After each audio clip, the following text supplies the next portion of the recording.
Over the last 11 days, we've had such a great time here at the Dreux Cricket Club in France. Our first ever time in the nation to play ECN cricket. 11 teams started this journey. 5 of them have made it to finals day. Dreux are waiting in the final and 4 teams will fight it out for that other spot. And at the end of the day, we'll have our first ever winner in an ECS on French soil. I'm Mr. Maximo. This is the European Cricket Series France finals day and it starts right now.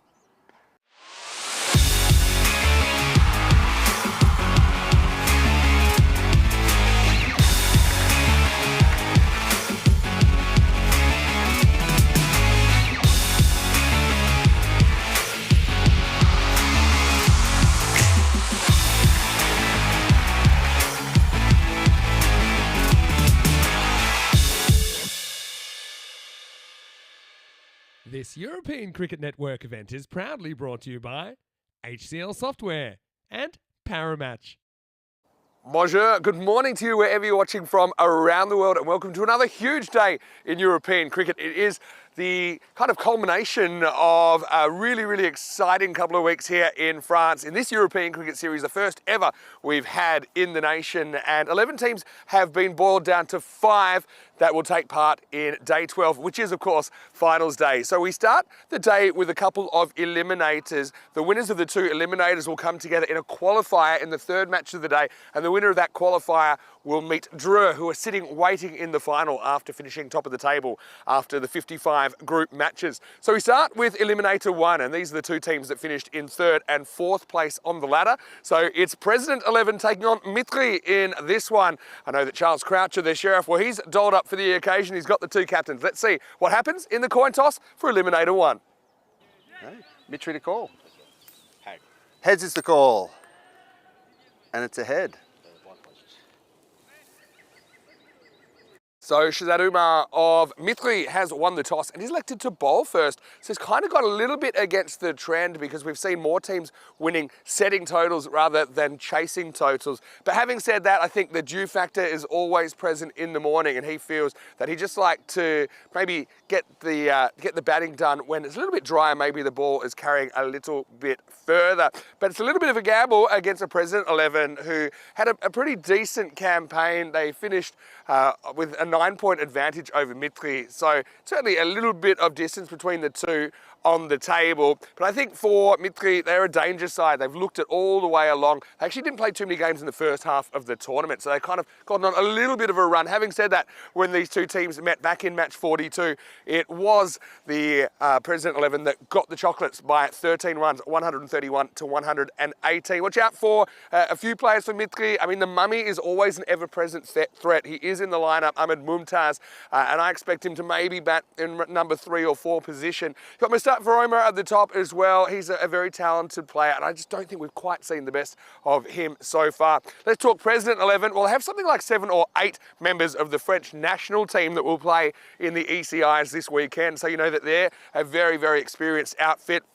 And I just think that with Zain Ahmed at the top of the order and Kanasana gives them a good balance, the left-hand, right-hand combination. But I've been really impressed with some of their spin options, and particularly their wrist spinners. Dawud Ahmadzai, the captain, will lead the side. But also young Sajjad Stanikzai, I think he's been a real breakout player for the President 11. And so for me, perhaps it's about how well Mitri can handle the spin of President 11 in the second innings of this game that could determine the contest, because the winner of this goes straight through to the qualifier. They'll meet the other eliminator winner and then they'll have to win that game to get through to the final. So each of these teams you see this morning, they're 3 wins away from the trophy. Let's talk conditions. I can tell you currently it's very pleasant, not too much wind, lots of sunshine. I'm loving it in the French countryside actually, and we're actually expecting a maximum temperature of 15, so reasonably high compared to what we've seen currently. It's a little bit more chilly though. It's about 6 degrees right now. Rico Fall, well, I know he's really enjoyed his first ever French adventure, and I'm going to get over to the commentary box now. Rico is waiting. News from the toss in Eliminator 1. It's the teams that finished 3 and 4. President 11 are taking on Mitri. Mitri have won the toss. They've sent in the presidents. Let's get ready for finals day in the first ever ECS France. Thank you very much to Vinny Sandu. News from the coin toss. So President 11 batting first. I think if they won the toss, they would have batted first, President 11. So I think their captain, Dawud Ahmadzai, is very happy about that. We'll talk more about that later, but let's have a little sneak back to what happened yesterday And of course, it was the last day of the group stages, and teams had everything to play for. Royal 94 came into the day knowing that if they could get a couple of wins, that they could maybe get themselves into final stage, but it didn't go well. Paris Zalmi put 174 on the board, and well, Royal 94 just made 126. You can hear some supersonic sounds coming this way, and it's the second time that these jets are flying past us, and maybe we capture them on the camera as they fly by. But I'll carry on. I'm a true professional. There we go to Gritty Vipers taking on Paris Zalmi. And the Vipers, well, they started the campaign with a win way back on match 1, and they did the same when it comes to the end of the campaign. So even though Zalmi were victorious by 48 runs over Royal 94, it was the Gritty Vipers that put the runs on the board and won by 38 runs. Samuel Emery made 90 not out in that one. Last hope then, going back to Royal 94, they could still possibly do it, knock Balbians out of the top 5, but it didn't go well once again. Paris Night Riders this time, 157 they put on the board. Wahid Ahmadzai, 76 to 25, and Royal 94, well, it wasn't good. 92 is what they finished with. Dreux were in the house. Now, Dreux, of course, were a team that knew that if they could win 2 matches on the spin, they would finish top of the pack and then not have to play the Eliminators or the Qualifiers here today. And they did just that. They beat the Paris Night Riders in the first match, 186 to 87. And it was another century. Mohamed Nisar, 109, not out of 31 deliveries. It was quite astonishing. Remember, match 1, it was Safi Faisal who scored his first century on the European Cricket Network as well. And this was Mohamed Nisar's first century as well. So well done to both of those guys. Drew winning by 99 runs. No surprises that Nisar was the player of the match. Then the very last match, Royal, it wasn't a royal day for them at all. It was a dismal day. They made 94 against Drew, and Drew knocked them off with 14 balls to go. And this time it was Cameron Ahmadzai that put a good performance in, taking 1 for 11 and also knocking off the runs quite comfortably. So this is the way it finished in the end. Royal, it was a sad day for them. They were looking to finish in the top 5, actually ended up finishing 9th in the end. Balbinians, they sweated all day yesterday. But by the time that last match started, they were celebrating. They knew they would be here today, and they are here today. So that is how the team played yesterday, and this is what's coming up first today. President 11, we didn't see them on the pitch yesterday. So the last time we saw them, they had that incredible match. Remember, it was they've got an 8-2 record. They scored 158 against Sarcelles, really denting Sarcelles' hopes of making it into final stage. So they've got some good players on their side. And Mitri, well, the last time we saw Mitri, they chased 148 against Balbinians. So 2 teams that are in good form. Mitri's record 5-5, and that sums Mitri up. These guys on their day are capable of beating anyone. There's no doubt about it. And they are truly the Jekyll and Hyde team, I think, of this finals day. 61% to 39% in favour of President 11. But yeah, like I say, Mitri, if they turn it on, they can surprise anyone. And the thing with Mitri is they've always found normally somebody to score the runs. And they've got batters listed at the top that we know have been performing. And the likes of Mohamed Arslan Zahir, Mustafa Omer, Shah, Ben Nikhil. But many a times we haven't seen them perform, and somebody else just pops up and scores the runs, like Hasnain Zafir has done it. Of course, we know that Abbas Kawa has crunched a few important runs for them. So they're the team you've got to take seriously, and when you never think that they're out of the equation. President 11 came back to this match. I think whatever happened, they were going to bat first. Why? I think they will be a team that will believe they can defend anything. I think if they score 100, they'll believe they can defend it. If they score the 140s, they'll believe they can defend it. So it's going out there and getting runs on the board quickly and defend, and that's what they're looking to do. And the first ball of this finals day starts with a 4, and it was Zain Ahmed, who's been in pretty good form for President 11, that rattles this one away. Is overpitched from the bowler, Farhat Azim. So it's a top start for the President 11. Nice shot, played away. 2 two batters have been in very good form for President 11. Zain Ahmed is one of them, 277 runs.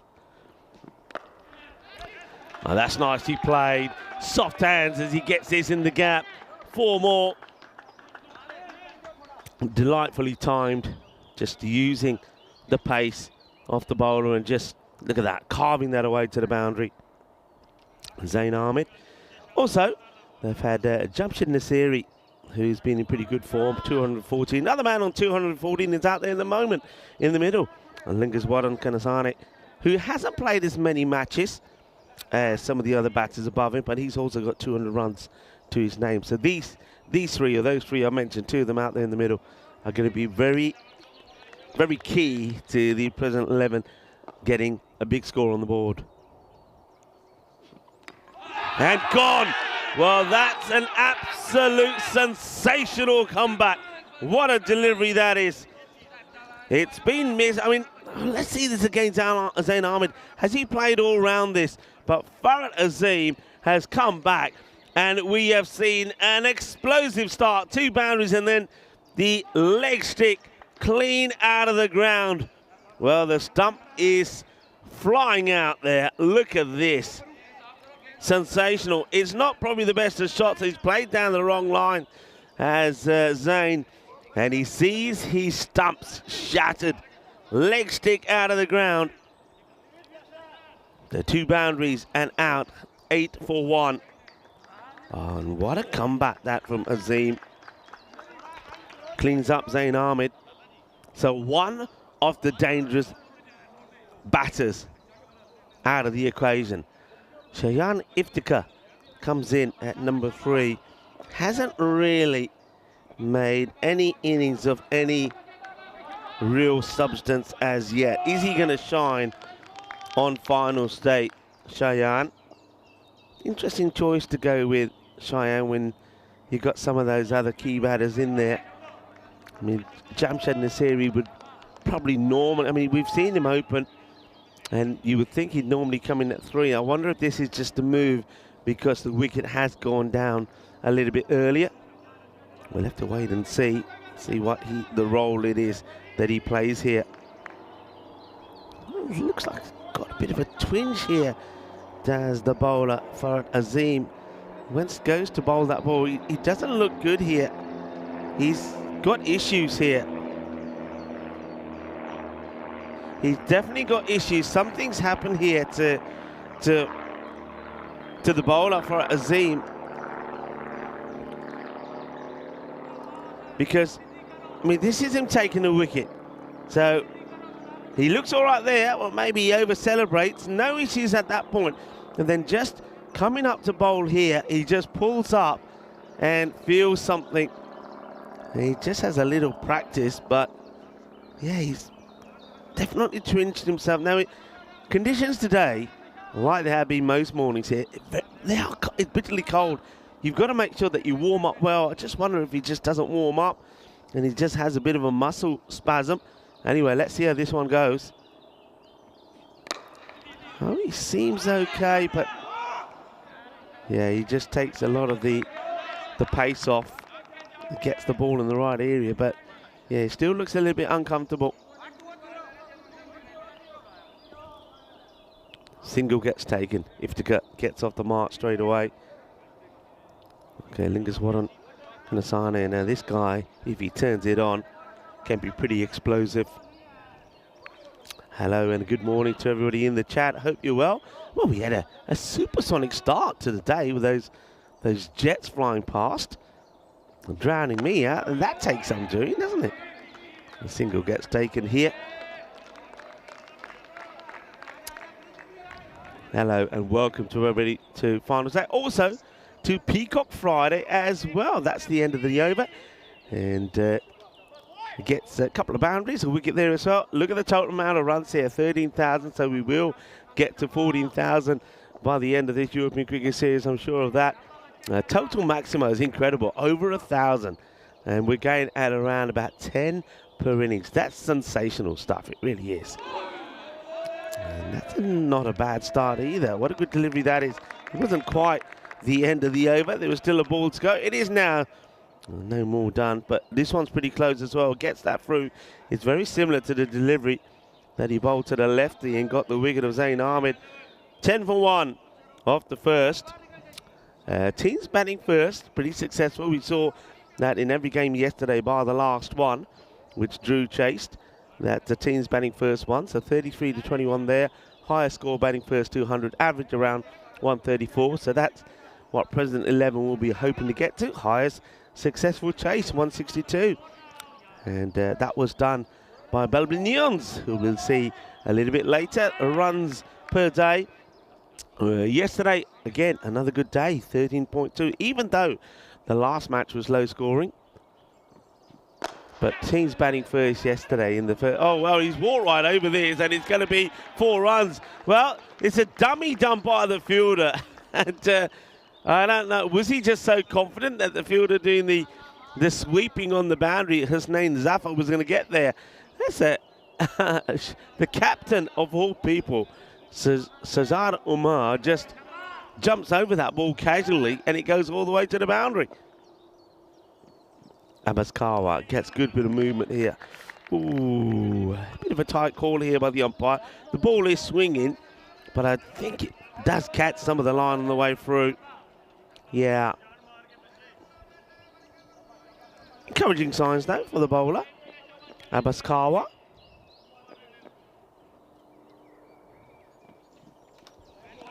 So we're going to miss again. And this time the umpire's happy with it. Yeah, I was saying my good mornings to Carby, Rob Thompson, Groom as well in the chat. Manilman is here as well, joining John Gray. So it was great to meet him as well, and John this morning. Some of the top scorers there. There's a single gets taken. And you'll notice that Hamza Niaz, a Centurion, joined by another Centurion, Mohammed Nisar. They're in the 300s. Ahmed Zai from the Night Riders. Won't see them here today. And then Zain Ahmed. So removing him early was key, wasn't it? Just not getting to the pitch of this delivery. And here's the bowlers. Zahiri. Yeah, watch out for him. And Stanek Zai. So you can see just why the present 11 are a bowling side, and they will defend anything. Hussain is in there as well. And then from the Paris University Club, we'll see William Singh later. Gets played away. Well stopped. They'll take the single.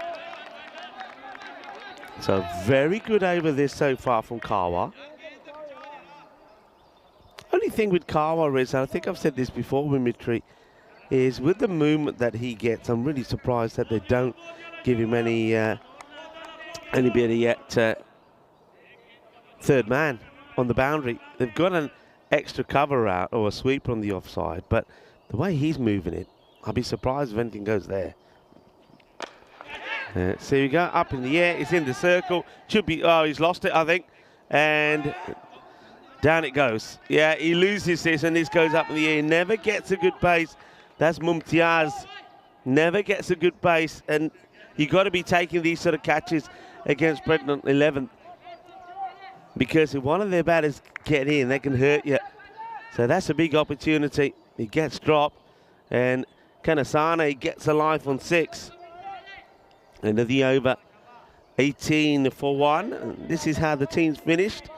So you can see that President 11, who were second until Drew had their finish yesterday. They dropped to third. Paris University Club were hoping that they wouldn't have to play these nervy eliminators or qualifiers, but Drew finishing top means that they got pushed down into second spot.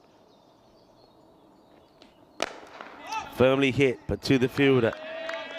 And that's Kanasane, who, remember, and he gets dropped. To make a note of that, gets dropped on 6 by Mumtaz. Mitri with, if you look at their record, 5 from 5, the Jekyll and Hyde side. When they have let themselves down, the fielding has been one of the issues. They do drop a lot of catches, and they do make some horrendous misfields. And as a result of that, they do sometimes get under each other's skins. Whereas the President 11, they're being very different. They support each other well. They've played so well as a unit in the field. Their fielding has probably been exceptional. And that's why they've got bowlers up there, you know, in the top 5 bowlers. 3 are from the President 11. That's well struck, and that will go all the way. Balle, balle. Kinna sona. Shakalagya. That's the first of many on finals day, I'm sure. That's a good solid hit for Kanasane. Hits it well on the up. Yes, Farad Azim trying to get through his second over. Well, this is never out. I think he might have even got a bit of bat onto this. Let's see if there's anything from the umpire. No leg by a signal there from umpire Atif. Atif is out there with Sushar, and Vignesh is the third. They missed out on a few deliveries on the leg side, haven't they? I mean, it was a leg side delivery that removed Zain Ahmed. Iftikhar and Kanasane both missed out on balls on the leg side. It's almost like they're trying to hit it too hard rather than just trying to guide the ball into the gap. Field stays with 2 men straight. There's this one. Can anybody get there? No. Goes up in the air, so there's another slice of luck. This time is Iftikhar. Just goes up in the air, but the man on the 45 can't get there. Peacock Friday as well, everyone. So, hope you got your Peacock Friday shirts on wherever you are. John Gray was just telling me, he just said actually on the chat that a few issues with his car, unfortunately, coming in this morning. He's got a warning light on. Hopefully. Gone, little sneak, and that's out. So, Kanasane, who was dropped on 6. Mumtaz will be smiling because he doesn't hurt him that much. And once again, it's Azim who gets the breakthrough. Kanasane gets a little snick. So he only adds a further 7 runs from when he was dropped. After playing 1 nice shot over extra cover for 6, he departs. Good, straightforward catch there taken by Arslan Zafar. Another big prize. So now surely you'll have to go with Jamshad. So Jamshad Nasiri comes out at number 4. He's been their one of the key batters the last few matches. 214 runs. And they've still got the likes of Ramatullah Mangal, but then probably would like to, he's somebody they like to deploy with maybe, say, 3 overs to go or something. A very hard hitter, can go out there and smash them all. We've seen him do that. So Ramatullah in, and but no Rohahula. The 2 Mangal brothers have sort of very rarely played together in the same team. They've, if one's playing, the other's absent. Nur Aslan gets given the ball. Was surprised the other day in their last match. He didn't get given the ball. Taken 9 scalps so far, the 3rd highest wicket taker, and his first is going to get absolutely smashed out of here. 6 number 2 on finals day, and is Iftikhar of all people that decides to open up. He clobbers this big, boom, Shakalagya. So finally, they do put away a loose delivery on the leg side.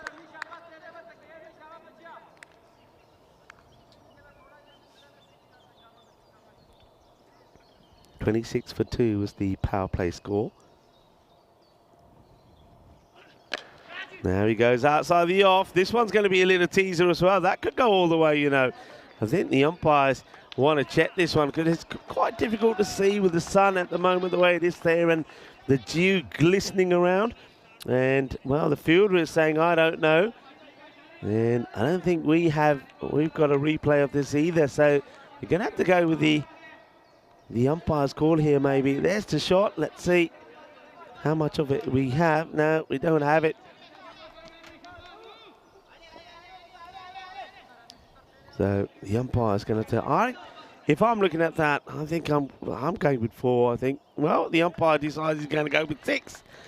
Possibly. They were pretty sure it was 6, but just wanted confirmation, and they go with the umpire score. So it will be 6, back-to-back 6s. And this one is going to just drop short of the fielder. And that's his name, Zafar, who's out there. And the bowler giving him a dirty look. And this is the thing with Mitri. They can, I said this before, they can get underneath each other's skins. So rather than encouraging, they're like, you know, bowlers looking and saying, why didn't he catch it? And he's saying, I'm going to catch it. Look, see already, they're at him already. Why didn't he catch it? It's a catch. And he's saying, well, it weren't a catch. You see, these little things, I don't think they help when they niggle each other like this. Noor.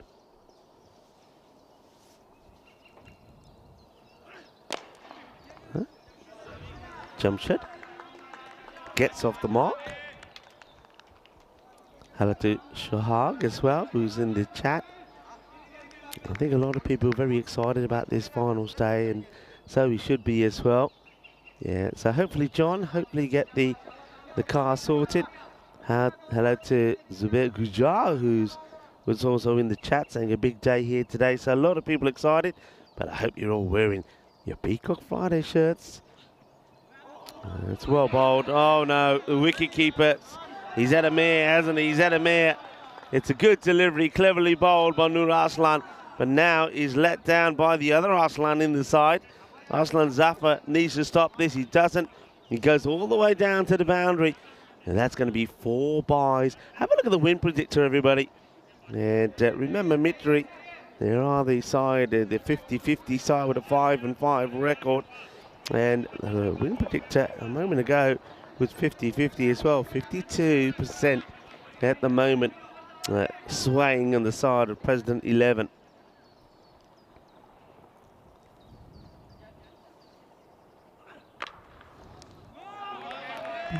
Well played, but well stopped.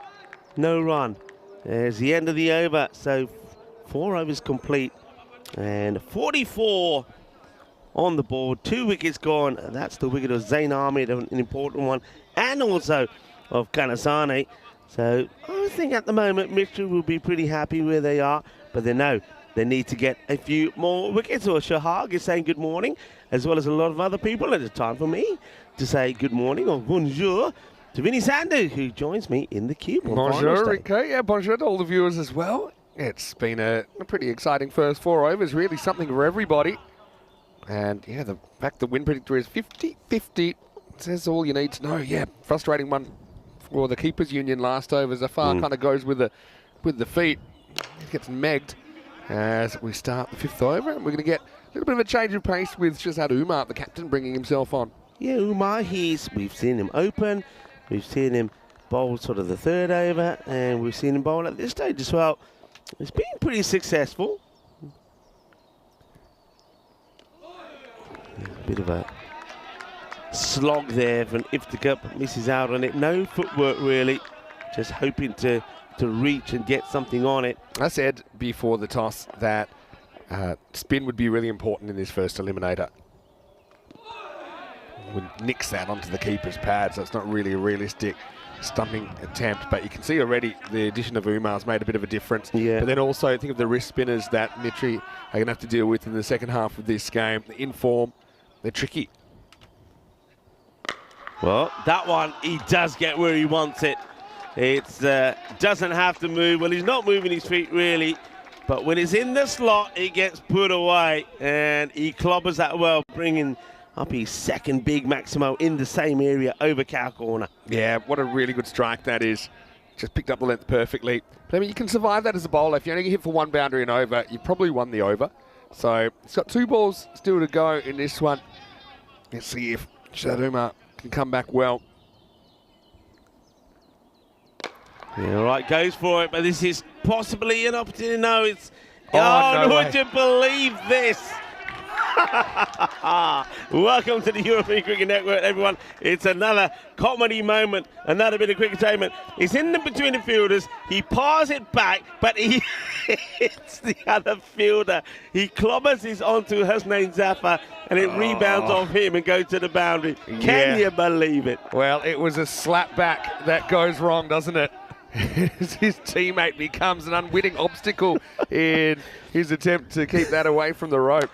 And the next one, of course, will be bashed all the way down the ground for a huge 6. Shaba, Kinna Sona. Welcome to Paul as well. And also to Jay from HQ. And we're going to have one of these days today. Oh, that was just comical. Really was. Well, he's got 13 on his back, Mustafa Omar. And that was the unlucky 13 moment when he thinks he's making a great save, hits it on the back of Zafar, and he goes for 4. Well, let's have a wander into the cube then on a beautiful sunny morning in Dreux. We're just around about 85 kilometres outside of France. Happy Finals Day, happy Peacock Friday as well. I feel I've gone very French today. Because it just kind of makes sense. I love that you got a little bit floral because we are kind of in nature here as well, aren't we? Very much so. Really excited for this. So 5 teams all with a shot at the title.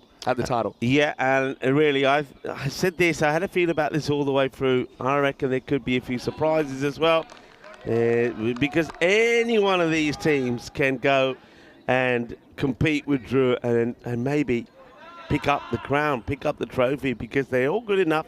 They've all got their talents. And hello to Santosh. He's saying, loving what he's seeing, amazing sport.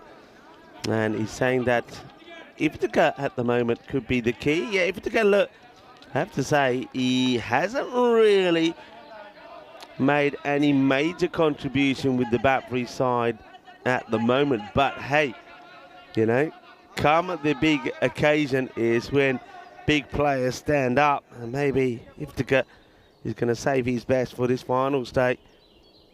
Shafiq, a good bowler, comes on, gets worked away, and not going to be stopped this. That's going to be 4 runs into that Let's Play Cricket banner.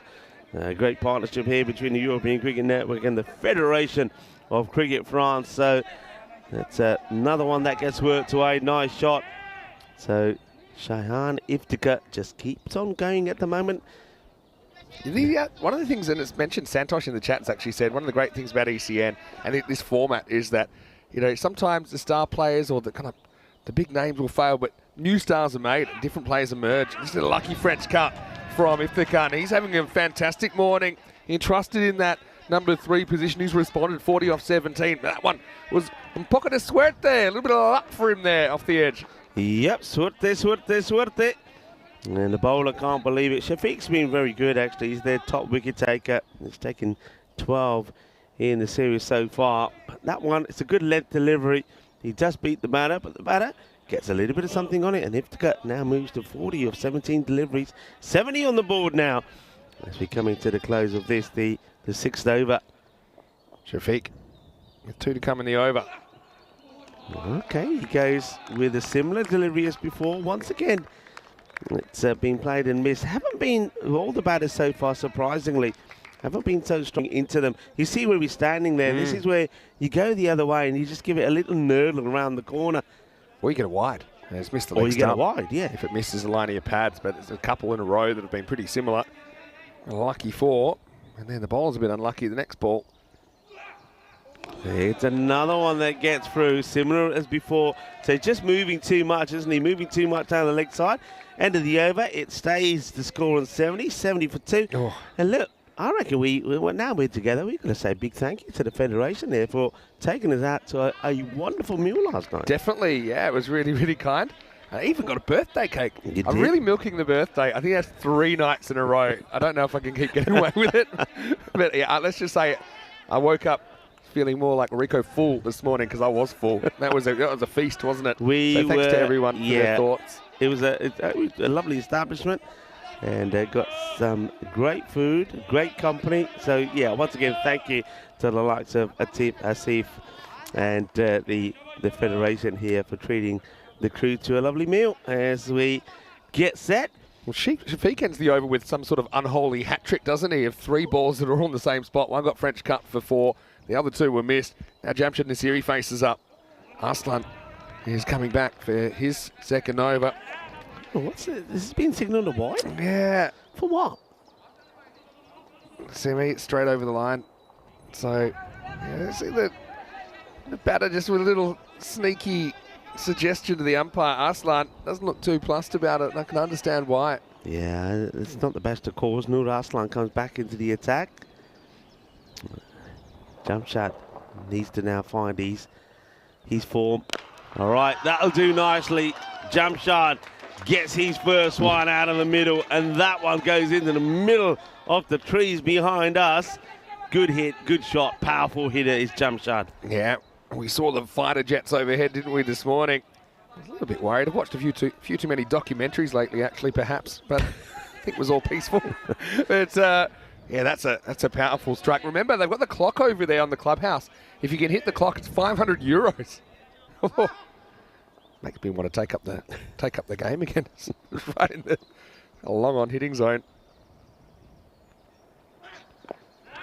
Good comeback.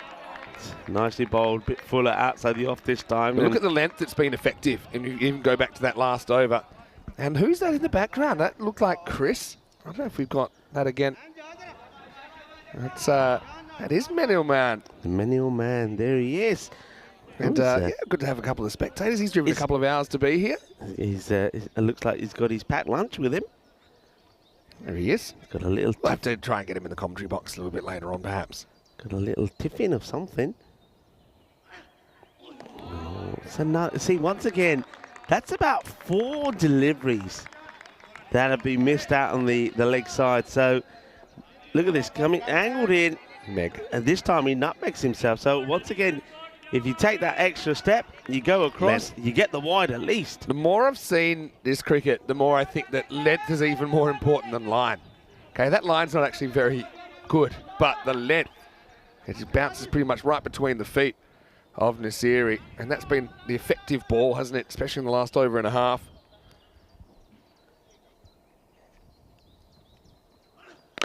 Yeah, this time it does get crunched. And that will go for 6 flat and hard. Not sure what happened to the fielder out there, actually. I don't think he would have had a play on this anyway, but I think as this is hit, he goes to move and he slipped, and he's sitting down as the ball is going past, and there you see him just getting up. I think he slips there. It's wide of him anyway, but you're right. He's battling with the sun. He's still got the dew factor as well. Remember, Mithri, they chose to bowl first, though. But again, look at the length. Something that Nasiri can get under. And it's not an easy shot, but he absolutely crunches it. Still 20 balls left in this innings. That's going to be very wide. It's an excellent take, actually, from Arslan Zafar behind the stumps. And see what the bowler's trying to do here, Nur Arslan. He's thinking, right, every time I've gone at the body of Jamshad, he's smashed it away. So I'll go a bit wider, but he goes a little bit too wide there. But I like the thinking. I think you're better off sticking to that area, to that corridor of play as a bowler rather than going at the body. Yeah, it's been a funny old innings. I mean, at the moment, kind of on for 133. Par for me, probably something around 135 to 140, I think, with these 5 teams on finals day. I hear another one incoming. This doesn't sound like a supersonic jet, though. So there's definitely something happening here on Peacock Friday around this beautiful cricket ground in Drua. Some action in the air as well as some action here in the ground. Well, it's going to be a supersonic day, and that was started off with those supersonic jets flying past. Them flying past, did they disturb your intro by any chance? Because I know you were on your way out there when they flew past it the first time. They were imposing. Yeah. Like I say, I watched a few too many documentaries lately. I was a little bit worried.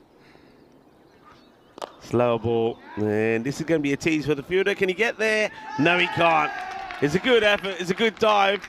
It's a nice ground to have a nice dive on, especially first thing in the morning as well, because you do get a bit of slide. So it's a good landing, biz away style, but unfortunately couldn't catch up with the ball. So the over will go for 19 in the end. 19, 89 for 2.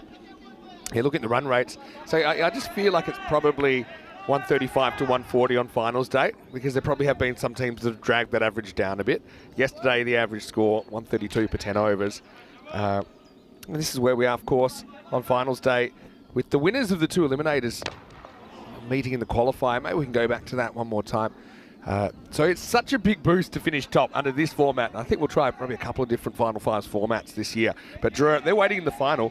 Whoever they play will have had to have won 2 games already just to be there. Yeah. So it's such a huge advantage. That's why it was so important that they won last night and got that first spot. I do have some Nabi news, okay, for everyone. He was charged with a level 1 offence for equipment abuse. Obviously, he was run out in circumstance he wasn't too happy with. But I think they followed the Rico Full dogma that it's part of the same tantrum. So it was part of the 1 offence, and so as a level 1 and a first offence, he was given a strong warning. Can I also will be available for the final. As this one is going to get over 1 and doesn't go to hands.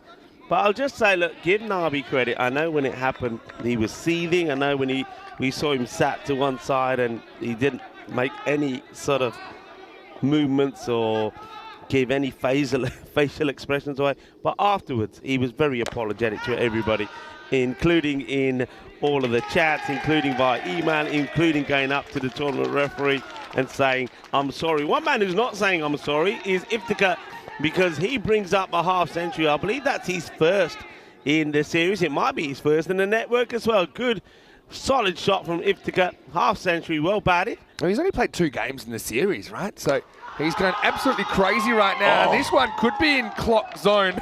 That's Maximo. 6 more. He moves to 57. The 100 comes up for President 11. As Shane Iftikhar emerges as a force in this first eliminator. Oh, this was a biggie. This was an absolute brutal hit. Monster strike, huge 6. Well, he's got the 50. Now he's opening up. 100 also comes up, and he keeps on going. 6 more. Well, yes, Manil Man was up there. Well, he's having a munch and giving us the 6 signal at the same time. Well, have a look at this. Well, it's not the... we've seen some crazy 6 signals at this ground. Well, that one's, well, let's just say it's a casual one. He is a qualified umpire. So bear that in mind as we get to the end of the over. 110 for 2 after 8. Iftikhar in the group stage, he only played 2 games, and his combined figures were 13 off 9 balls. And that's all he's faced in the series so far. But he's available. He's been brought in. He's a weapon here. He's been weaponized. Time for the 9th over. This is going to squeeze away. Bit of work to do for the field, and that's going to get for 4 as well. So, yeah, that one actually kind of squeezed behind square leg. It was a thick inside edge, and the fielder couldn't get there. So Cuatro carreras Masters Nasiri comes to the party. And President 11, they're 114 with 11 balls remaining. Yeah, they're getting to a score now. I think a few people have mentioned this, touching on what I've been saying. That this President 11, they're a team for me. When they get to the 120, I think they already will believe they can defend that. So anything more than that is bonus runs for them, I feel. And they...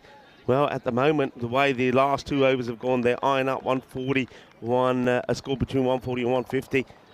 19 off Arslan's, 21 off that last one. And, well, this one is going to be worked away beautifully. That will actually, I think that's gone for 6. But let's have a look at the height on this as well. So this could end up being a 7-up. I do think it's got the legs to go all the way. Let's have a look. It's a difficult one because he's deep in his crease. Maybe it's on his way down. So maybe get away with the no ball, but he's not going to get away with it going for 6. Lovely adjustment from the batter to get that one away. So Jamshad Nasiri looking to move up a gear here now as well. Watch the stumps.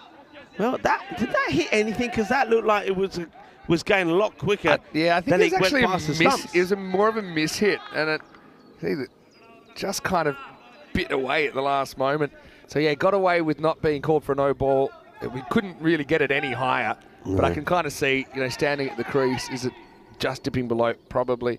But Iftikhar doesn't mind. He takes the strike back. He's on 63. Shots. Ay, ay, ay, ay. Shaba, Shaba. Zansi, Senate 6. Aussie cricket showtime here at the Druid Cricket Ground. What a shot that is. So Shayan Iftikhar is now really turning on the style. Wow, that's classy shot as well. He got the perfect ball for it, full toss. Just takes the bounce out of the equation. So now they've gone from kind of looking at like a kind of high 120s total now. They're kind of expected what high 140s. Couple to come in the ninth. And the stump shattered. He comes out forward. He makes the initial movement, doesn't he? He anticipates a different delivery that he gets at Iftikhar. Fair play, though, to the bowler, Mohammad Shafiq, under attack. And he knocks the stumps over. Here's una bomba, una explosión de madera. Chog de bate. Just a little send-off there from Shafiq. Yeah, well, I mean, Shafiq has been a bit unlucky, to be honest, with some of his deliveries. And he's just giving some free directions. But what a fantastic innings that was. Breakout innings from Iftikhar. 69 off 26 balls with 8 Maximos, 4 fours in there. It's the length that gets him in the end. You can see President 11. A pretty tight-knit group. That's pretty clear.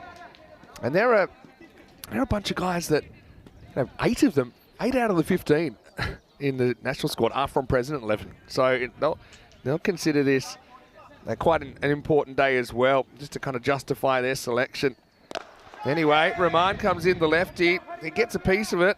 And, well, that's in the zone where we saw that slap back and we had a slip. Oh, and we got a potential look run at out. this. But now he's going to run. He's batless. He's slipped. The bowler slipped. We don't have enough cameras to show all of this, Rico. This is crazy.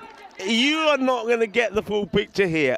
Everybody is slipping. The fielder making the stop slips. The batter goes down. He's on his ground. He's doing the cucaracha. And then what you can't see off the camera here is the fielder who's backing up. He slips over as well. Yeah, that's it at the end. Great camera work from our crew at Spring Productions. So what was that, 2?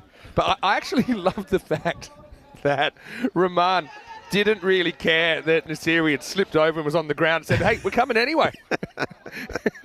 So anyway, 129 for 3 after 9 overs. Last over to come, Abbas Kawa is going to bowl it. Okay, Kawa, his first over. He got a lot of movement away. Now, you've heard me folks say this a lot of times as Abbas comes back. So is he going to sneak this in? Not this time. Look at his figures. Only 8 runs. I don't know why teams, they have this thing, we're going to bowl you here, bowl you here. When things aren't going well for you, bring back your good bowlers. For example, they went with Omar to bowl that over number 8. He got absolutely carted. You got to go with your better bowlers early, especially when teams are scoring big runs, because otherwise what happens, batters get in, and by the time that bowler comes back, i.e. Abbas Kawa here now, they're already in. And we're in deep into the innings, only 3 wickets down. They're going to be throwing the bat at this. So there's no pressure here at the moment for President 11. So, yeah, just got to use those bowlers when they are bowling well. Don't leave them standing cold for nothing, because when they do come back, the batters are in and they're going to get carted. And that's exactly what's happening here. It's a really good option from Nasiri to kind of go with the line of the ball rather than to try and drag this leg side. So, yeah, just kind of knows where the gaps are as well. There's no one back at deep cover. Solid contact, does get 4. And President 11 have grabbed the momentum, and even despite that wicket of Iftikhar last over, they're not really slowing down at all. 140 up now with 4 to come. Okay, that's a good comeback there from Kawa. Just an initial movement there from Nasiri, similar to what Iftikhar did before he had his stumps removed. I'd love to do an analysis. I know we don't really have these kind of resources, but, you know, if you were to say, what's the strike rate of full balls, and I mean balls that are bouncing kind of within 1 metre of the popping crease, forward or back, I just think you have a lot better results. This is an example. I mean, it makes good contact there. Thinking of 2 to get Nasiri the strike back, and now he wants it. Oh, well, I think he's going to be out, but this is just a mismanaged one for me. Yeah. Because this is where, okay, if you're going to sacrifice yourself, that's fine, but you've got to hold that end safe. So originally they weren't going to do it. And he says, okay, let's go. But what they've done is they've run out. We'll see that one a little bit slower maybe from side on. But, yeah, just a kind of lack of a plan here. Yeah, you see, not really looking. And then when he does, he sort of goes too late. So that's going to be jump shot will go. It's not a bad thing. I'll tell you why it's not a bad thing, because I like the guy who's going to come out to face the last 3 deliveries. It's got to be Ramatullah Mangal, surely. Yeah, look, like I say, I mean, they've got several good hitters, just kind of luck of the draw. But yeah, Nasiri, that's a really good innings, 40 off 18 for him in the end. But that's one of those ones we've seen it happening more lately with players holding their crease, holding an end safe to get the established batter back, rather than just kind of hoping that the keeper misses from 2 metres, which, by the way, happens more often than you think. 2 to come. Here's Ramatullah. Misses. Now he wants to strike back, and he's going to get it back, Rahman. So he gives it away and steals it back. And unfortunately for Hassan Zafar, again, can't hit the stumps when he's got 3 to aim at. Point blank range, really. Yeah, he's a little gentle throw as well, but if it hits, he would have been out, so he's going to be disappointing that he's missed. All right, 142. It's like when you have 1 pin to aim at 10-pin bowling and miss. It's so frustrating. Last ball. Do saying we want to. In comes the throw. Hits him. They will get 2, and now they're saying let's keep going. They might even get 3. And will they get 3? No, they'll get 2. Good running, and we always see this, the last ball of the innings. There's always going to be some frantic stuff happening. They'll finish on 144 for 5. Just watches again. Yeah, no errors there. Calmly done by the bowler. So that over from Abbas Kawa, not the worst. Only goes for 14, I think, in the end. I think that's the exception to, when it hits you don't normally run. So actually it hits the batter on the way back to the keeper on the second run. But I think you're always just going to keep running on the last ball. That's right. Thrower beware. And that's good credit to Ramatullah. He ran that first one hard, forced the throw. And we almost saw a crazy three. We had seen some crazy last ball running, haven't we, here in France? But it was an explosive beginning. I mean, first we saw a couple of boundaries from Zainam, and then we saw his stumps blown up. I know that every bowler loves to see that, but that brought Shane Iftikhar to the crease, and he's a guy, he's only scored 13 runs in the series previously, and he's just excited everyone here with his 69, as Mitri, had a few moments in the field to forget. Some were comical, some were just plain unlucky, but they did miss some of those opportunities to restrict along the way. Yeah, they did. I mean, that was a good wicket, wasn't it? Good pace delivery and a good catch there taken by Zafar. And that Azim, though he had a few issues with his back, he did pick up a couple of wickets, gave Mitri a good start. But then Iftikhar, he timed his assault to perfection, didn't he?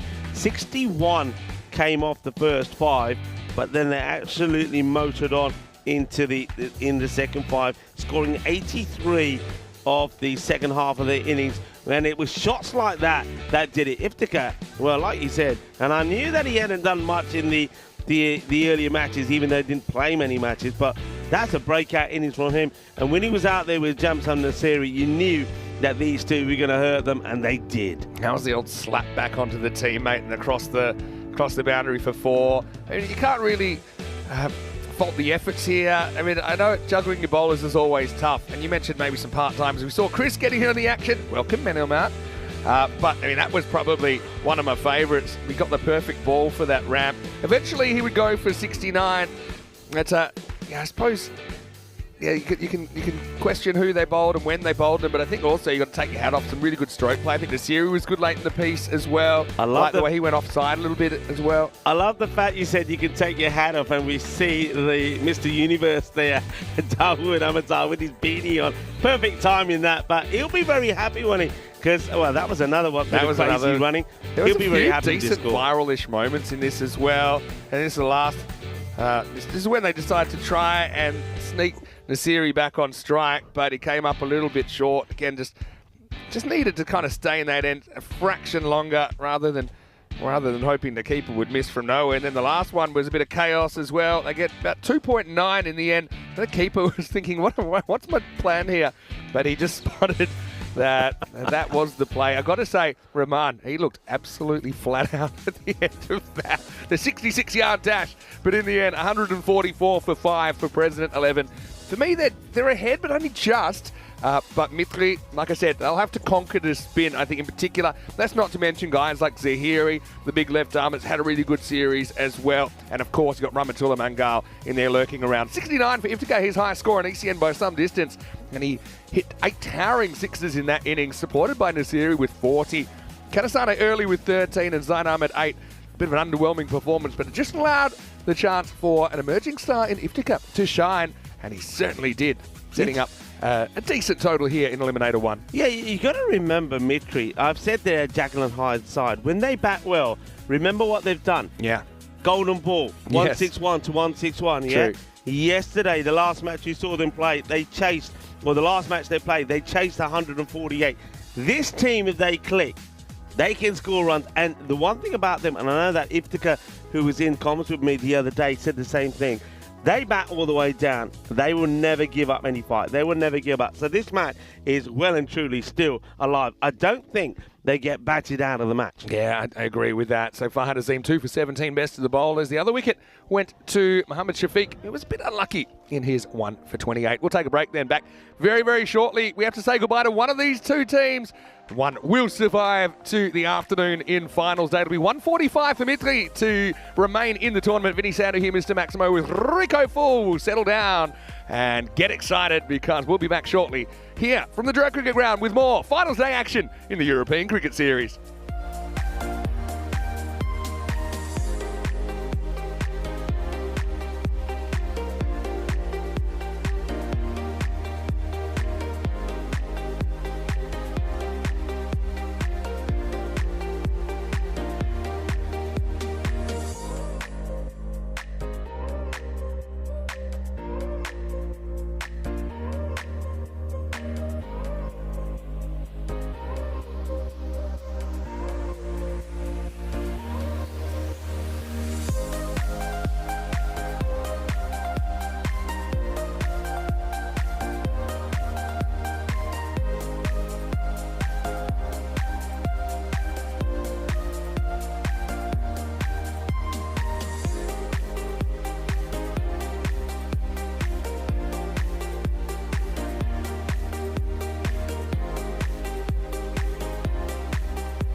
This European Cricket Network event is proudly brought to you by HCL Software and Paramatch.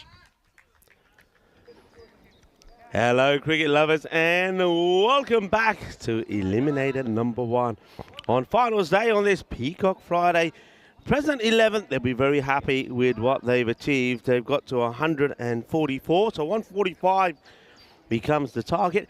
That means that the bonus point equation, which really doesn't really mean anything. I'm just wondering, we don't really need to worry about the bonus point. I suppose it's nice to know for the team that is chasing here, but means nothing. Where the group stage is gone is straightforward. You win, you carry on, and if you don't win, you're out of it. But it's always nice to know. I always like to know what the bonus point equation would be if they were playing, of course, in the group stages. But anyway, let's carry on with this one. Mitri, as I've said before, they're a team very much hit and miss.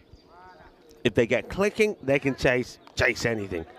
But also, they can collapse. We saw that when they had that match, an important match for them earlier in the group stages against President 11. So they were chasing on that occasion 131.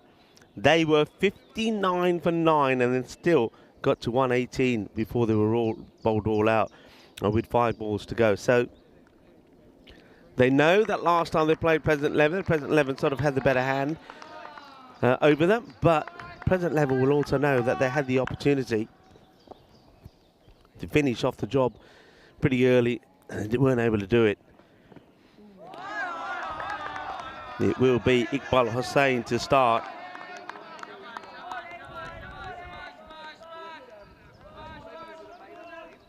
Makes a nice start.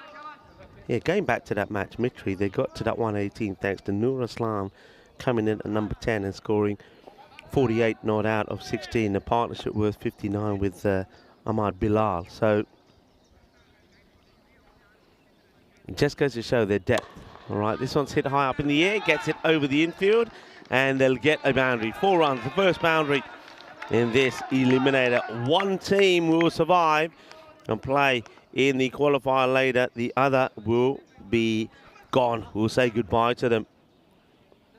But nice to see a lot of people turning up here to the ground as well. And know that John Gray is here, and also Manil Man is here. And I've got to say thank you very much to the Manil Man for bringing us some lovely croissants and pan chocolate as well. We'll certainly enjoy those. And he bought them for the whole ECN crew. And I'm sure the crew will be enjoying those with a tea or a coffee later. So thank you very much. Hussain bowling to Arslan Zafar. Zafar, though he is their highest scorer, he scored 171 before the start of today, he hasn't found his form again like it was at the beginning of the series. But again, come good when it matters, the same way that Iftika did. And Arslan gets another boundary away here. He's out there with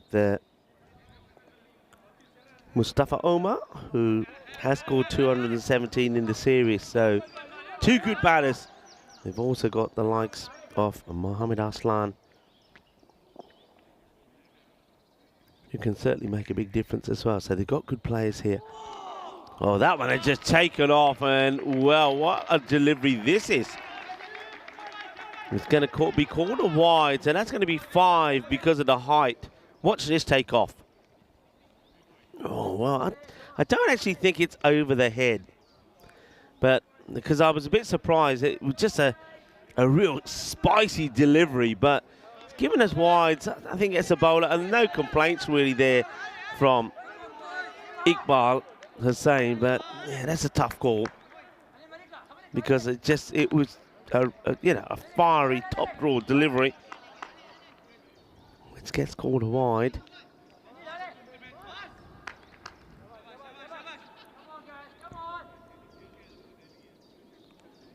Just a slight delay here. Not sure what this delay is for. Looks like maybe the umpire at the bowler's end is just some communication with perhaps the third umpire. I wonder if they're reviewing this one again and saying that it's probably more 4 byes than wides. So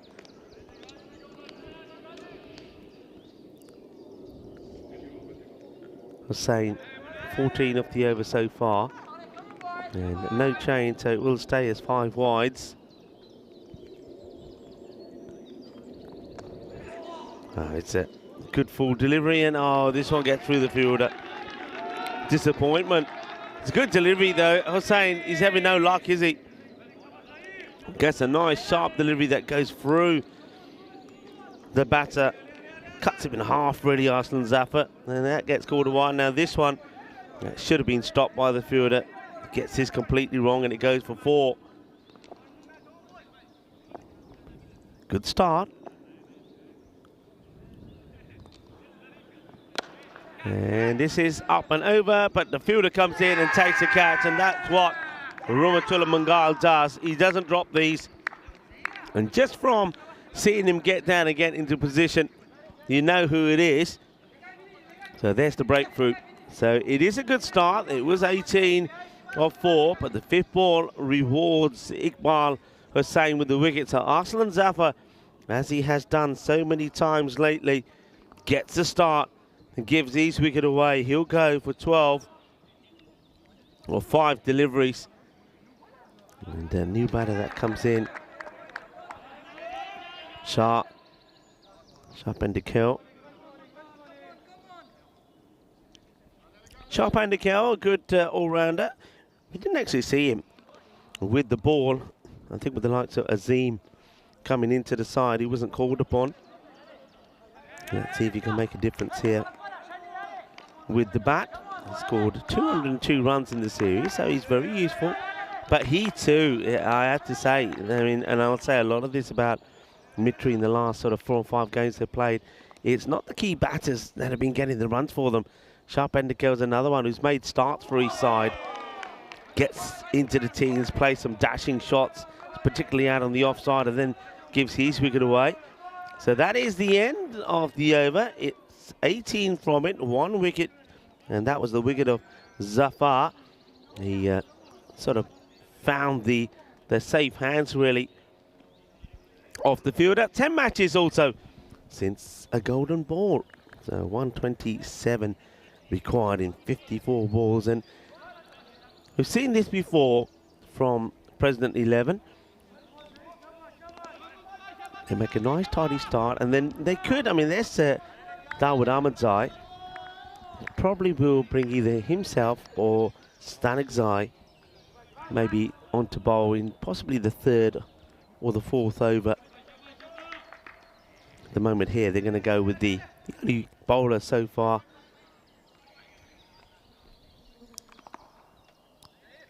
Zahiri, that's taken back-to-back 4 wickets in this series, including that hat-trick.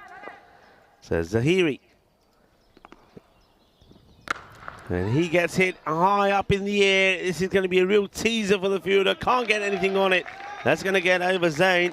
And that's going to be 6 runs to start. The first strike from Mustafa Omar is going to be 6 runs. Smashed away. It's a Maximo. Speaking of Maximos, Maximo is back in the cube. Yeah, promising start for Mitri. They do lose that first wicket. But, yeah, we're looking forward to seeing how this pans out. Zahiri, left arm, has had a good series. Back-to-back fourthers at one stage, including a hat-trick. Can he perform on finals day? The other thing, Rico, is sometimes we would see Dawood Ahmed's actually opening the bowling for France. But I just think that they've got such confidence in their kind of faster guys, in Iqbal Hussain and Zahiri, that he can save himself for those middle overs, and he'll probably bowl in tandem with his little protege, Sajjad Stanikzai. Pandikal only faced the 1 ball so far.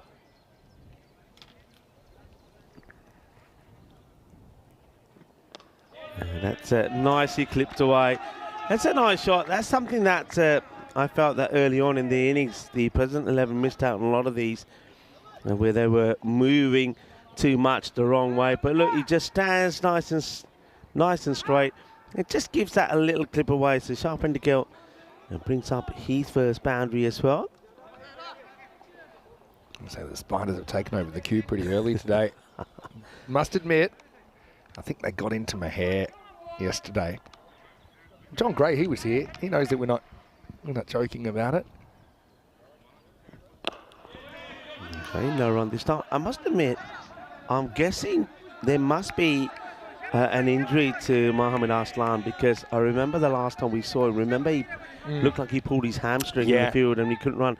I mean, he's listed as the 12th here. So if he's fit, he's playing, because he's been in tremendous form with the bat. Yeah, I think that must be the issue. They are definitely missing him. I mean, he scored 171 runs. So they're certainly missing him.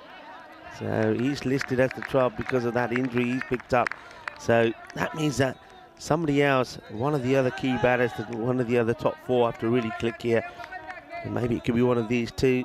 Maybe it'd be someone like possibly Yasir, who might come in next.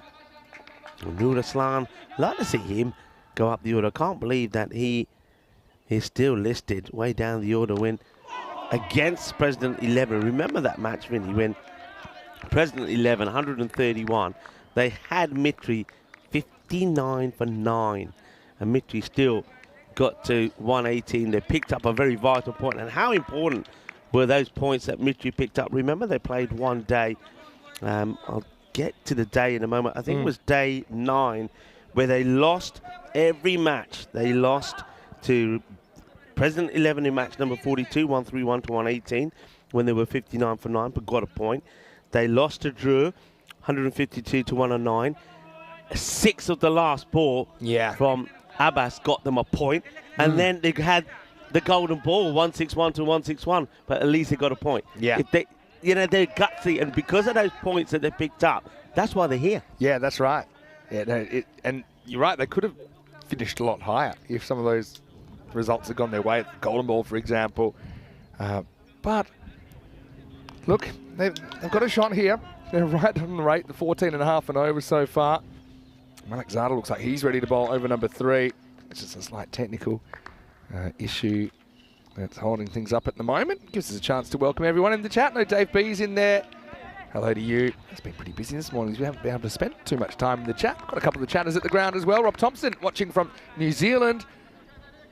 I know that everyone's always pretty excited for finals day, especially because it's a Peacock Friday as well. Hello to Nick as well. Over number 3, Malik Zada gets the ball for the first time. First one not going anywhere.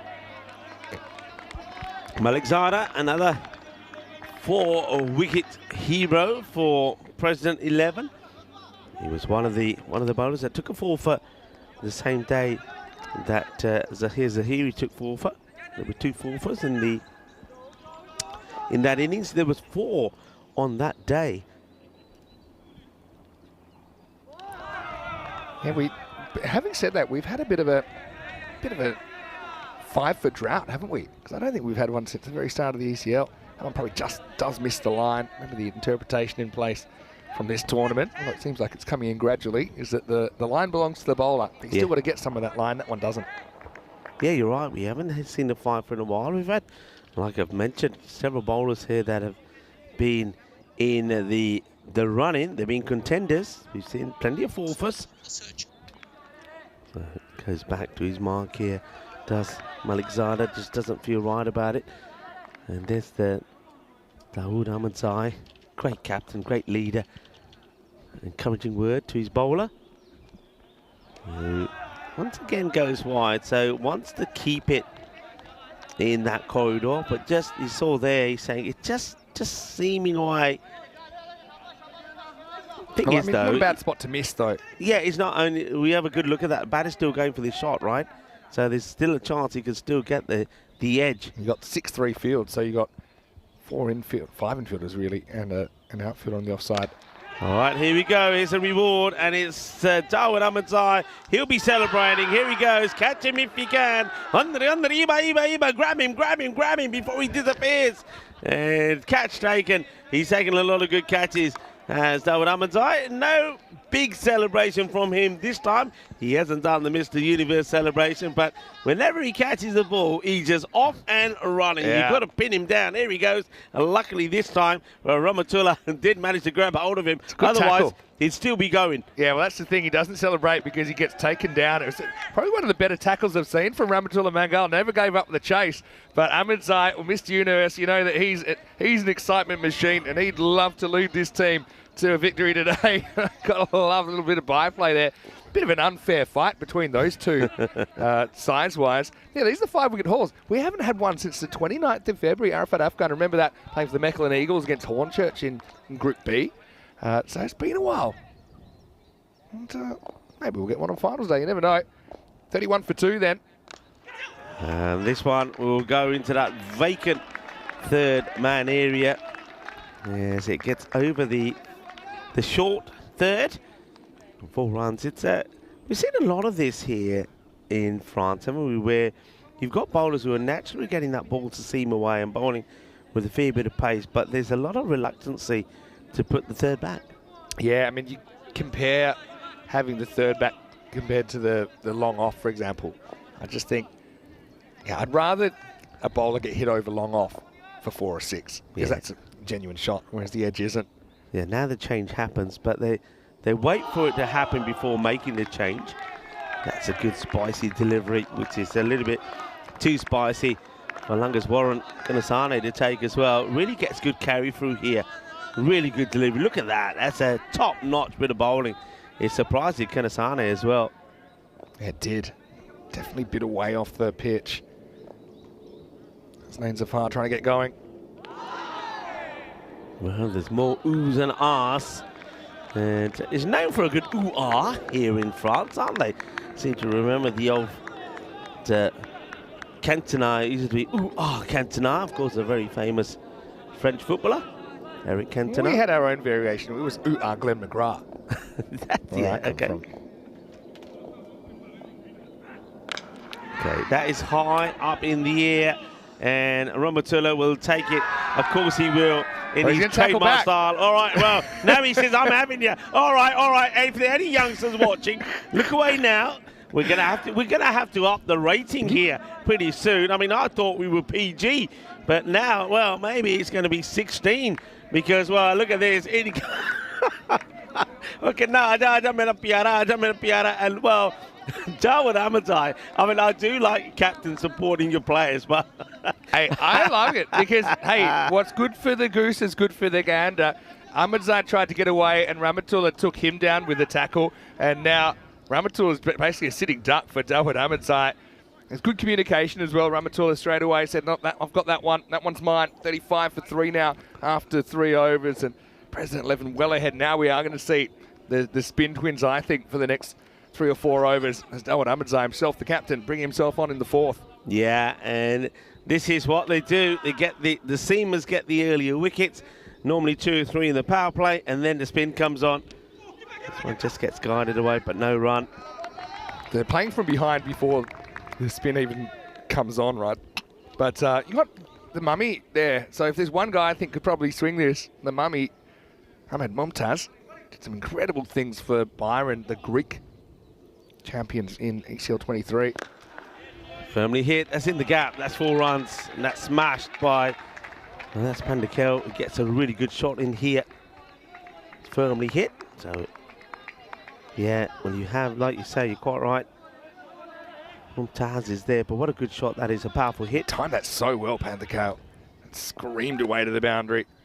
Certainly not out of this yet. That's nicely played as well, but there is a sweeper up there. It'll just be a single. He's got a bit of style about him, Pandakel. That's what I like about his batting. You can see the way he stroked that through the offside. Normally plays the right shot for the right ball. Mumtaz is more of a good old school brawler from way back. They got a few like this. I mean, of course, we know that they've got Abbas Karwa, who's very much the same. You see, he almost swings himself off his own feet. He has a big swing at this. I also think it's an advantage to have spin bowling to Mumtaz when he first comes in. Doesn't let him settle. I think he'd rather have pace on the ball. Misjudged that one from Darwood. Hits it hard and great bit of fielding. Excellent fielding from Rahmatullah Mangal, who you mentioned he wasn't in that squad for the ECI straight away, but added to it yesterday, and I reckon that's because of some of the performances he put in here the other day with bat and with ball. Yeah. And in the field, he's just a gun. Yeah, it's a very talented player. Both of them are actually, the Mangals. Did a bit shorter, and this climbs up to Shah, who plays it away. Shah Pandakel, you're right, he's a classy player, plays some beautiful shots, but he gets the knack of getting himself out as well. So over comes to an end. Ahmadzai keeps it nice and tidy, just a 7 from it. It's worth having a look at the rate here now. They're needing to go at just under the 18s per over. They would not want it to fall further behind than that, so they've got to get some good overs in the Emitry. Yeah, for sure. Darwood Ahmadzai just has a bit of his swagger back now, doesn't he? With his bowl and with his energy. Kind of got taken to a few times the last few months. Anyway, it's the youngster now. Stanikzai comes on, almost takes a wicket first ball. Forced to hustle, but they get the single in the end. Yeah, great fielding there from Zain. He can't get to the catch, but he sees that the batters are making no real effort to run fast, so he fires in the throw. Says, all right, I'll make you run. Stanikzai, I love this kid. And gets this one through as well. 17 years old, and he will be playing in the internationals this weekend as well. That'll be a real test and a real challenge for him. Let's see how he fares there, but I like his confidence, and he's certainly, though he's young, he's very mature and very skillful. And there you go. That's what he does. And the mummy, well, mummy or no mummy, well, you can go back to your mummy because, well, mummy's boy and Darwood Ahmadzai's boy, as he gets picked up, shows the way to do it. Just skillful, flights it up, and he beats him really here and skids this one through. And that's another. That leg stick is spending more time on the deck than it is standing up. Down it goes again. Well bowled, well done. And tempts the mummy into it as well, doesn't he? By bowling it fairly straight. Ahmed tries to go to the leg side, which he likes to do, but Sajjad, I mean, you said he's 17. He's actually only 17 in a month, so he's still 16 years old. He's a very, very good talent. I like his temperament as well. He doesn't seem deterred if he does occasionally get whacked. He kind of just gets back to basics, and really, for him, it's all about location, location. And he gets that one spot on, and good result as well. Mitri, it's a long way back from here, 43 for 4. Pandakel's hitting them well, but again, the use of spin to Mumtaz, to be honest, I'd have Mumtaz opening. I know he hasn't necessarily played all the games so far. Yasir comes out. But if you remember what he did back in the ECL when he was playing for Byron, he was taking down some pretty impressive opening attacks. We're talking of the likes of, Griffiths and some of those Hornchurch guys that ended up obviously making it all the way to the final that year and then winning it the next year. That's the one. He still has that 1 or 2 balls and over sometimes. They get away from him. That time he gets away with it. It's only a wide. But yeah, he's a natural. That's what I'd say about him. He's just a natural over the wrist bowler.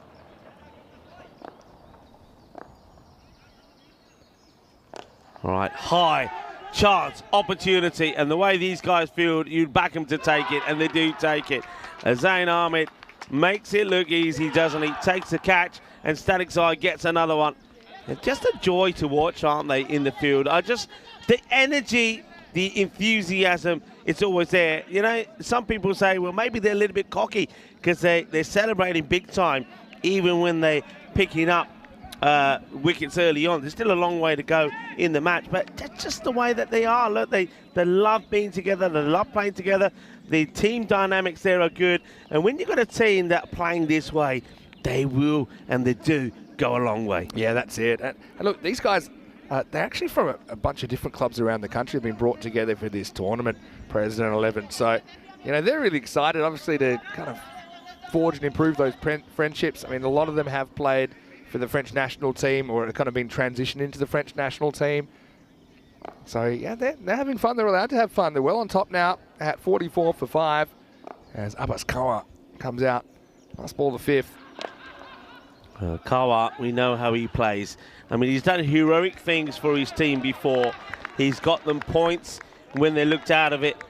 He's got them wins when they needed wins. And now he's got to try and get them out of this huge hole that Mitri find themselves in again. Once again against the President 11. End of the over, 48 for 5. The first duck of finals day also falling there. It was Hussein Yasser. 2 balls up for him as we have a look at some of the scores for the internationals. Yeah, and just one name in there. We talked a lot about the President 11 players in there, but Hewitt Allen Jackson, or Action Jackson, not playing for Balbinio in the next game. That's one thing I was looking at, but this could be another one, could be number 6, it is. And that's the thing, creating chances and taking chances. Mr. Universe, he loves it. And Mitri, I think this ship is sinking pretty fast now, 48 for 6. Yeah, well, Sharp and Dekel, they needed him to stay there, make something happen. And that one gets hit up in the air. Great catch taken. They're catching, they're fielding. It's just been fantastic. More joy, more celebration. And here we go, Dawood Ahmadzai. Let's see a little bit more of that as Dawood Ahmadzai, the captain, he starts to do a little bit of boogie-oogie. Well, he's dancing in the middle there, wiggling it just a little bit. I like it. Come on, let's see it.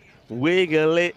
Just a little bit to the left, to the left, to the right, to the right. Here we go. Celebration time. 48 for 6.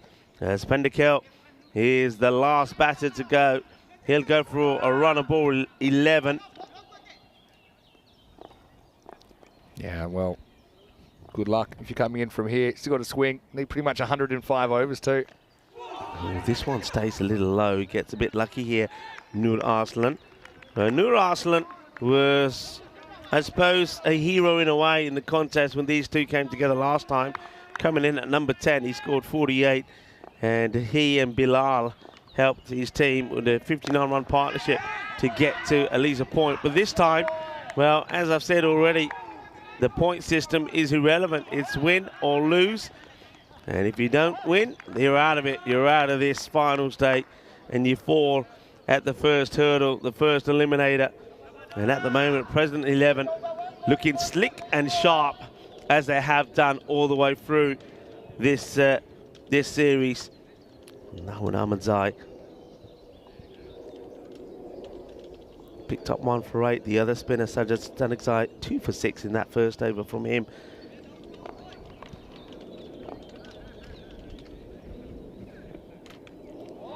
How good's the spin though? I mean, it's not easy to come in here.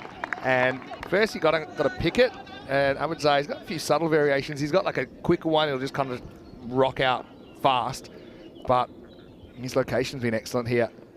Slightly short, and he's latched onto. That's the difference though, isn't it? Also the length. You've got 2 guys there, Nur Arslan and Abbas Kawa. If they sense it's short, if it's a loose delivery, they will still ping it. And that is a little bit too short, and Kawa goes, thank you very much. Boom. Shakalaka. Remember these hits from him when he got his team to that magical golden ball. He hits another one, but this time he's in trouble as the catch gets taken. It's Rahmatullah Mangal who gets another wicket. And Dawood Ahmadzai, well, he's got time to do some more dancing after being hit for a big 6. This one's a bit fuller. He goes for it. Look, he knows he's got the man in the right place, and there he goes. He's off. He's running. He's celebrating. He's happy. Another wicket goes. 55 for 7 at the end of the over. Dawood Ahmadzai finishes with 2 for 14. Yeah, fantastic effort from the captain. And, yeah, well, it's time to party. It's time to boogie. They'll have a bit of time after this to prepare for the qualifier. They'll take on whoever wins the second eliminator between PUC and Balbiniol. Yeah, Action Jackson not in the lineup for Balbiniol. Fitu will still do the keeping and the captaining there. Just thought he might be an interesting inclusion. Well, it's worth an appeal, and the umpire says you're gone. Let's have a look at this. I mean, is it drifting a little bit towards the leg? I mean, it hits him full. Looked pretty straight to me. I mean, let's see it's from straight on. That's his third. Well, you're talking about 5-wicket haul. Let's have a look. See you later. That's not missing. He's gotten slightly across, hit him in the back pad, doesn't have too long to travel. For me, that's good night. Yeah. Crashing into leg stump. That's it, and that's what it's about to say, Vinny. He doesn't have to be hitting middle. He's hitting leg, so another one will go. Another one bites the dust, and that's going to be the end of Shafiq. Shafiq will go first ball, so we're going to see the first golden duck of the finals day, and it's going to be Shafiq. Come on, Goldie, where are you? All right, 3 for 6. Oh, this one almost sneaks through. Chase is on. Just slows up. He's a little sneaky chance of a fiver here. Yeah, very much so. At the lower order. Very much so. Got to get 4 first. That was just that one. You've said this before. Every so often, he'll just stray down the leg side. I think that's the one he tries something a little bit different. He tries to get it a bit quicker out the back of the hand. We'll go back normal here. Yeah, that's up in the air. Well, you said 4 first, but this one is just not going to carry. That's the thing, if you're facing a guy like this, like Stanek Zay, your only hope is for him to make a mistake. And I know the feeling, I've played against some really good spinners. I've played against spinners that have played Test cricket. And they don't give you that one ball that gets you out of jail. And in longer form, if you can get that 4 and over or something, actually, you've probably won the over. Well, this one is going to go all the way. He gets leverage on it. So good, strong hit. And, well, nice hit from the captain. Shazad Umar smashes this big. Oh, is that Shazad Umar? Hang on a minute. Might have got him mixed up. I think that might be Umar or Shafiq out there. Yeah, got just last ball coming up here. It's Shafiq who pumps the 6, and then we'll get a 1. He'll retain the strike. Still, Stanek Zay. Very good effort from him. 3 for 15. And at the end of the over, it's really almost over. 8 wickets have fallen already. PUC taking on Balbiniol. And yeah, I mentioned no Action Jacks, unfortunately. I just assume it could be an availability thing. Obviously, these guys have got jobs. It is a Friday. But Fitu's been very, very good. Watch out for Tavalingam there and Thayaparan for Balbiniol, who kind of just held on to their spot in 5th. PUC, well, they're a strong unit, aren't they? Led by William Singh. Manish Kapoor comes in for the first time in the series for this eliminator. You've got Zafar Iqbal and Shahid to open up. Tahsin Safi's had a breakout year. Mukhtar Ali Gulami, still a guy that I think has really set the world on fire compared to what he could do. And I'm a big fan of Zika in there as well. Really, 11 names you look at there. Kanasane lets this one go under him. It's going to be 4 by, and so kind of a rare error in the field because I don't think they put a catch down yet, put it that way. And how many catches have we had? So we've had 6 catches out of 6 opportunities. Yeah. But this one just goes through the legs of Lingiswar and Kanasane. Yeah, Kanasane doesn't go with the gloves there. He thinks he's going to stop it with his pads, but it actually gets through the little gap that he leaves. So Malikzada, well, that's a nice looking shot. Wow, that's been absolutely crunched from Mohammed Shafiq. What a good shot this is. So once again, as we know about Mitri, they won't give up. They keep playing their shots. The problem is, though, they're needing to go at, well, it's getting to a point where they need to go almost supersonic every over. Playing for pride here, I suppose. The President 11, one of what I call 3 big fish.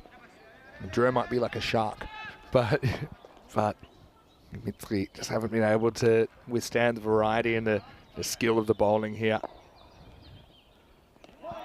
Goes for the same shot again, but it's a different. I can't believe the batter has got the audacity to ask for a wide here. I mean, do you not know the rules? I mean, do you not know the rules? It's also funny because he's trying to hit that leg side, so He obviously thinks it's straight enough to pull. All right, that's a good shot. Gives himself some room, and that's going to go a long way. Shaba, Ginnasona. This time he makes the right approach. He actually steps outside the off, and he crunches that big. That's a good shot from Shafiq. He goes into the 20s. He's actually had a pretty good game for Mitri in this one. He bowled well, bowled better than his figure suggested. And that's a good strike from a guy coming in at number 10. Trying to bring some respectability to the scoreboard. Yeah, hammers it big, doesn't he, Shafiq? And just a bit of bat maybe on this. Let's see. Maybe a little bit high. A bit too high, yeah, given a leg by. See, Darwood's eye still having to work on that ball. They're still close, though. A bit of the dew that's around, but he's doing his job. He's quite a tall guy, Shafiq. That's hit pretty well as well. That's going to be 6 more. That gets clobbered. So now is the captain, Shahzad Umar, who fires the middle of his bat. So Malik Zada coming on, and that over just going magical. So not still, even though magical, even though it goes for 23, they're needing 20. Well, at worst 26, 27. It's now 29. So things not going to plan at the moment here. But once again, what Mitri are showing, that they bat deep. It's just the batters at the top of the order that never really clicked. So you can see it looks like one of those ski slopes, but it's well, they're going downhill. That's the problem. Iqbal Hussain comes back. It's interesting also that as soon as the spin comes off, that the 4 overs of spin, that the runs start to flow again. So yeah, the importance of spin, and I think you touched on this, Vinny, the importance of spin could be so crucial. All right, here comes Iqbal Hussain, 1 for 18 so far, and that one is right at the batter, who guides this away for a single. Yeah, his first over was quite an interesting one. The first 4 balls all went to the boundary, and then the next two dots, including the wicket and the important wicket, of course, they needed early on, of Zafar. Quick hello to everyone. Nishal Duki with some good comments in there. Hello to Kevin as well. And Nishal was calling the President 11 bowling attack a weapon of mass destruction. Well, certainly destroyed the batting here. 88 for 8. Off 8.1. Iqbal Hussain bowling out in the 9th. 2 wickets away from finishing this off as well. All right, now this one is going to be a teaser, but Rahmatullah, brilliant. Absolutely brilliant. What else can you say about these President 11 players? They are so switched on. What a class bit of work this is. They're setting the standard, aren't they, in the field? And yeah, he knows exactly what his play is here. He knows he's not going to be able to catch it and stay in the field of play. So he's just satisfied to keep the ball on the field of play. I think Iqbal Hussain owes a debt of gratitude to Mungo there. Well, this time he says, try to stop this one. He can't. That one gets carted away. So 6 more. So the seamers, they're getting the treatment. That's well hit. Nice strike there once again for the captain, Umar. And Umar and Shafiq certainly getting things happening. That's Shafiq this time.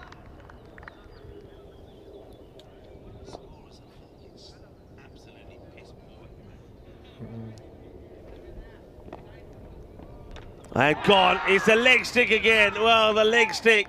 I tell you what, if you got a growing company or something, and you want to do a bit of publicity, that leg stick is the one that you want to put your merchandising on, because it is coming out of the ground plenty. It's been on the camera a lot. There it is. It comes out again. Another leg stump buster from Iqbal Hussain. It's been loosened up, hasn't it? Look at it go. And yeah, wild swing. I've liked the game from Shafiq. I think he's fought really hard. I think that he's shown a lot of what he can do, and that's been what this series has been about as well. Yeah. There's only a handful of players outside Jerome PUC that we'd ever seen on ECM before. So yeah, just to see guys swinging and doing their thing at the domestic level. It's been wonderful. And Shafiq, unfortunately for him, it'll be the end of the road in this ECS, but hopefully we see plenty more of him in the future. 9 down. Any wicket will do it. President 11 looking to get themselves into the qualifier. Gets played away and they don't take the single. This is all about Azim saying, nah, I'll take 2 out and you face the last. Shafiq's a guy we have seen previously for Byron in the ECL as well. Obviously there's a few of them like there in Mitri, but he's the exception, not the rule. Azim, he land a couple of blows late in the piece. Plays this one out as fast. Again, not looking to run at all. Azim is just saying, all I'm doing is blocking. And maybe they decided that they don't want to lose by being bowled out here. But blocks out 2. Both could have been singles. Get to the last over, 95 for 9. I know it probably doesn't matter, but I think I'm running there. He stays on the 0. It's not really going to make a difference. I was just thinking, anytime we can get off the 0, especially if you're batting 11. Yeah, I agree. I want to run because you can block and block and block and then finally get out. And then when you go back home, say, how many make today? 0. Yeah. 1 is always that. 1 always sounds better than 0. Strike rate killer for the career stats as well. All right, last over. Could be the last ball. And not just yet. This one is going to be a teaser for the fielder. Can't get there. He's not as tall as Rahmatullah Mangal. Is Zain Ahmed, so he can't get anything on this. That's going to be 6 more. Look, it brings up the 100. And I think that's good as we see that last wicket that went flying. That's leg stick again. So gets a good hit here. Brings up the 100. So that's something. A 101 for 9. All right, here's another one. As the captain, Umar says, I'm going to have a bit of fun now. Why not? Well, that's why, I mean, strategically, Azim turns down the run saying, all right, I'll guarantee you an over. See how many you can smash. And the captain responds with a couple of good ones. Yeah, well, he's moved now into 20. Don't forget that Shafiq, who was late in the order as well, has got 27, the highest scorer. That gets worked away, but again, they won't be running. You don't often see number 10 as the high scorer, but that's what it is at the moment. Shafiq with 27. You've got Umar, who's batting number 9. He's 20 not out. Well, Mitri are the team that do it, because as I keep telling you and reminding the viewers, it was Noor Arslan last time at number 10 who scored 48 not out. Once again, single opportunities are there, but they're not taking them. I think this is probably the captain saying to Azim, or probably Azim saying to the captain, you stay there, I don't want any more. I'm quite happy with my 2 balls and my 0 not out. The thing is, if this was a regular game, they would have kept their point. Now they've gotten above the 70% mark. So, I mean, haven't really been blown away in the end. Here we go. Been comfortable. This could be it. And, well, they are human. They are human. Almost. Oh, what happened there? Comes in a long way, gets hands to it, doesn't take it, and that's Zain Ahmed. I thought it almost looked like he threw it away. No, it just goes straight through his fingers. Zain Ahmed, yeah, it's the first blemish. I suppose if you're going to do it, now's not a bad time. I'm guessing they didn't run. Well, that one gets played, trying to get it in the gap, and, well, he may have dropped the catch, but the standards in the field have still been outstanding. And that will be it. It will be President 11. That will be, once again, hugging each other and giving each other high fives, because they have got past the first of 2 obstacles that they've got to face if they are to make it through to the final, where Drua, of course, are waiting. They get through the Mitri lineup. Mitri are a team that have been playing hot and cold all the way through this series. Sometimes they've been brilliant and their batting has been awesome. And other times, well, they've just been skittled and they haven't really clicked. And this, unfortunately for them, in this eliminator, has been one of those performances. They do avoid being bowled out. They get to 107 for 9. But President 11, after putting the runs on the board, after that fine knock from Iftika, they were once again too hot and too spicy in the field. Yeah, President 11. Well, we now know that they will be the first team through to the qualifier. And they will take on the winner of PUC and Balbignon in Eliminator number 2. So that next game coming out in about 20 minutes. And of course, Drua, well, they're sitting pretty in the final But President 11, pretty complete performance from them. They kind of batted themselves out of a slightly kind of a tight spot. I think obviously you got to love the work of Iftikhar. His 69, I think for me, gives him the player of the match performance. Yeah, but stay tuned. We'll be back in about 20 minutes with Eliminator 2. Mitri, got a feel for them.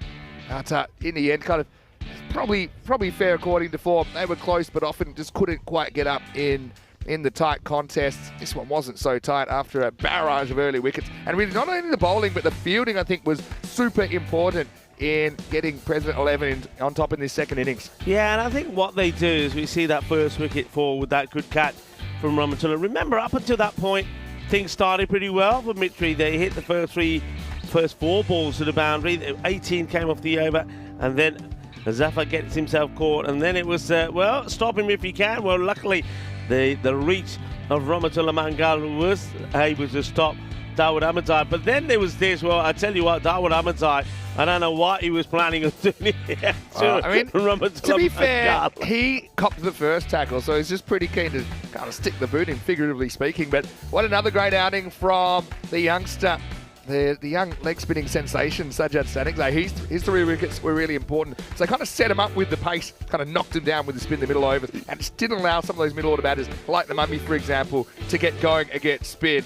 And they paid the price with their wicket. In fact, nobody in the top 8 was able to score more than a dozen. Yeah, there's more good catching there. But with the spin, you mentioned the spin there, the 4 overs of spin that we saw there. So 2 overs from the dancing Dawood Ahmadzai there, and Sajjad Stanikzai, the 17-year-old, picked up 5 wickets between themselves and only conceded 29 runs. And that there is the deciding factor. It was very much spin to win for Dawood Ahmadzai, who was there giving his Mr. Universe celebration. Yeah, I mean, Stanikzai's bowling's getting there. He's celebrating still a long way behind some of his more experienced teammates, but I still think they got plenty to celebrate. Yeah, a little bit of the old turn and twerk combo from Ahmadzai a couple of times there. Had some late hitting. I like Shafiq's game, 27 off 11, coming in at 10 in a kind of hopeless cause, but they didn't really let their standards slip at all. That was a great stop, keep it back in the field of play. Yeah, so Shafiq was able to whack 4 sixes. Shazad Umar late in the piece as well with a fighting 20. That's in the end, he used all 11 batters in this innings, and that rate required in the second half was about 20 and over. It was just never really going to happen, was it? But yeah, that was probably the only blemish. Zain Ahmed just missing a difficult opportunity. We saw a couple disappear in the last over. Last ball, I think they ended up giving it a dot, even though maybe you could have appealed for a run out. They said, no, we're happy with the win. And so the end of the line for Mitri going down by 37 runs in Eliminator 1. But President 11, they do survive to the afternoon. Before that, though, PUC taking on Balbiniol in Eliminator number 2. PUC winning the toss and batting in that one. Manish Kapoor is a player we did see in the ECL, remember, but he hasn't been able to play so far in this European Cricket Series. And look, Zafar Iqbal and Shahid likely to open up. They list Safi at 3. He hasn't really been batting there. I think they might go Gulami at 3, but they've got a long, strong batting lineup. And Balbiniol, well, they're going to rely on a couple. I think Jathusa and Thavalingam give them a solid start, but they're going to have to deal with some tough bowlers. Fitu has been a bit of an inspiration behind the stumps as well, I think, for Balbiniol, who finished in 5th place with a 4-5 record with 1 washout. Let's go back and have a look at the scorecard. It's not one that Mitri will be showing on the mantelpiece, I don't think, Rico. There's 12 at the top from Arslan Zafar, but he didn't last too long. 10 for Abbas Kawa in there. It really was the tail enders that got them to respectability, with 27 for Shafiq and the captain Shazad Umar with 20 not out. As far as the bowling went, well, 3 for Stanikzai. He was good, wasn't he? The wrist spinner Dawood Ahmadzai, the captain, with 2. 2 was also from Alexander and Iqbal Hussain. So the bowlers sharing the wickets a little bit. Zahiri, a little bit of an off one for him, but he still only conceded 23 off his 2 overs. We'll take a break and we'll be back pretty shortly. In 15 minutes, in fact, it'll be PUC, the Purple Army, ready for the fight against Balbiniol, who have made the 5 and they want to survive. Vinny Sandu, Mr. Maximo with Rico Full. Take a quick break. Back soon with more European Cricket Series.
This European Cricket Network event is proudly brought to you by HCL Software and Paramatch.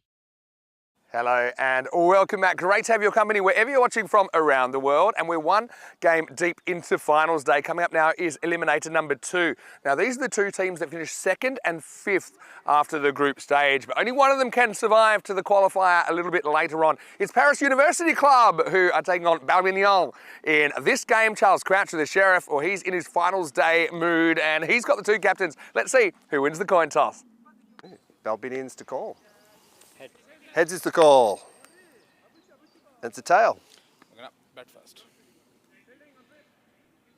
So PUC have won the toss and they have elected to bat first in this one. And look, they were very, very close to topping the table. It was just net run rate that essentially stopped them going straight through to the finals. So they've got to be hot favourites here, of course. Who could forget their first game on finals day in the ECL, the Champions League of European Cricket, where they took on Drew, and it was actually a golden ball win for them that took them straight through to the final. Today, they are still 2 games away from the final in this one, but obviously they've got a really well-balanced side, a team that love to play together, and they'll be hoping they can get the business done today. Led by William Singh. I think his left arm spin is a little bit of a tough one as well for the right-handers to deal with. Just always kind of slides in and catches them on the pads and misses the inside edge quite a lot. But they've also got other options. They're a real balanced side. For Balbignan, well, this is a chance for someone maybe like a Thavalingam to step up in a big moment. And they're the team that finished in 5th place, and they had to have a nervous wait yesterday if they'd even make the finals. They had to hope that teams below them kind of fought each other for points, took points off each other. They do survive, they've got a shot, but they've got a big task even first up here to take on a very strong PUC unit. So PUC winning the toss and electing to bat in this one. They want to put some big runs on the board. Let's get ready for the first ball. Rico Full is standing by. The news from the toss in Eliminator 2 is it is the purple team. The Paris University Club, I should say. They won the toss. They're going to have a bat first. Rico, it's over to you. Hello and welcome back, everybody, for the start of this match. Before this match starts, unfortunately, we will start with some sad news. And we are, of course, a cricketing community. And like all communities, we come together to celebrate good things, but also when there's moments of sadness, we stand in solidarity as well to show our support. And with the sad news here, there's Manish Kapoor. He lost his mum in India. Manish, that's why he's been absent from some of the matches that have been played so far. So all the teams, the Federation, and we also, the European Cricket Network, we pass on our condolences to Manish and also the Kapoor family as we remember his mother. So the teams are just going to stand and we are just going to take a minute silence here in memory of Manish Kapoor's late mother.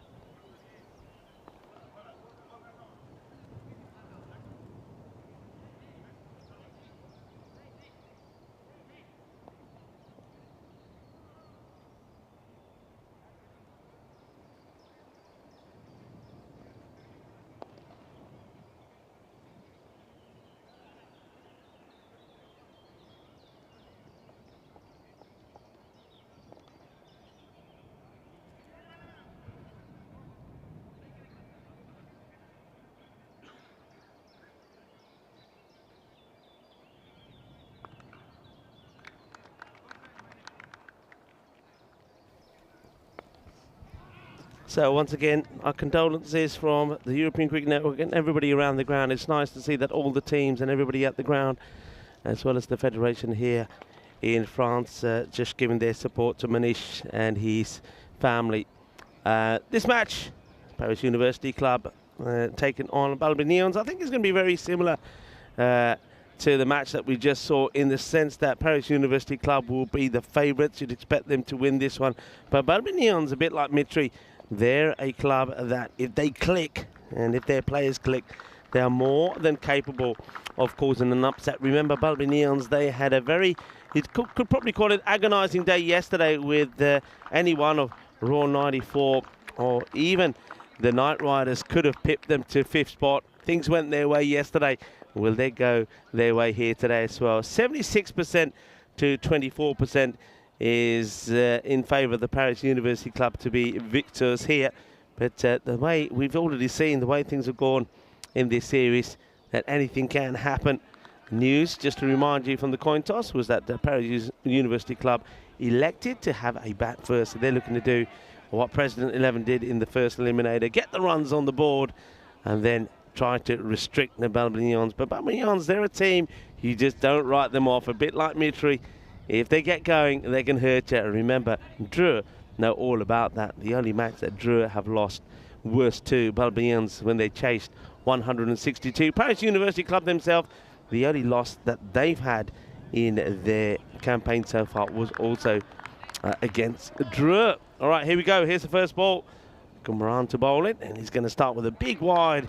Gets a lot of movement, but goes too far down that offside, which the keeper does well to get to. The captain, okay, Jivitu behind the stumps, is Zafar Iqbal is opening up. And Zafar has been useful with the bat, over 200 runs, 233. And now this one is going to be an over compensation from the bowler. Kumran now, well, it goes too far to the left, and now he goes too far to the right. So Jivan.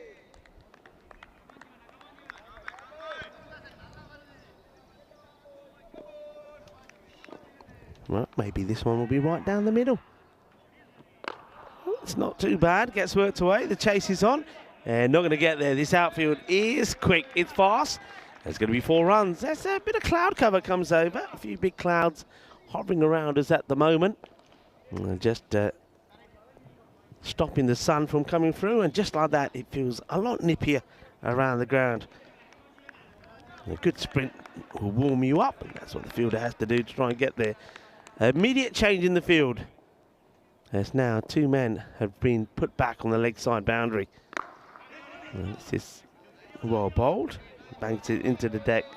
Good areas, good carry through. It's a big unit, is Sajeevan. And if he gets the ball in that area, it's difficult to get away.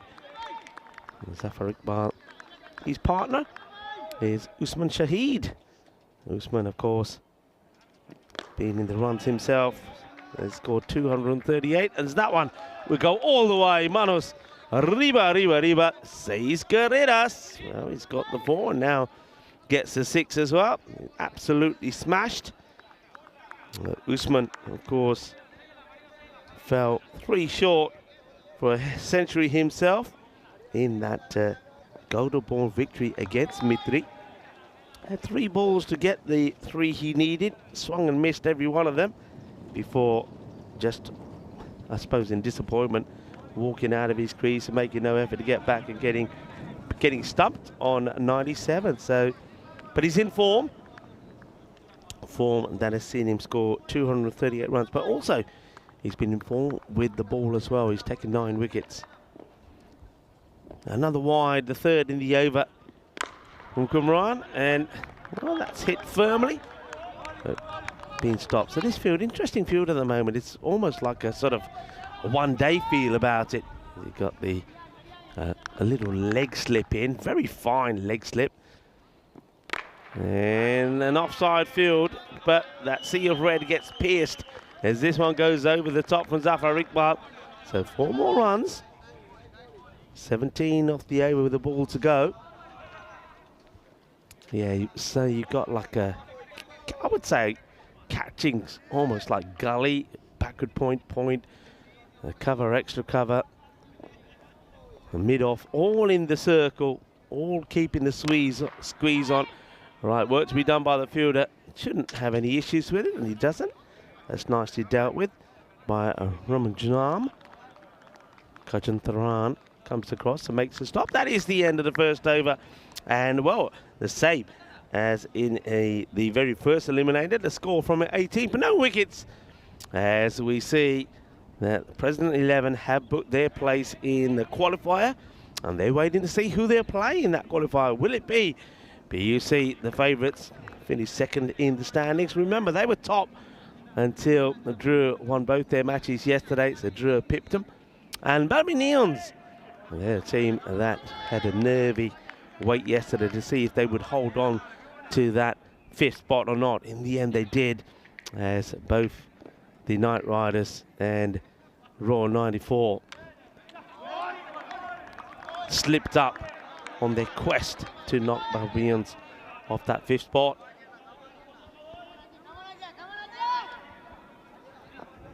Ganeshan. Kirasustaran got to bowl the 2nd, and this is nicely played as well. And I think the issue here is with the field set the way it is, so you've got 1 man back on the boundary leg side. They had 2 on the leg side in the 1st over, but 3rd has been pushed back. But with this field, there's no protection out on that offside, and you can see batters, if they see the length is slightly short, are just rocking back and freely hitting over the top of the offside. And I get the feeling that they want to make a change to that field. And, oh no, never in a million years. You won't believe this. You won't believe this. We're playing cricket, but you're going to see some of the most fantastic footballing skills. When you talk about dribbling, there is nobody. I mean, this is Ronaldinho at his best. Watch these skills. I mean, and then he backflicks it, and it goes over the rope for 4. It's just another ECS classic. And this one will get past the fielder.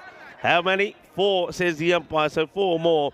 Oh, we've seen some bloopers today already, haven't we? And it's only the start of match number 2. There's the fielder. Sort of backflips this to the boundary. And that was with Yakuma, who got that one wrong. Umpires for this one. Umpire Vignesh is out there with Niaz. That's Niaz giving the signal. And umpire Sushar is the 3rd. Quicker delivery, but quick but wide. Been an issue, been a number of extras. That's the 4th wide in the innings already. So this over's gone dot and a hat-trick of 4s before another wide gets bowled here. And that one is going to go all the way. Well, the hat-trick of 4s is broken by the sound of Willow on the ball, and it sounded good as well as that goes all the way. Maximo, as the 2nd 6 of the innings gets smashed away. It's an easy hit for something like Zafar Iqbal, who is very good form. It's too short, and it's just right in the slot. Over. Now up in the air, he gets it over the infielder who, oh no. Well, let's just say things are not going very well here for that man. Not only does he lose his hat, but there's another one he can't keep in the field of play, Uthiyakuma. Once again, he gets there, you know. He gets there and he just misses out on the flick back. The ball beats him again. It's an expensive over. 23 have come off that one. And Paris University Club quickly race into the 40s. 41 without loss. So these are where these teams finish. So Paris University Club, only the same record as Dreux, 1-9 and 1-9 for Dreux. They got that 1 extra bonus point, didn't they, when they did the clubbing in the last match of match day number 9, when they got all the points against Mitri. And that extra point served them well. And also, they got the extra point yesterday as well in their final match when they picked up all the 4 points. Their net run rate was far superior as well, so I think they were always going to finish top. All right, this one is a miscue. Can anyone get there? And, oh, no. I think that one is going to be, well, we're going to look at this. If he's gone across the rope, but is he touching the ball at all? But the fielder is saying, I don't know. Have a look at this. And loses everything. Now, is he touching the ball at this point? It's very difficult to tell. I reckon he is. I reckon that's going to be 4.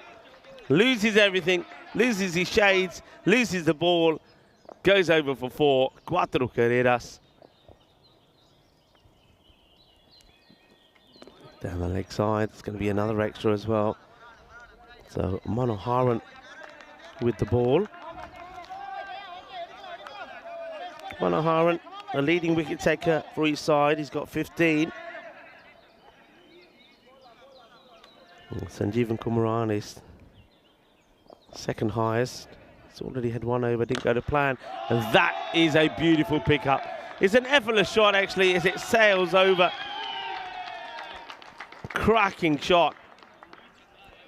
Usman Shahid, it was shots like this that got him so close to his first century. Got to 97 and then was stuck at the non-striker's end for 9 consecutive balls, and then when he did get a chance, well, he'd gone cold, didn't he? He swung and missed, swung and missed, swung and missed and got stumped. He never got there. We've had, of course, 3 centuries in this series. First one was from, and the first one here in France on the European Cricket Network was from Hamza Niaz. And then we saw Safi yesterday. Safi Faisal, the left-hander, smashed it all over the place. Had a bit of luck though, did Safi, on his way there. He was dropped a couple of times, including where the way he brought up his 100. It was a catch that was dropped, that was palmed over the rope, that brought his 100 up. Another wide gets signalled here. Worth having a look at this one again. See if he gets any of the line. Well, I think he does get some of that line, you know.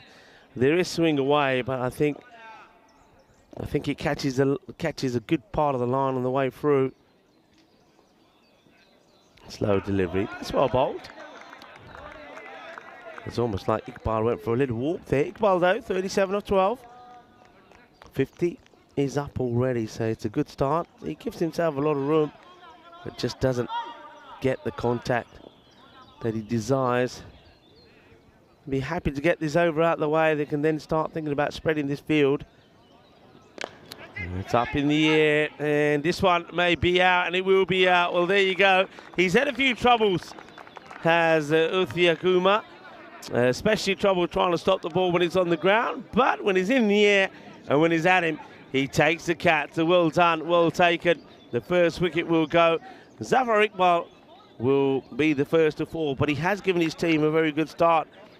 37 he makes of 14 deliveries before hoiking out. And well done to Uthia Kuma.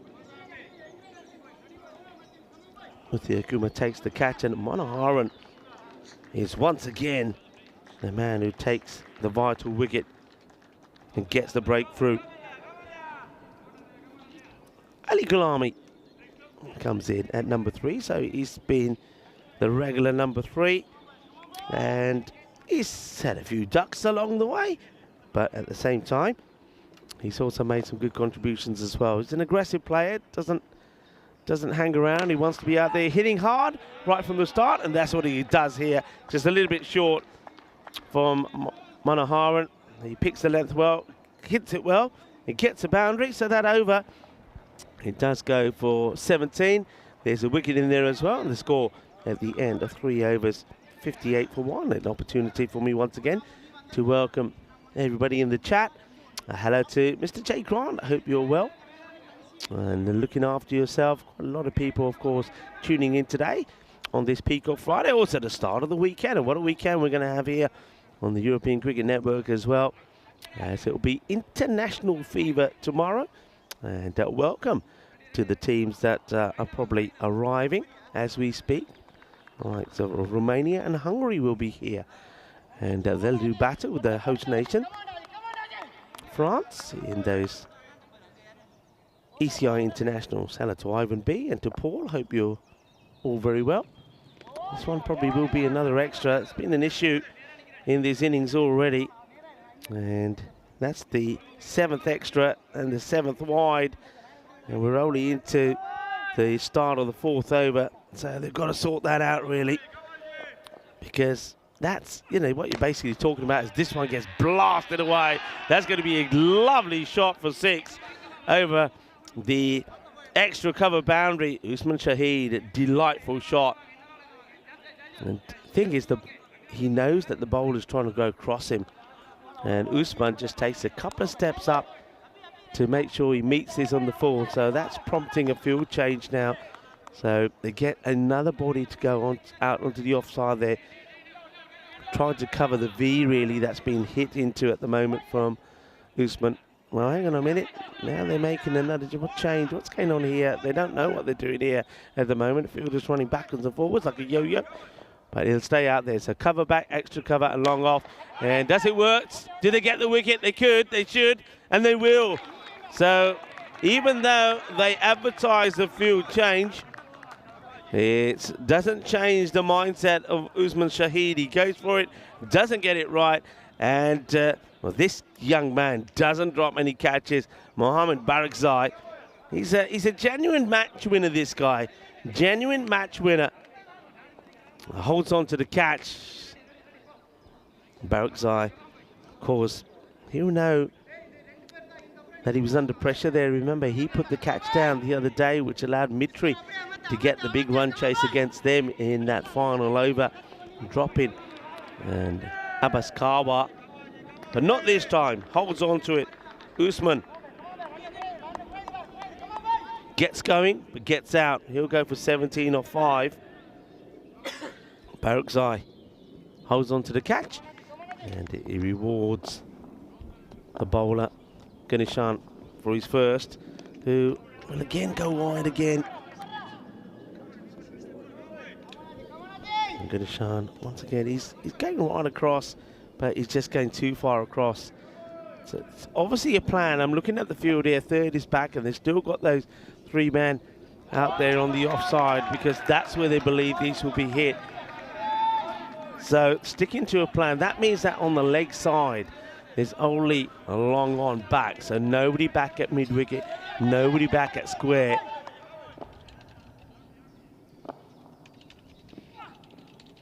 It's probably another wide, yeah, it is. The only thing I'm looking at this field, I'm just having a look at the man who's at the boundary at point. I just wonder if, because of the angle, if this is the plan, backward point would be better. Well, that gets clubbed hard, and with just the 1 man on the leg side, he's going to have to do something to try and stop it. And Rahman Ujun can't get there. It's going to be 4 more. Zaika Ali is the batter that has replaced Usman. This guy's got a half century himself, so he's a good, hard, firm hitter off the ball. So Ali and Gulami looking to not just keep the scoreboard ticking, but keep it ticking at a pretty frantic rate at the moment. That expected score around the 168 mark. This could be another wide, could it? The umpire does signal. So 1 more. It's umpire Niaz. Let's see here, and yeah, I think umpire's called for me. I'm just looking at the angle of the ball. It's never going to be coming back in, is it? It's always going wider. So now he goes with the stumps, and that's where the eyes light up of the batter, thinking, finally, I got one that's straight. I'll go for it. Swings and misses.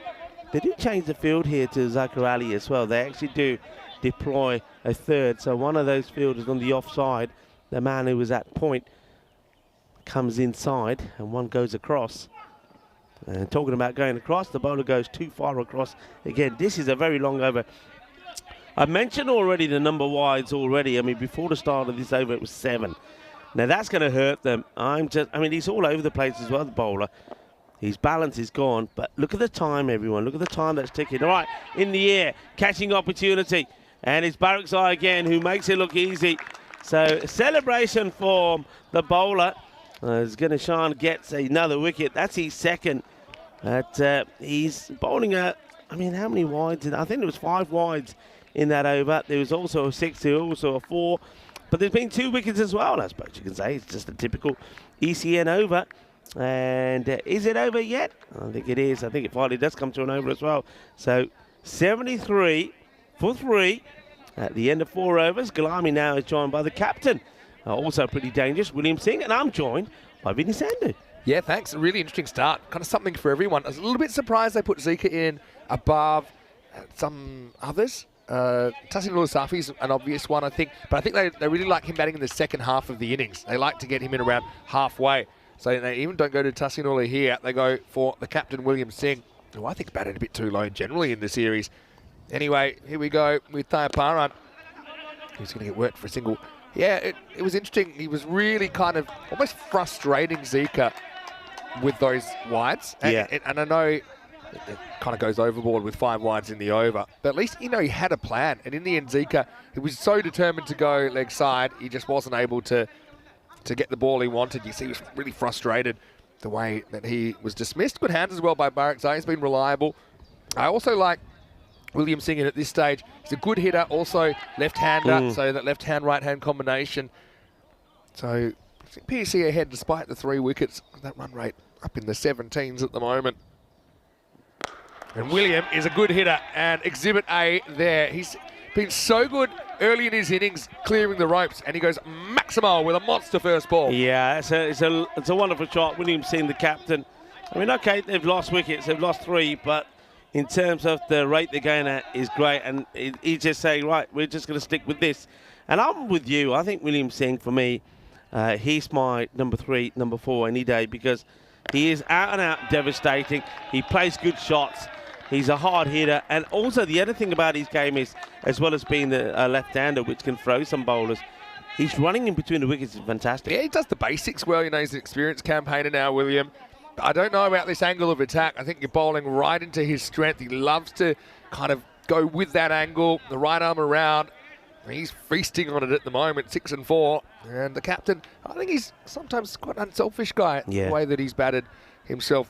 But he's taking responsibility now. He's going to make the angle again. And that one has got a little bit agricultural. That one's in the forest. Rico Maximo, 6-4-6. William out of the box. Vinny Sandhu, this is the shot of the day so far.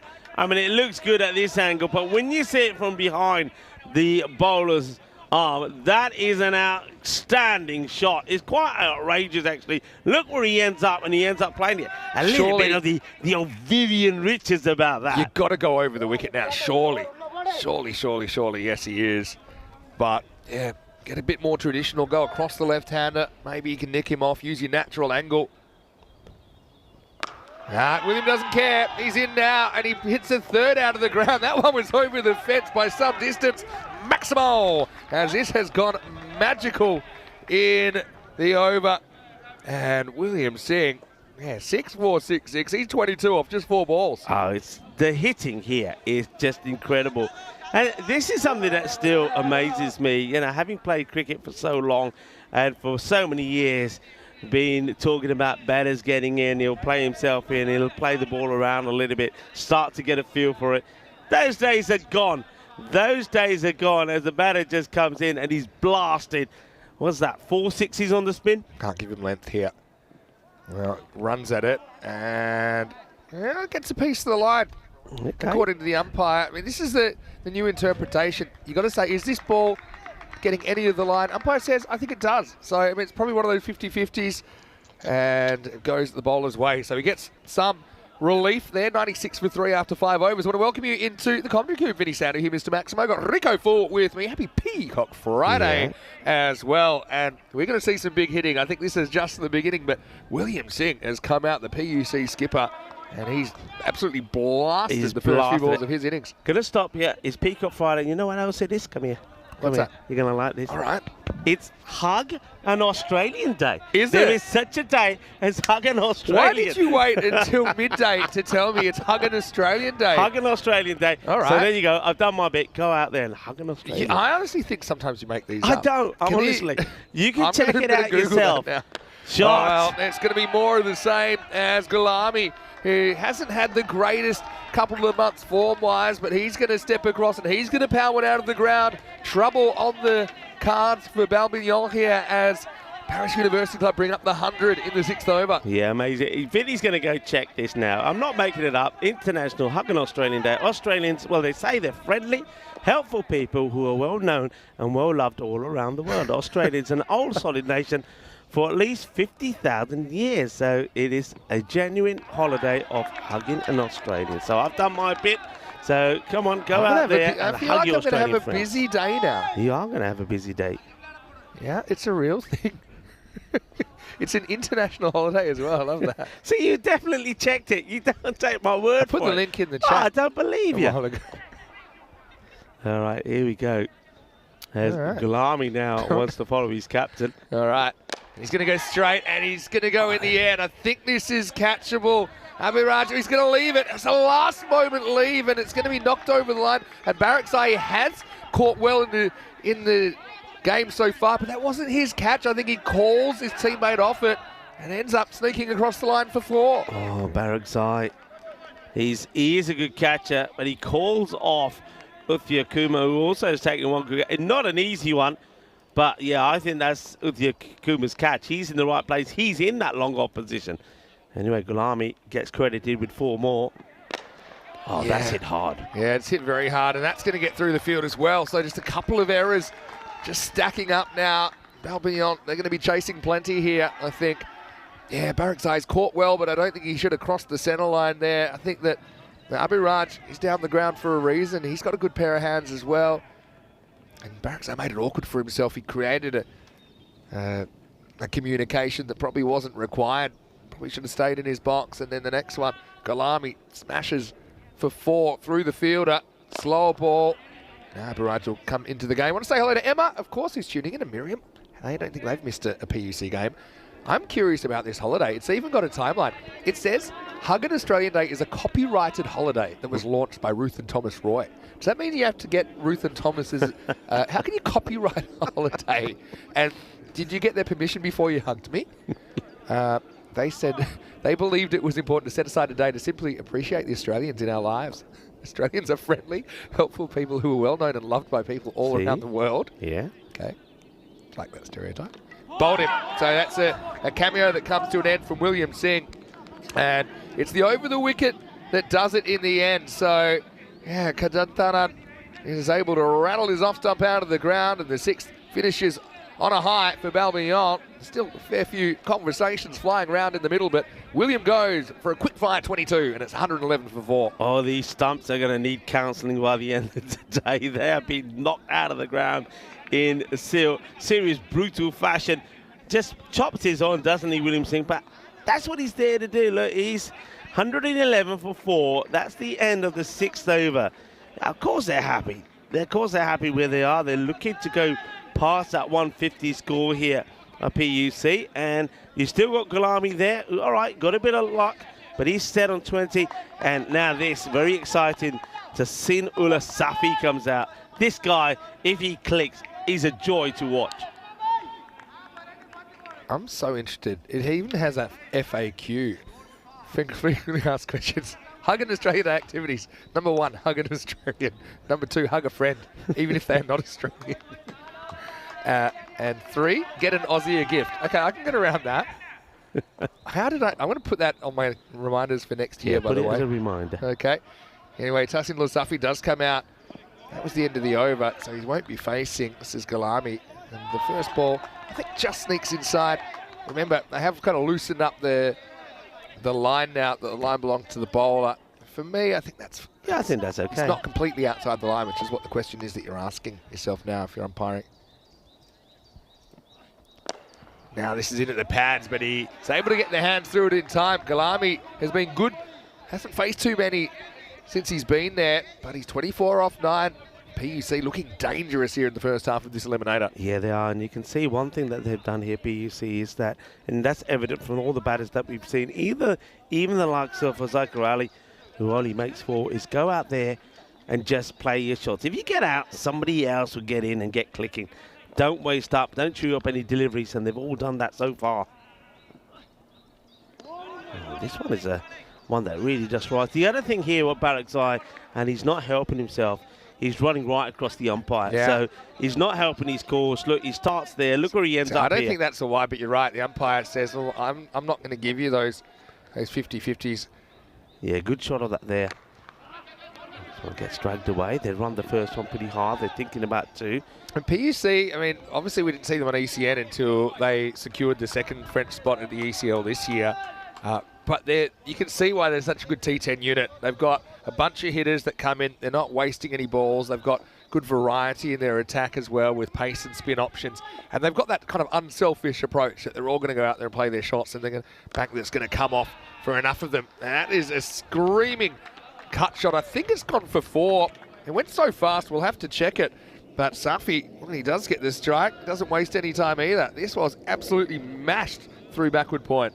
Exciting player is Tassin Safi. He really hits the ball really well, and I reckon that's I think it's that's 4. close. It's It's just inside. But yeah, brilliant strike from Tassin Safi. That really had some bat speed through it. Yeah. He's the guy that he was the biggest impact player at their ECL. Yeah. He ended up making the 12 for the whole tournament. But he was absolutely magnificent.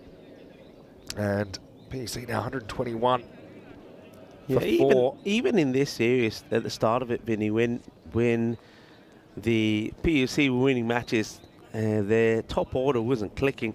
This guy was coming in and making the difference. So he is such a very crucial cog in their setup. It's not interesting just with the bat. They don't really like using him in the first half of the innings. They feel he's a second and half of the innings player.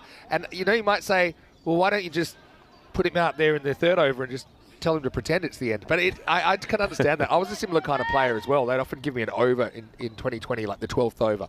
Okay, we want you to bat after that. Anyway, this is pretty as a picture, and that is motoring out of the ground as well. It's in the forest. Maximo Safi saying it's my turn to go to the well, and that finishes the 7th over. The score is 127 for 4. Click, click, click, click, click. He holds the pose as well. Look at that. कितना खींच मेरी photo दुनिया मारिए खींच लो मैं तो इतने हैं मैं तो छक्के मारूंगा आले. Oh yeah, holds the pose. Absolutely beautiful top draw. As we have a look at our 2024 calendar. And we're not too far away from Brescia, of course. This is the final day of the ECS in France. Though we do have the internationals over the weekend.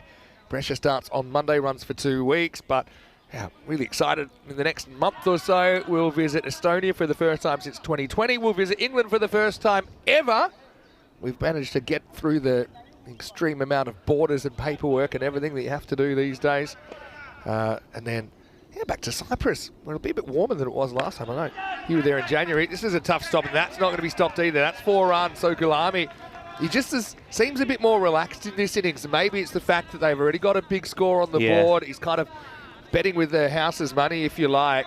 So he just seems a little bit more relaxed and not under so much pressure. He's been brilliant so far. 29 off 11. Yeah, well, Thava Kumalingam wearing his trademark high dark shades, incoming maybe. Oh, just to the left of us, but well, he's been smashed now for 2 big hits, a 4 and a 6. That is the best of the lot from Gulami. That almost came into the cube, and I was straight into Rule 1 protocol, wasn't I? I was protecting the equipment in case this one just kind of sliced in. That was on my side. Hey, I meant to say this, and I said it in the intro last night. You know how you get 500 euros if you hit the clock on the clubhouse here? Yeah. We almost had our smashed clock incident in ECL, didn't we? When a ball came Well, up. I did mention that actually once you did the intro yesterday, showing the clock. Oh, well, he gets whipped this time, and he creams that, and only the fence stops that going into the haunted woods. What a big shot that is. 6 more. Yeah, that is a cracking stroke from Gulami, and that just shows he's making sound decisions out there. He's willing to kind of hit towards the line of the ball. So that's outside the offside. He says, yeah, I'm just going to keep my shape. He stays very side on there. Oh, the beast is back. He's going to go again. This might have been a wide, maybe not, but I can tell you now it's 6. Maximo back to back, and at the moment, Balbiniot, they are under an incredible amount of pressure as Gulami moves to 47. Yeah, he's just decided to go up a notch here. So Kumalang Tavalingam, who will probably be very crucial to their own batting at the moment. He's just bowling runs. Patake chalpe ground the bit swere. Jokka, shakka. Here we go again. Yeah, well, gets this forward, bounces it over the bowler. He'll move to 48. But I mean, even if you pulled up stumps right now, 150 is a lot of runs to chase. And what's scary for Malbignon is they've still got more than 2 overs to bowl. Safi, ideal player to face the last ball of the 8th. And he's just going to lift this one up into the clouds. And that's out of here. Forget about it. Maximo, as that over goes for 29. The Purple Army are on the march, and at the end of 8 overs, it's 156 for 4. Oh, what a lovely shot. And Safi, not only is he hitting the ball many a mile, but he's he's doing it in style. He's a stylish hitter, isn't he? And there's a bit of flair about him as he sends these balls over that boundary rope, holding the pose. And he can hear the shutter of the camera going click, click, click, click, click. A lot of pictures, and he wants to be part of them, doesn't he? So a majestic inning so far from Gulami, 48 of 15, and Safi, 16 of 4. Still 12 balls to go in these innings. All happens in the ninth. It's all kind of already happened. A rare miss from Gulami. Just tried to hit it across that one. Maybe had it in his mind that he wanted to go leg side. But Balbignon, well, they had a nervous wait yesterday, didn't they? While they waited to see if they'd hold on to 5th place. They did. But yeah, right now, staring down a big chase. Having said that, we know the biggest chase of this series was 162, and it was Balbignon that pulled it off. And against no easy beats against Drurt. It was their only loss. Anyway, this one is pounded off the back foot, and that's into the gap, and that's Gulami's 50. Brings it up off 17 balls, and he cracks his 6-4 to bring it up. Also 4 towering sixes. The beast is on fire here on finals day in France. Yeah, बहुत बधाई Mukhtar Ali Gulami nu up to half century puri kali. Felicidades as he powers another one past the boundary rope. He ain't done yet. Now he hits his hard, but on the ground, I think he had a feeling that would be more pitched up because he had just pulled a 4. So sometimes, especially at this stage, you try to get in the bowler's head and you're thinking, okay, if I was bowling here, what adjustment would I make? Okay, I've been pulled away, it's probably going to be full. So he was pretty keen to get on the front foot there. Safi, though, he wants more, and he wants a lot more. He's going to just hard fielder. Oh, he ran in when he should have just held back there because it was always going to carry, and he tips it over the bar, goalkeeper style. But Maximo, 6 runs. Safi absolutely belts that one for 6. Yeah, well, it was the other Safi yesterday who made a century. Safi fires out, and that was exactly how he got to his century.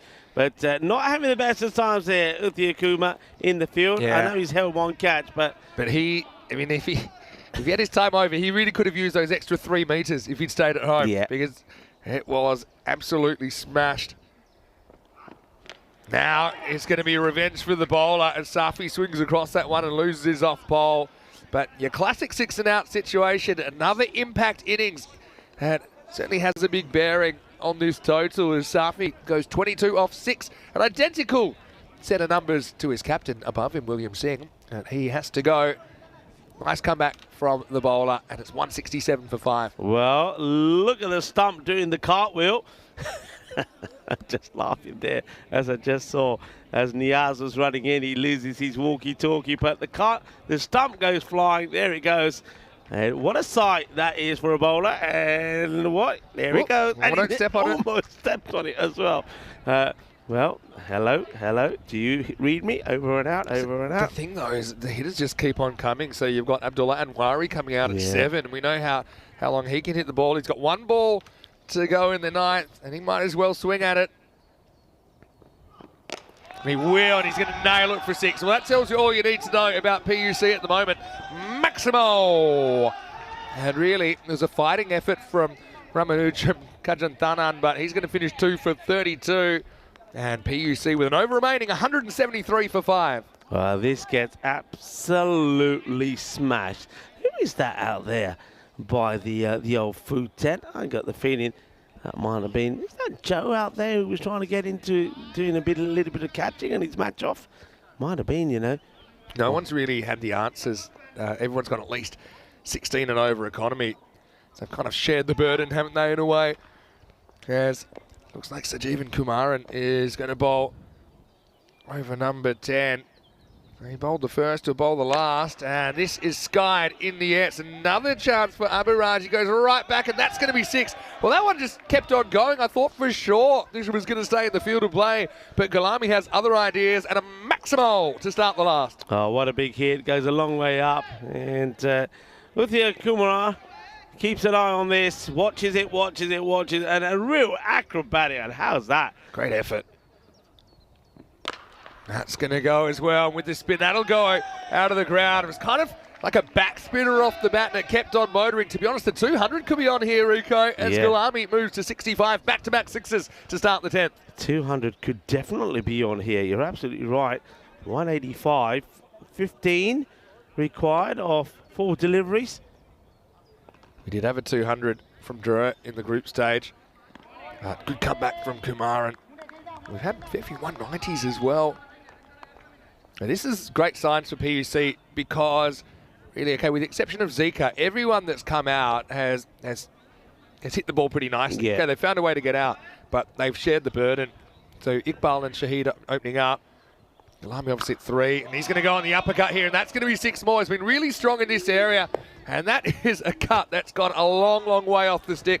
Maximal, and they are up in the 190s now. Really good shot, this. I mean, a lot of cricket, and when you're batting, is about balance, positioning, and also weight distribution. The weight goes into that shot perfectly, and it goes many a mile. Lovely hit. They're in the 190s here with 2 balls to go. 191 for 5. It's hard in this situation. You're bowling, you're trying things, and kind of almost hoping for a mishit, hoping for a mistake. William Singh and Safi were good as well in the middle order. This is going to be outside the leg stump, and he's going to lean on it, and he's going to get 4 more. So they move to 195, and a Maximo could bring up the 200. Gulami with 75.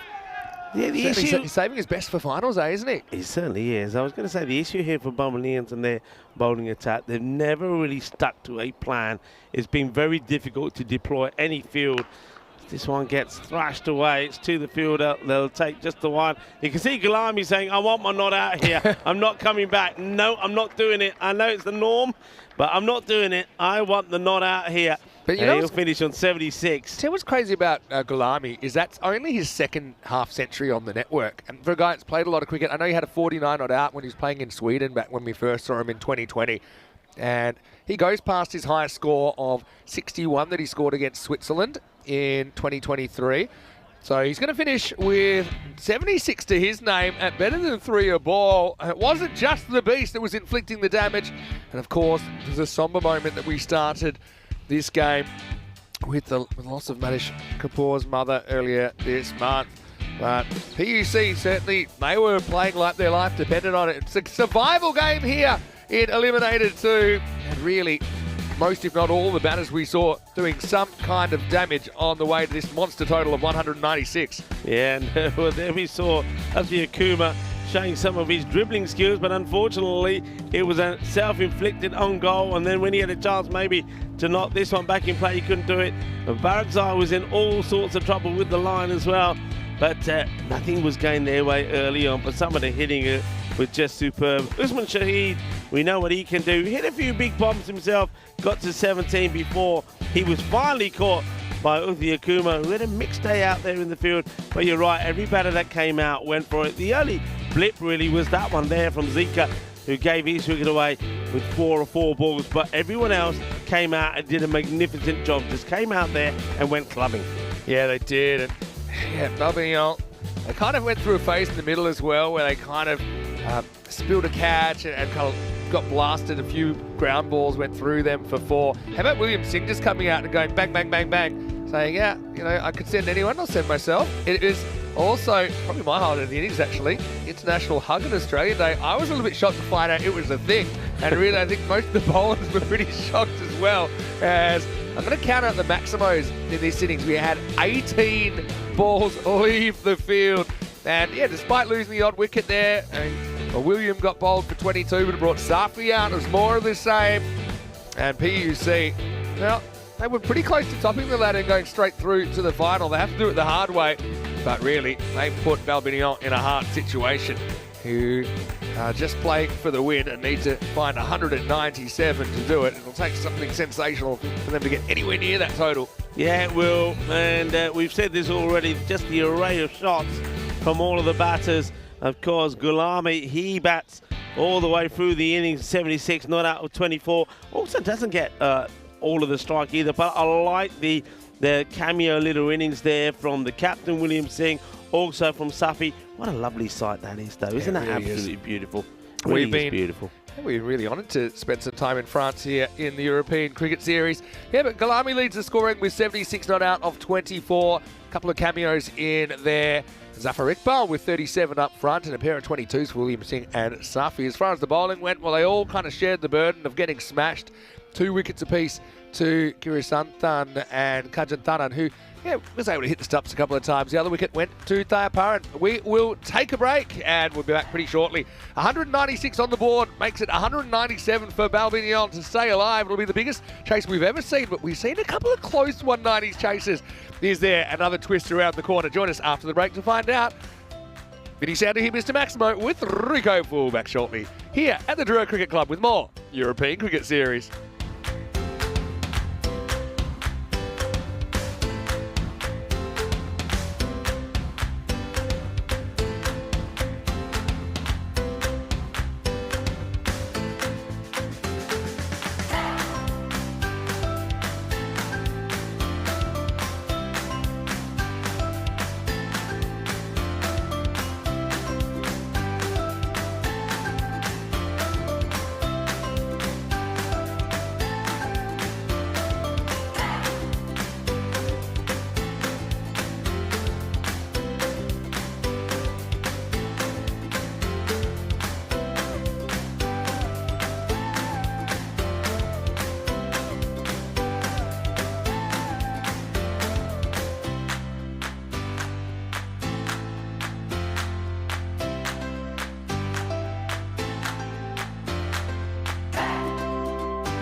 This European Cricket Network event is proudly brought to you by HCL Software and Paramatch.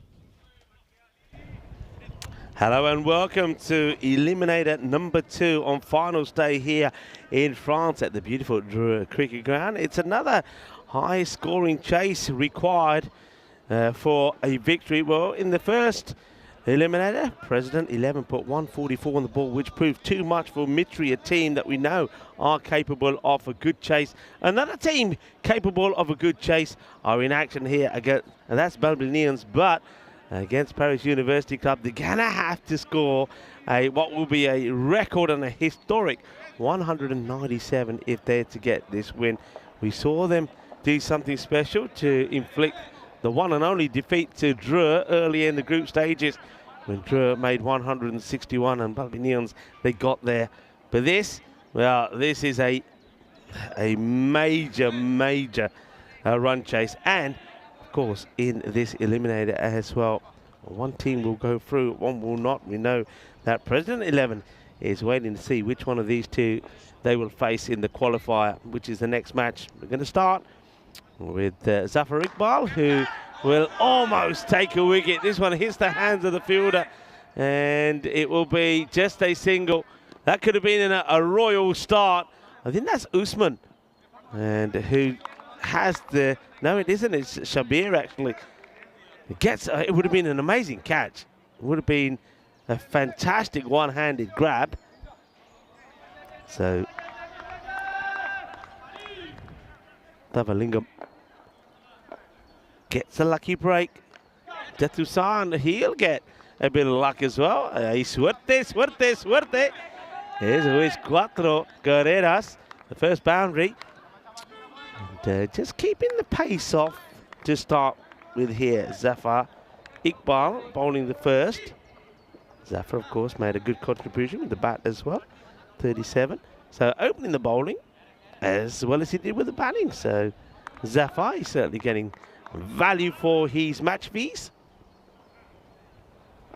Zafar once again through Jath Susan, who plays this really late, actually. He makes an adjustment and he's trying to get it in the gap there between cover and mid-off, and straight away William Singh changes the field. He sees what Jatusan is trying to do, so he pushes Gulami back on the boundary and brings long on up.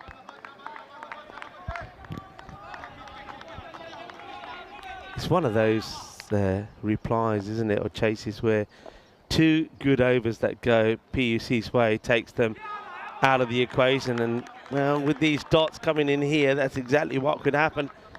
Just the 5 on the board. Both, you could say, pretty lucky runs. One was a drop catch when it was Komalan who could have gone straight away. And Jatusan, he starts with a thick edge which goes to the boundary. They get one more on the board courtesy of that wide. 6 from it now with the ball to go. And it's very much the same. It's a lot of movement from Jatusan, but not executing the shots. Only 6 of the first 11 matches.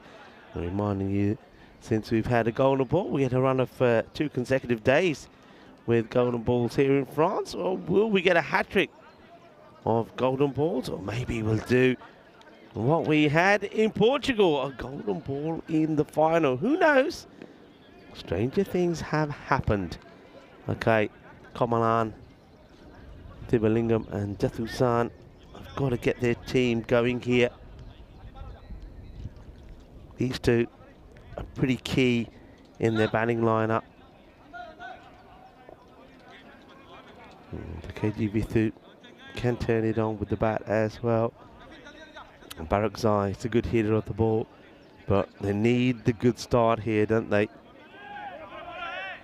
Manish Kapoor, of course, we started the day with a minute silence, a sad passing of his mother. He's been absent as a result of that. I just was talking to him, and he just come back from India. So once again, our condolences, the condolences of everyone here from the European Cricket Network and everyone around the ground to the Kapoor family for that sad loss. Good start from Manish. It's well bowled again. Bowling to his field, isn't he? And that's one thing, and I was saying towards the end of the innings from Bablions, that's one thing they didn't do. They sort of had a plan where they wanted to keep the ball, sort of getting it going wide from the right hand. There's a lot of the bowlers bowling a right arm around the wicket, but thing was, they always bowled 2 or 3 deliveries that were loose. They're either too short or down the leg side, and they were capitalised on by Paris University Club. That's why they never really won too many overs in the field. This one gets worked away, but to the fielder now. It could be gone here, will be gone. Oh, well, does he miss here? I thought he was going to miss. I think he might have missed and then recovered to complete the run out. And, well, Jatusan just keeps running. It's a terrible mix-up. He doesn't get going. Here comes the ball. I think he does get there in the end. I think he just had to make sure that he doesn't. That's nice there from the umpire. Niaz is कितना बेटा ठीक है कहते हाँ मैं ठीक है चल पे ball there. He had to make sure that he doesn't knock those stumps over with his body. I think no issues there. Issue is for the batting side. Jatusan gets run out.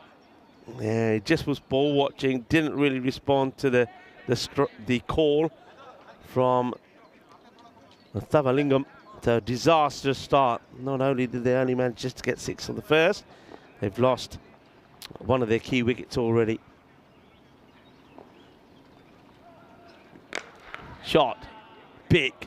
That will go all the way. Watch out, there's a vehicle just turning up, going more or less where that ball been hit.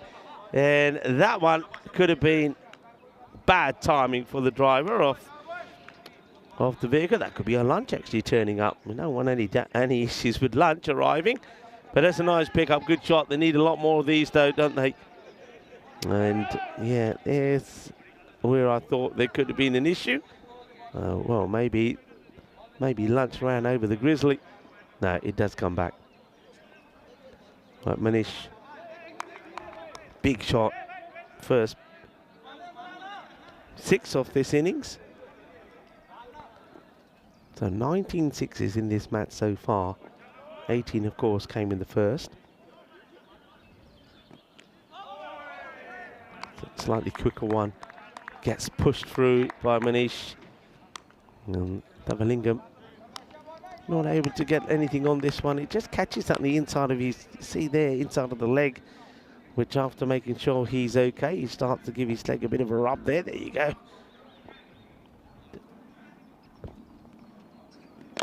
Shot, watch out, this is incoming. And just to the left. Well, this one just starts to drift away from the cue. For a moment, I thought we were under attack here.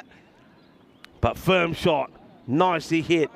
And this is what Komalan Thavalingam can do. And yeah, we you see, we got our own little language. When we're talking to you, but then the finger pointing is telling each other what we got to protect. Well, I was over my equipment, but it's okay. It gets it doesn't come into the cube. No. 19 for 1 wicket. Well, doesn't quite get it out of the middle fielder. Yeah, so he's lost it for a moment. Kidhar gayi? It's behind you. There's Abdullah Anwari. Makes a good stop in the end, Manwari. Because he knows that once the catch is not on, he's got to get something on it. Finds it. Oh, this one gets dragged, but to the fielder. Now this is how the first run out came about. Where one batter was ball watching, the other was running. And Jatusan, unfortunately, didn't make it back home. He went for 4 of 6 deliveries. Run out by Manish after the throw from Dalutzai.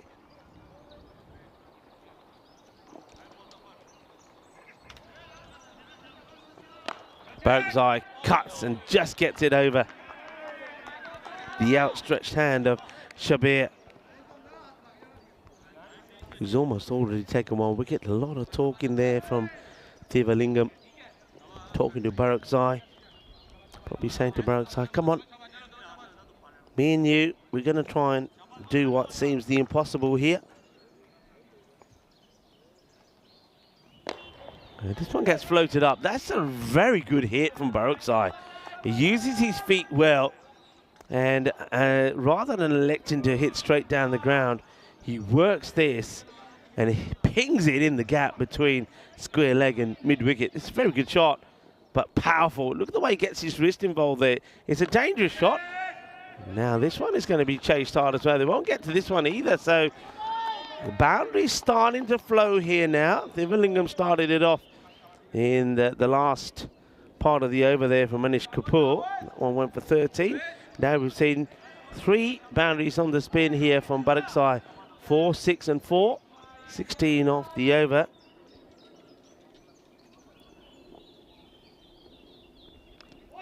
Ooh, this one could have gone anywhere. I think he gets a little inside edge onto this. Almost goes onto the stumps. It finishes with the dot. Let's see here. So yeah, he almost crashes his ball onto his own stumps. End of the over, 35 for 1. So well in control here. Paris University Club with that rate already past that 22 mark to just stay in the contest. And of course, they've got to go at that rate for 7 overs. Going in the right direction though, 6, 13 and 6. Iqbal will be more than happy with his spell. No wickets, but only conceding just the 22. Right, time for a little bit of pace from Tahsinullah Safi, who's going to bowl over number 4. Tahsinullah, I've said before, this guy... Oh, look, there you go. This guy is a little bit of a pocket rocket, and he shatters the stumps. Timber! The castle has been destroyed. First ball from Safi. And before I could even finish giving my praises about this guy, he does what he does best. He makes changes. He changes the direction of a match. And he changes his big-time favour now to his side as Thivalingam plays all around this one and gets the stumps shattered. And down he goes. And maybe with the shattering of those stumps, the hopes of Balbi Niels get shattered as well. He'll go for 14.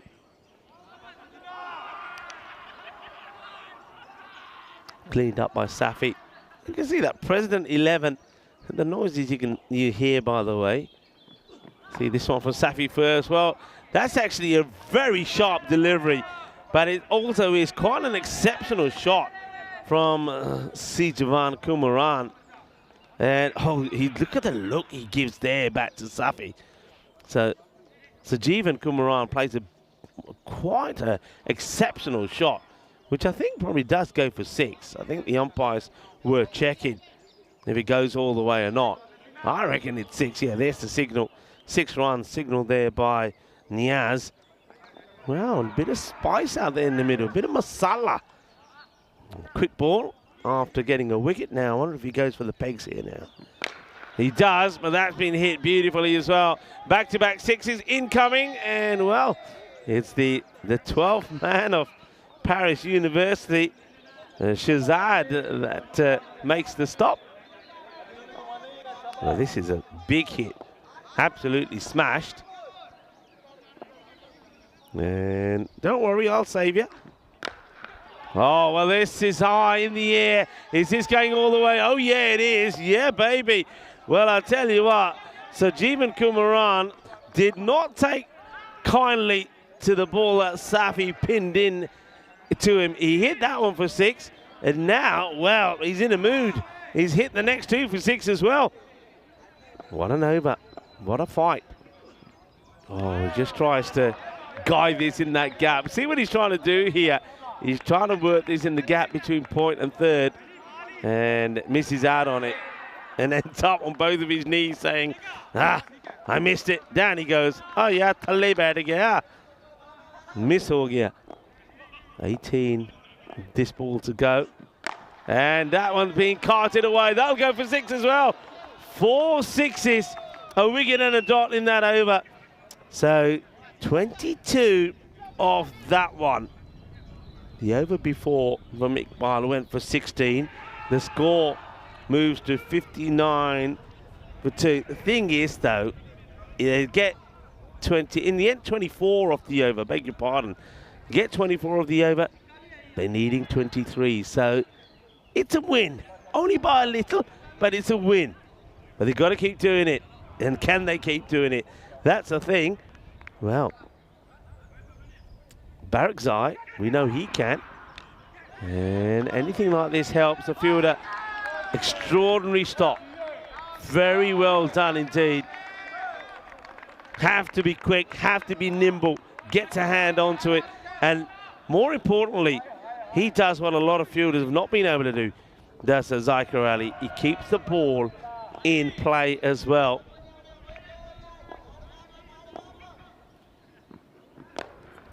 Oh, shot. What a shot this is. It's a full delivery, nice and full. And the man who's just hitting 60s for fun at the moment sort of just clips his off. Middle of the leg stump. Watch this. The arrogance, yet the class. What a shot. We're seeing some shots here today. And, well, the 6s count just keeps on going higher and higher. All right, Anwari. What's his reply to this? Ooh, he's out. Oh, how unlucky can you be? How unlucky can you be? This has caught the edge. It gets tucked into, I think, his pad, and then he knocks off his own stud. I've never seen a man so happy when he's out, and I suppose I commend him for that. This has been a bit of a breathtaking, very short innings. You see what he's done there? I can't believe that. The ball actually traps into the pad, and then I wonder if you could be very sort of playing with the rules and say, now, as soon as that happens, is that ball dead? Look at this.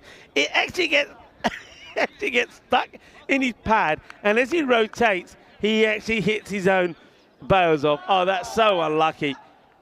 But I love that knock, though. I really did. It's absolutely incredible from Kumaran. And he scored 30 of just 7 balls before. Well, Anwari will say, well, I bowled him. But a lot of luck involved in that. But a good innings, breathtaking innings. He just smashed. He just smashed balls for 6, didn't he? 5 sixes. That was it. 5 sixes in the 7 balls. One of those balls is the one that got him. Slow delivery, but he gets picked. This one will be hit for 6 as well. So you can see why Balmain Neons are such a dangerous team. You can see how they beat through. You can see how they got some of those high run chases, because the batters they have can club it. The only problem this time is that they're trying to club their way to 197, and they didn't get off to a good start. They lost Jatusan, one of their good hitters, early, and Thivalingam will go as well. But they're certainly giving it a go. And that one gets worked away. That's going to be 4 runs as well. So I tell you what, giving it a go they are. That's moved them on to 77 at the halfway point. 77, and let's watch this one. Gets cut away. So, well, Vinny Sandhu joins me back in the cube now. Vinny, I mean, they've got a lot to do here, Yeah. but they're staying up. They're more or less staying up with it. They still got a lot to do. I mean, they need 4 a ball, Yeah. right? So 24 and over. Is it possible? Yes. You just wouldn't expect that to happen to this PUC attack. But I suppose, you know, momentum's a funny thing. If you can get hold of it, we do see overs that go for 24 plus, but you need to kind of string them all in a row. As William Singh comes back and he's going to beat the inside edge of the bat, which he does so often. I often kind of liken this situation to, you know, you need to kind of get all the lottery numbers lined up. So, you know, you're a chance of a 24 run over, but can you do it time after time after time after time? We have seen, get 120 off the second half innings, which is not very Yeah. often. And William Singh's not going to let it happen. And PUC, I don't think it'll let it happen because that's a simple catch out to Abdullah Anwari in the circle. So William comes on. He's had an impact with the bat and the ball now in this one. He's got the matching sunglasses and he doesn't care if it's cloudy. He's going to be bowling, and then William Singh has Balbinol can lose Thayaparan for just one. It's 77 for 4. Yeah, Manoharan, he knows what he has to do, and he has to stay with a pretty decent strike rate to keep his team with hope of getting near that score of 197. William Singh, we saw his name in the top wicket takers, and the new batter comes in. Well, he adds another to his tally. We saw earlier another bowler that was up there was Sajjad Stanixai. Stanixai picked up 3. I wonder if he's moved to the top of the wicket takers now, as Singh gets another one to get through. And it's just an over like this sort of ends your brave effort for Barbary Neons, because now with just no runs off it so far, oh, well bowled, clever.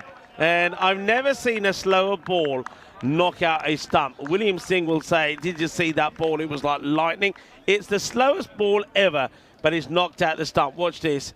It's quite cleverly bowled out by William Singh, and Raman Jam will go for a 2-ball duck. So a little bit of duck in the air, where the stump goes down. So does the bat go down from Barrack's side. I wonder if we get a chance to see that again. Down goes the stump, down goes the bat, out goes the batter, out comes Derek. Yeah, just misjudged it, and kind of in about 3 minds by the time the ball arrived. That's kind of slightly slower one from William, but I think they've given it a good shake here, Balbinol. They can be very proud of the fact they made the final series. It was a bit of an intense race, even all the way to day 11. As who would be featuring in this final series, but PUC, they're storming towards the later stage in the day. Raman Jam, he would go. New batter comes out.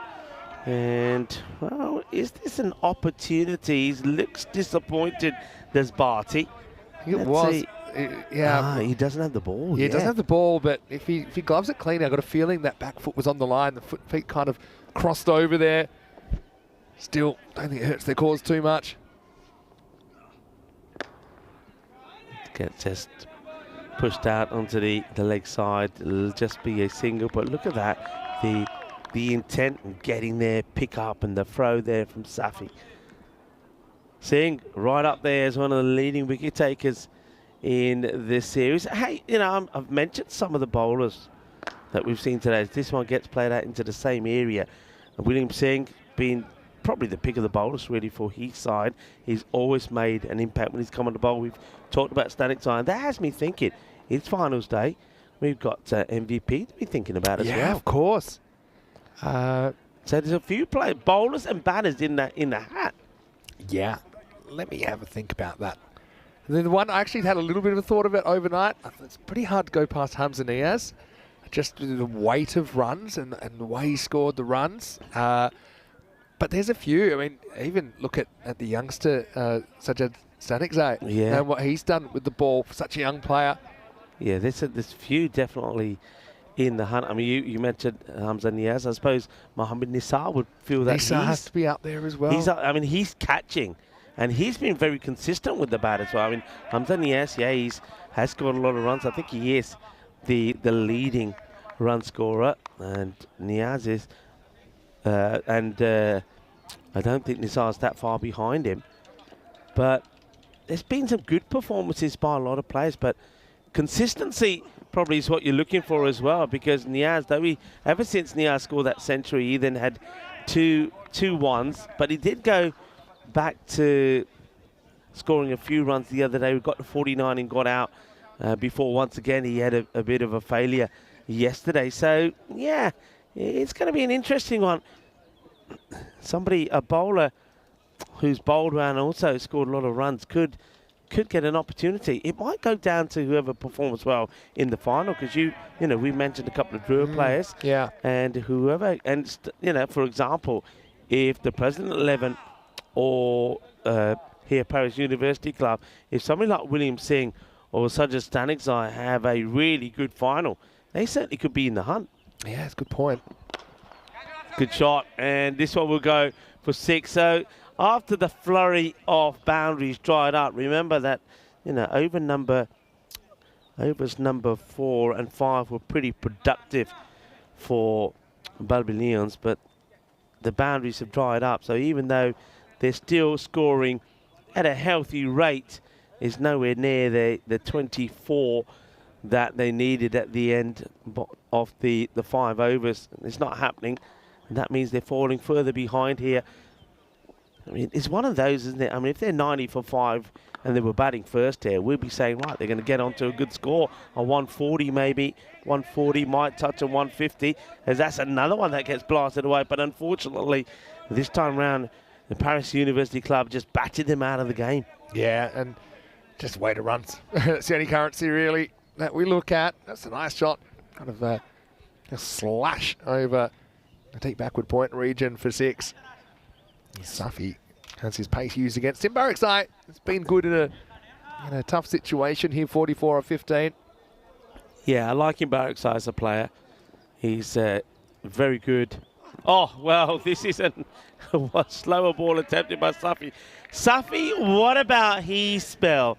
His very first ball was an absolute corker, which shattered the stumps. And then since then, well, now he's gone for 42 of the other 10 balls. That's firmly hit, and this might go to the boundary as well. It will, as it pierces the field beautifully. So Safi, he'll go 1 for 45. Ball number 1 got the wicket of Thivalingam. After that, he's just bowled a lot of runs.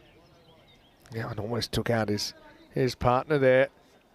But yeah, finds its way to the rope. 100's up as well with Balbinian bringing it up off the last ball of 7. 101 for 5. Of course, the winner of this game will go on to play the President 11, who looked in good form early this morning.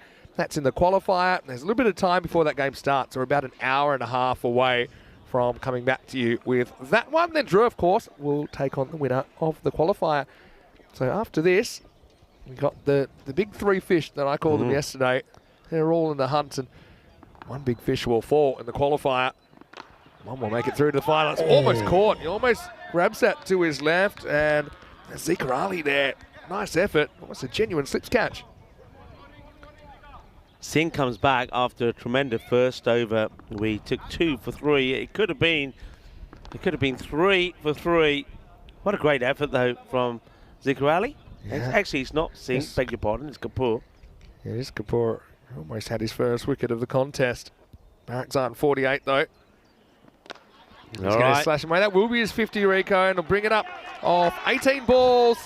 It's Maximo. 6 runs. Well batted by Barakzai. Yeah, well batted, Barakzai. He's been a consistent performer, be it with the bat or with the ball. Taking some really good catches as well.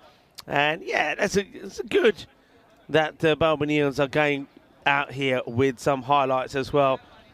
It's a good firm hit. Get 6. He'll be looking to just stay there and bat all the way through and see what he can finish up with here. There's Kapoor. Tries to find a way to pick up this wicket. It's firmly hit, and this time it will be saved. Nicely done. A good bit of team fielding. The fielder comes across, gets a slide in Usman Shahid, and then passes it on to Muqtadi Gulami, who gets the throw in and just keeps it to 1. So now it's an opportunity for Manish Kapoor to have a go at the new batter, Dayunan. Yeah, Kapoor, he'd love to take a wicket. I think obviously it's a bit of an emotional game for him coming back. And he's got 3 more chances to do it. It's good Yorker, won't be a wicket, but next best thing as it's just knocked back over his head for 1. Okay, Barakzai back on strike. We'll be hoping that he gets one. A half volley or something that he can latch onto and work it away. And he will get just that, and he will work it away. 6 more to him. So he keeps on going, goes into the 60s now.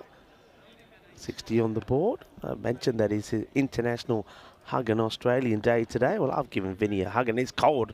I might keep hugging him as well. Also, it's Stop Food Waste Day today, which aims to teach people about ways to reduce food wastage. It's crazy to think that around a third of food production on Earth goes to waste. And it's good that here in France, a few years ago, they came up with a law to say that you cannot waste any food. So no food gets thrown away here in France. So all the bars, restaurants, any food that's left gets picked up and gets distributed amongst the unfortunate. And I like that. So yeah, so it's a day to think about the food wastage that happens. And I know that you know, having been in the hostelry trade for so long in my own place, it just always used to annoy and frustrate me, the amount of food people used to order. And I always used to try telling people, you're not going to eat all of that. And they wouldn't. And what was even more annoying is when they wouldn't take it away with them. Yeah. No, we can all do a bit there. I think it's great what they've done here in France. Yeah. As far as tackling that problem, it's a complicated one. And leg sides, we called a wide first up as Dolezai gets a bowl in the ninth. Anyways, we're hoping to grab a wicket or two here. Dolezai.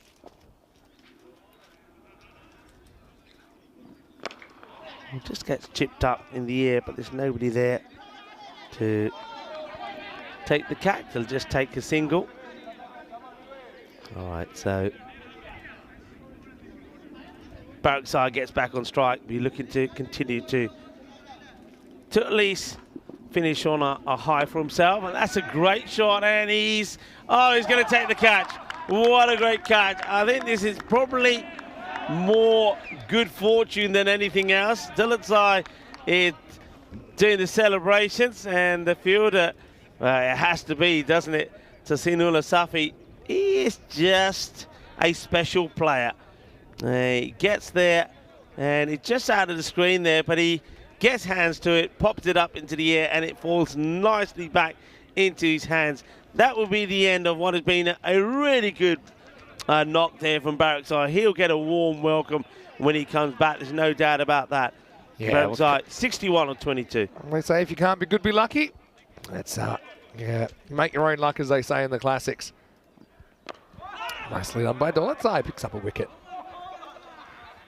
Uthia Kuma, a new batter, comes out. Gets off the mark straight away. So, being a great effort for Albanians. Of course, their highlight will, of course, be that incredible run chase against Dreux, the only team so far that has beaten Dreux. And it's been great watching them play. They've excited us. They came and got here with that 4-5 record, didn't they? And they had to sweat it out yesterday a lot as well. We've seen good performances from the likes of Thingalingam, Datusan as well.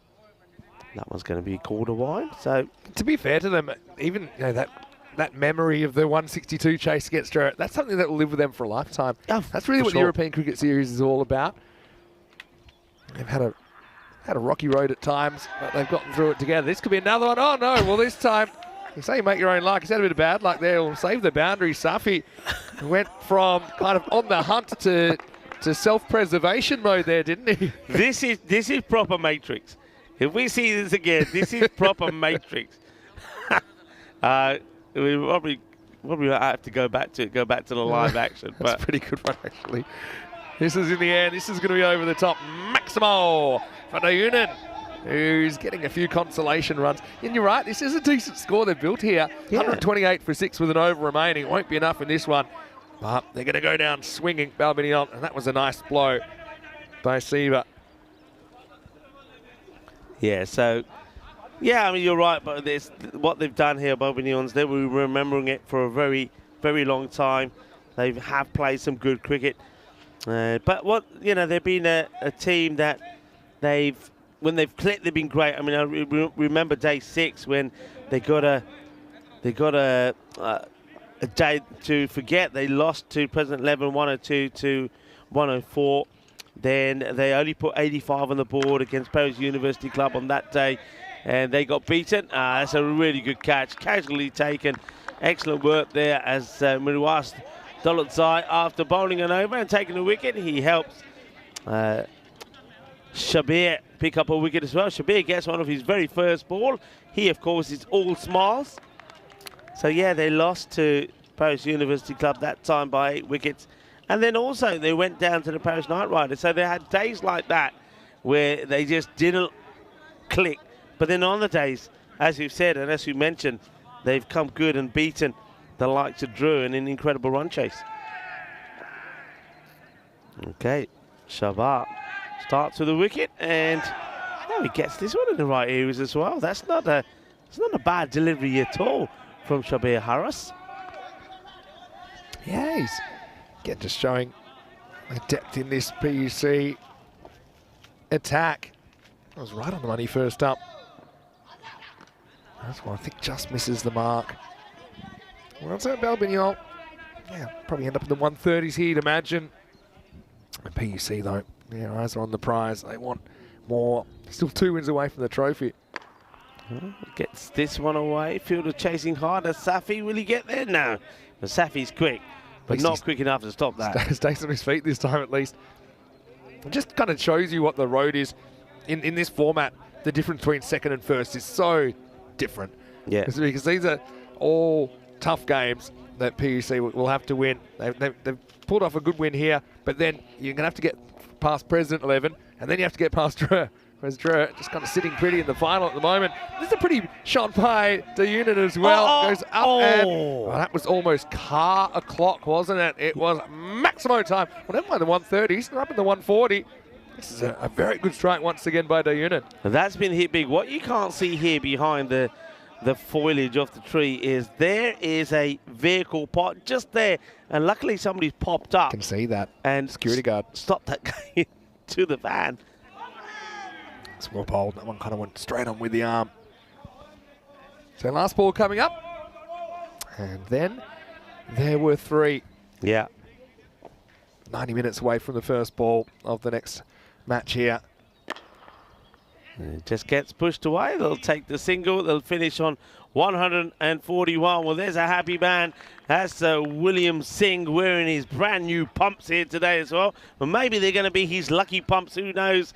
But Balminians, they'll go out.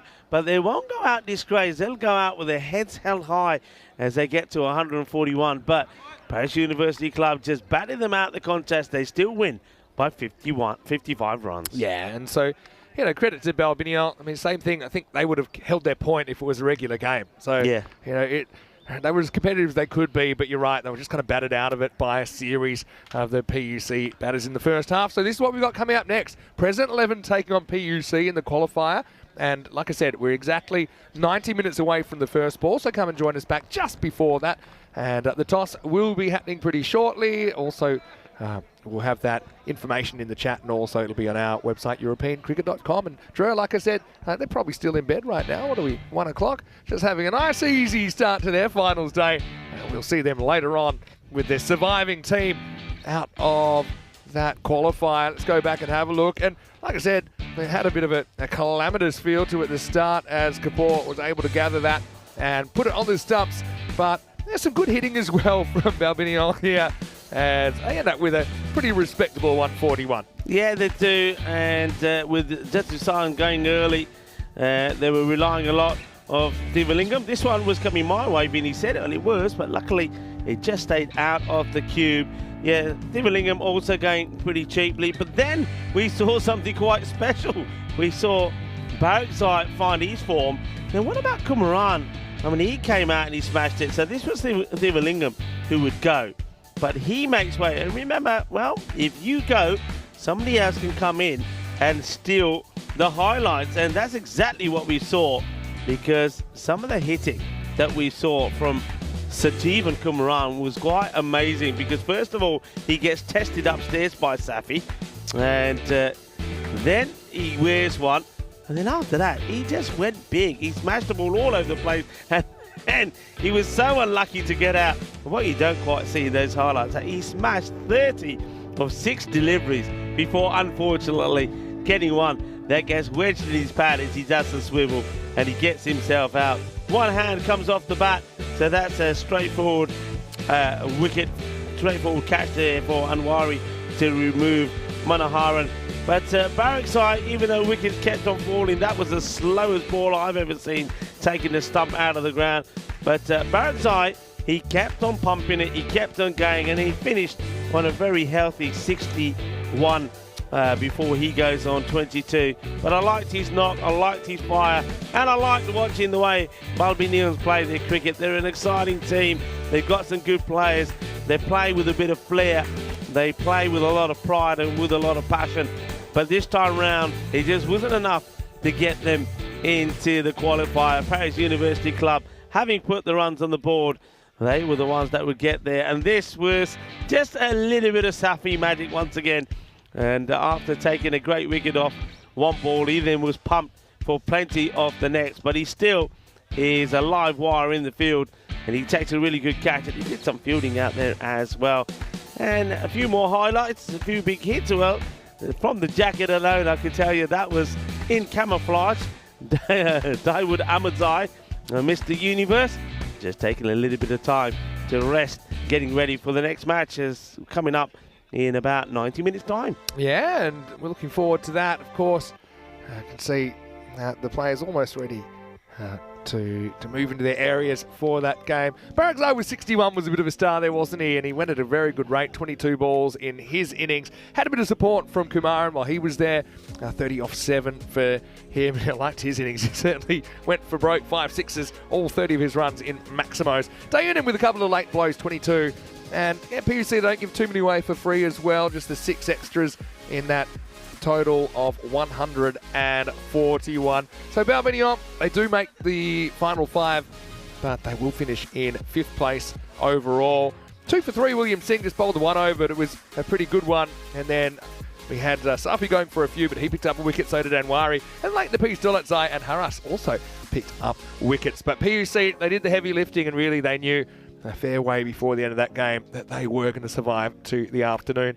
So we'll take a bit of a break, and we'll be back in an hour and 20 minutes to take you into the qualifier.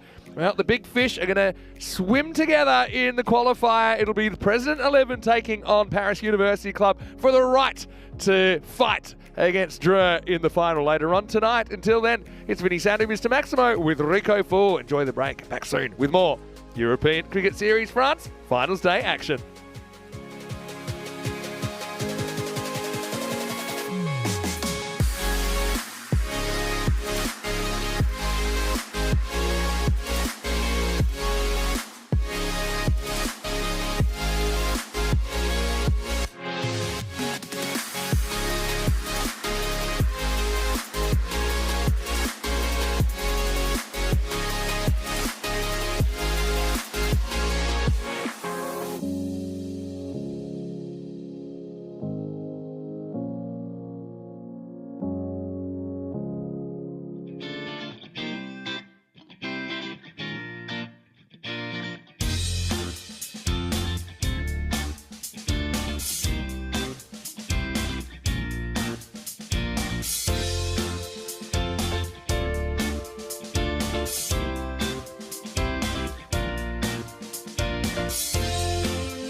This European Cricket Network event is proudly brought to you by HCL Software and Paramatch.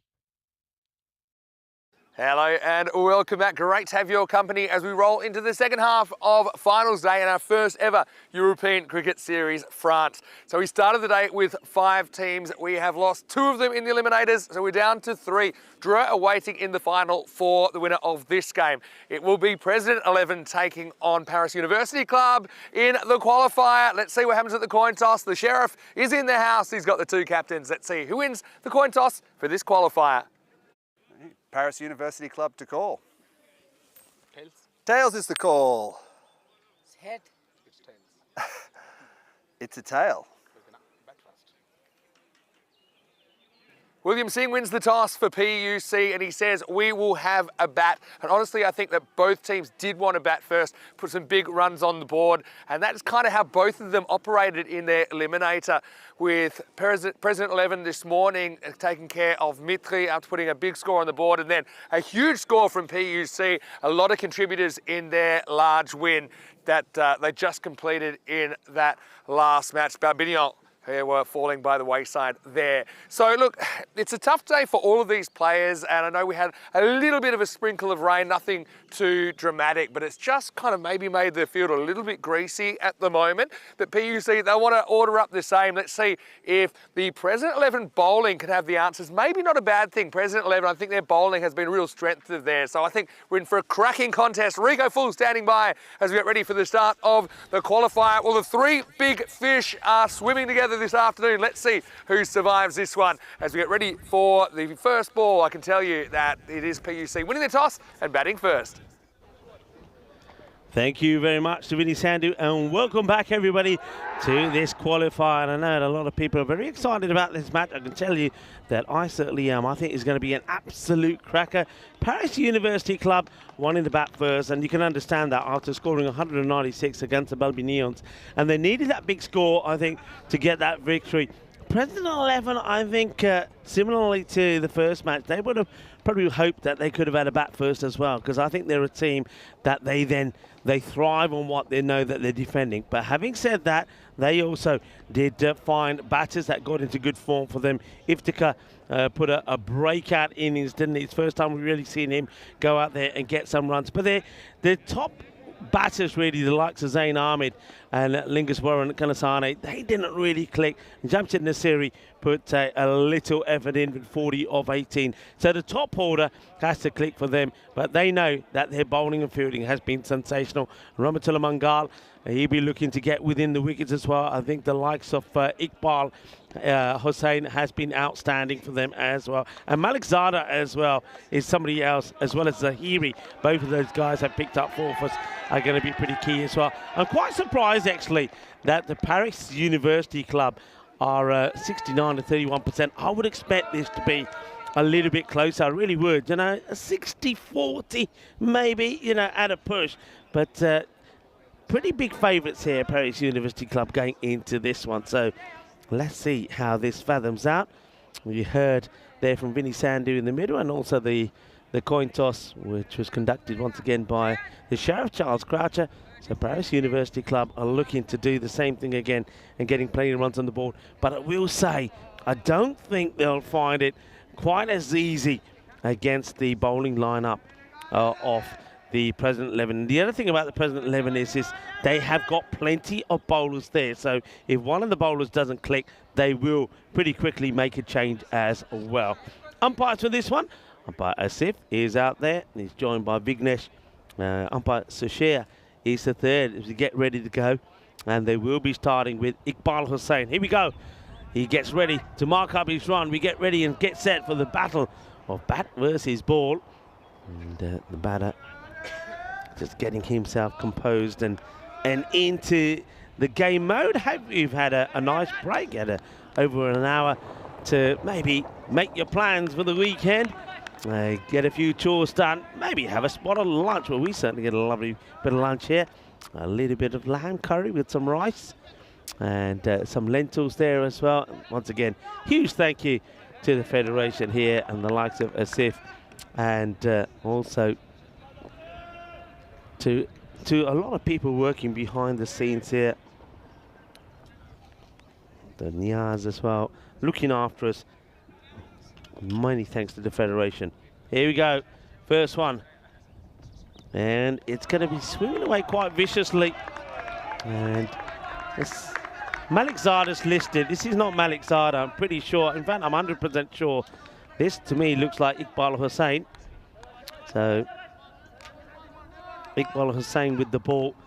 He does get that ball to move around a bit. I'm still a little surprised that they don't go with a third back, because the amount of movement he gets, I think if batters a swing, and this is going to fly away. And that's in the air. Good shot. A little bit too short. And he's quickly onto it, is Zafar Iqbal. So the first runs, the first boundary. Off the bat. Wide to start, and then that one just a little bit too short. Just gets punches it away. It's a nice shot to play in the power play. Now Hussain just needs to get a little bit fuller, doesn't he? Zafar Iqbal is up and running. Conditions at the moment, still got that cloud around as Hussain comes back in. And now he'll go over in the offside. There is a fielder at the point boundary, but he's not going to be able to get to that. That's going to be 4 more.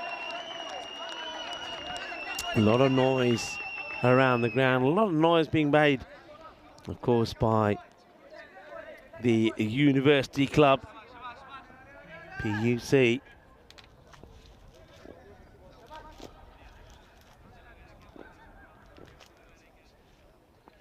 Iqbal just needs to get this tidied up a bit. Can he go a bit fuller? Can he get that Yorker length in? That's played really late. Now they have got a fielder out there who does well, gets down, gets dirty, makes the stop. And fielding is going to be so key here. And one thing that President 11 have done very well is fielded. They've always been very tight. When these two teams met before, Paris University Club made just 94, but they defended it. And President 11, 92 for 6. Just 2 runs in it in that close encounter. William Singh with his great bowling, 2 for 5, was the player of the match. That one gets played away. They'll just casually take the single. So we'll just get those graphics. There we go. Thought they'd update pretty quickly. So that's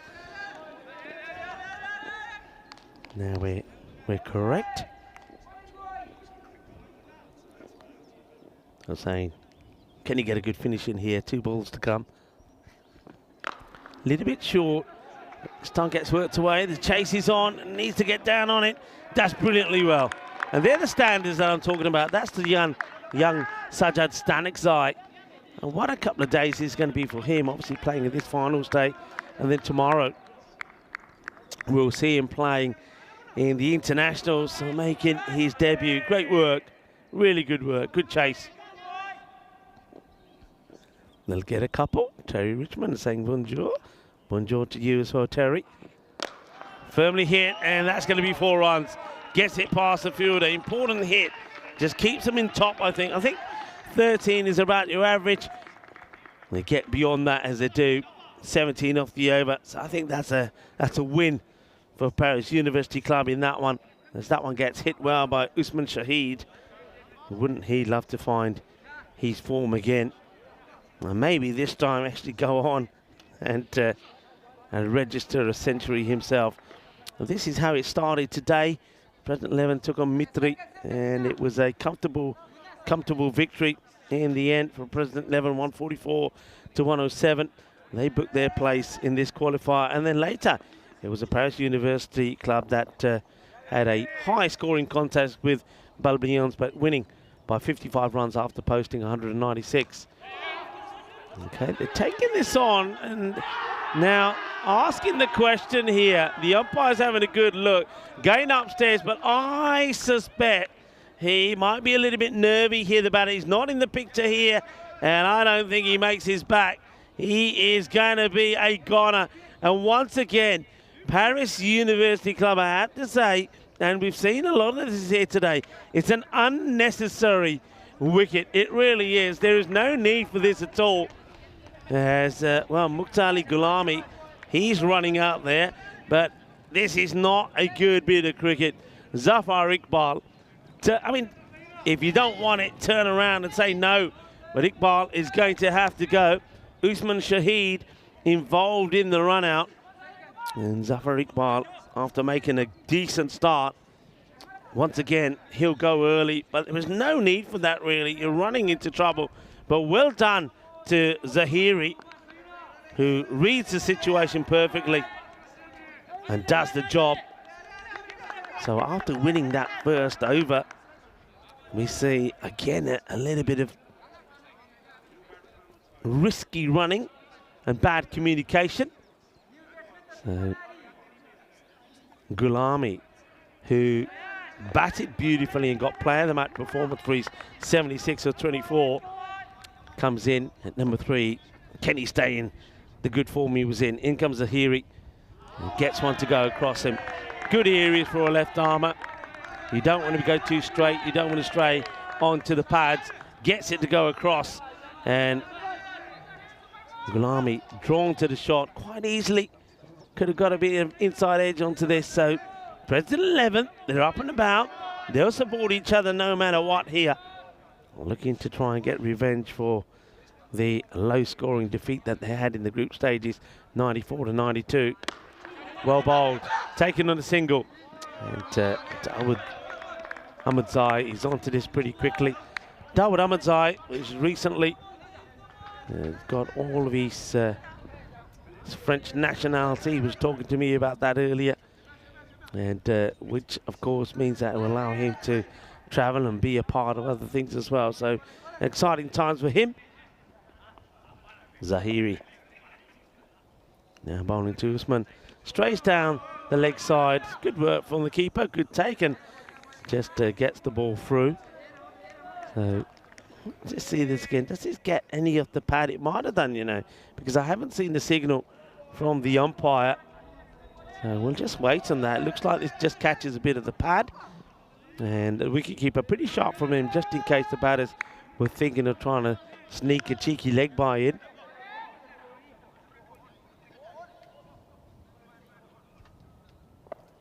Usman Shahid gets tucked up again. So it doesn't look like he's very happy with that ball coming into his body.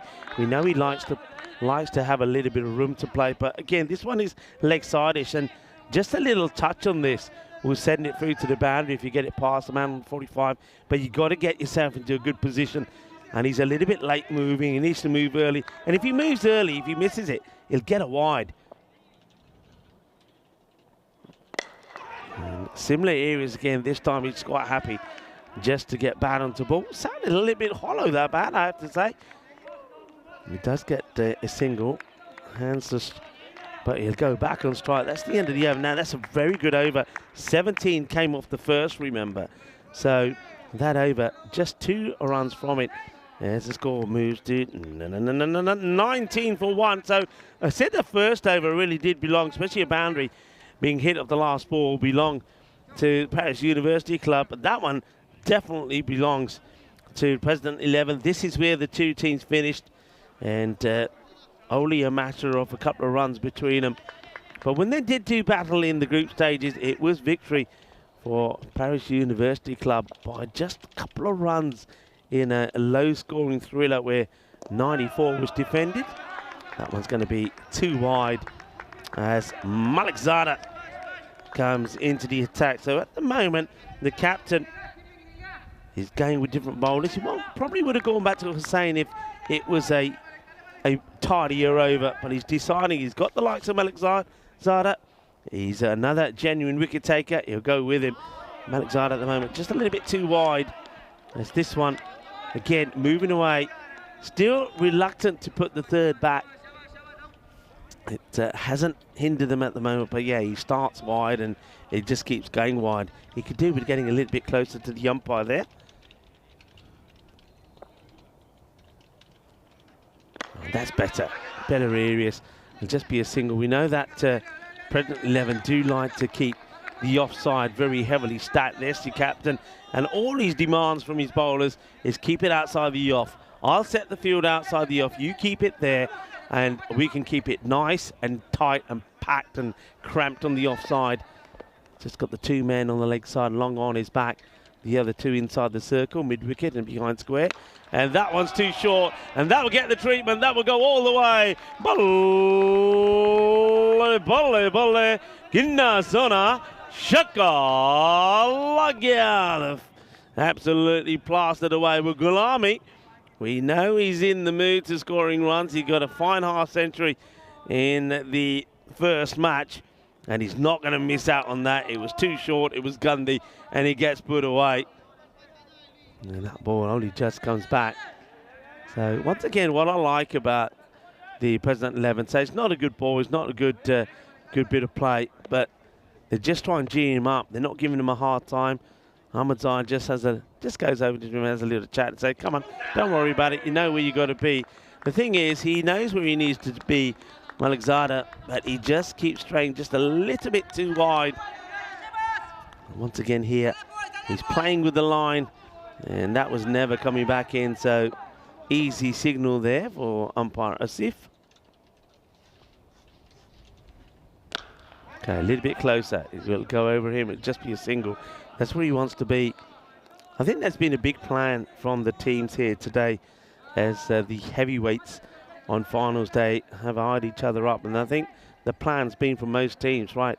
Good length, short of length outside the off. Don't give the batters the room to play on the leg side. Don't give them the opportunity to create half volleys.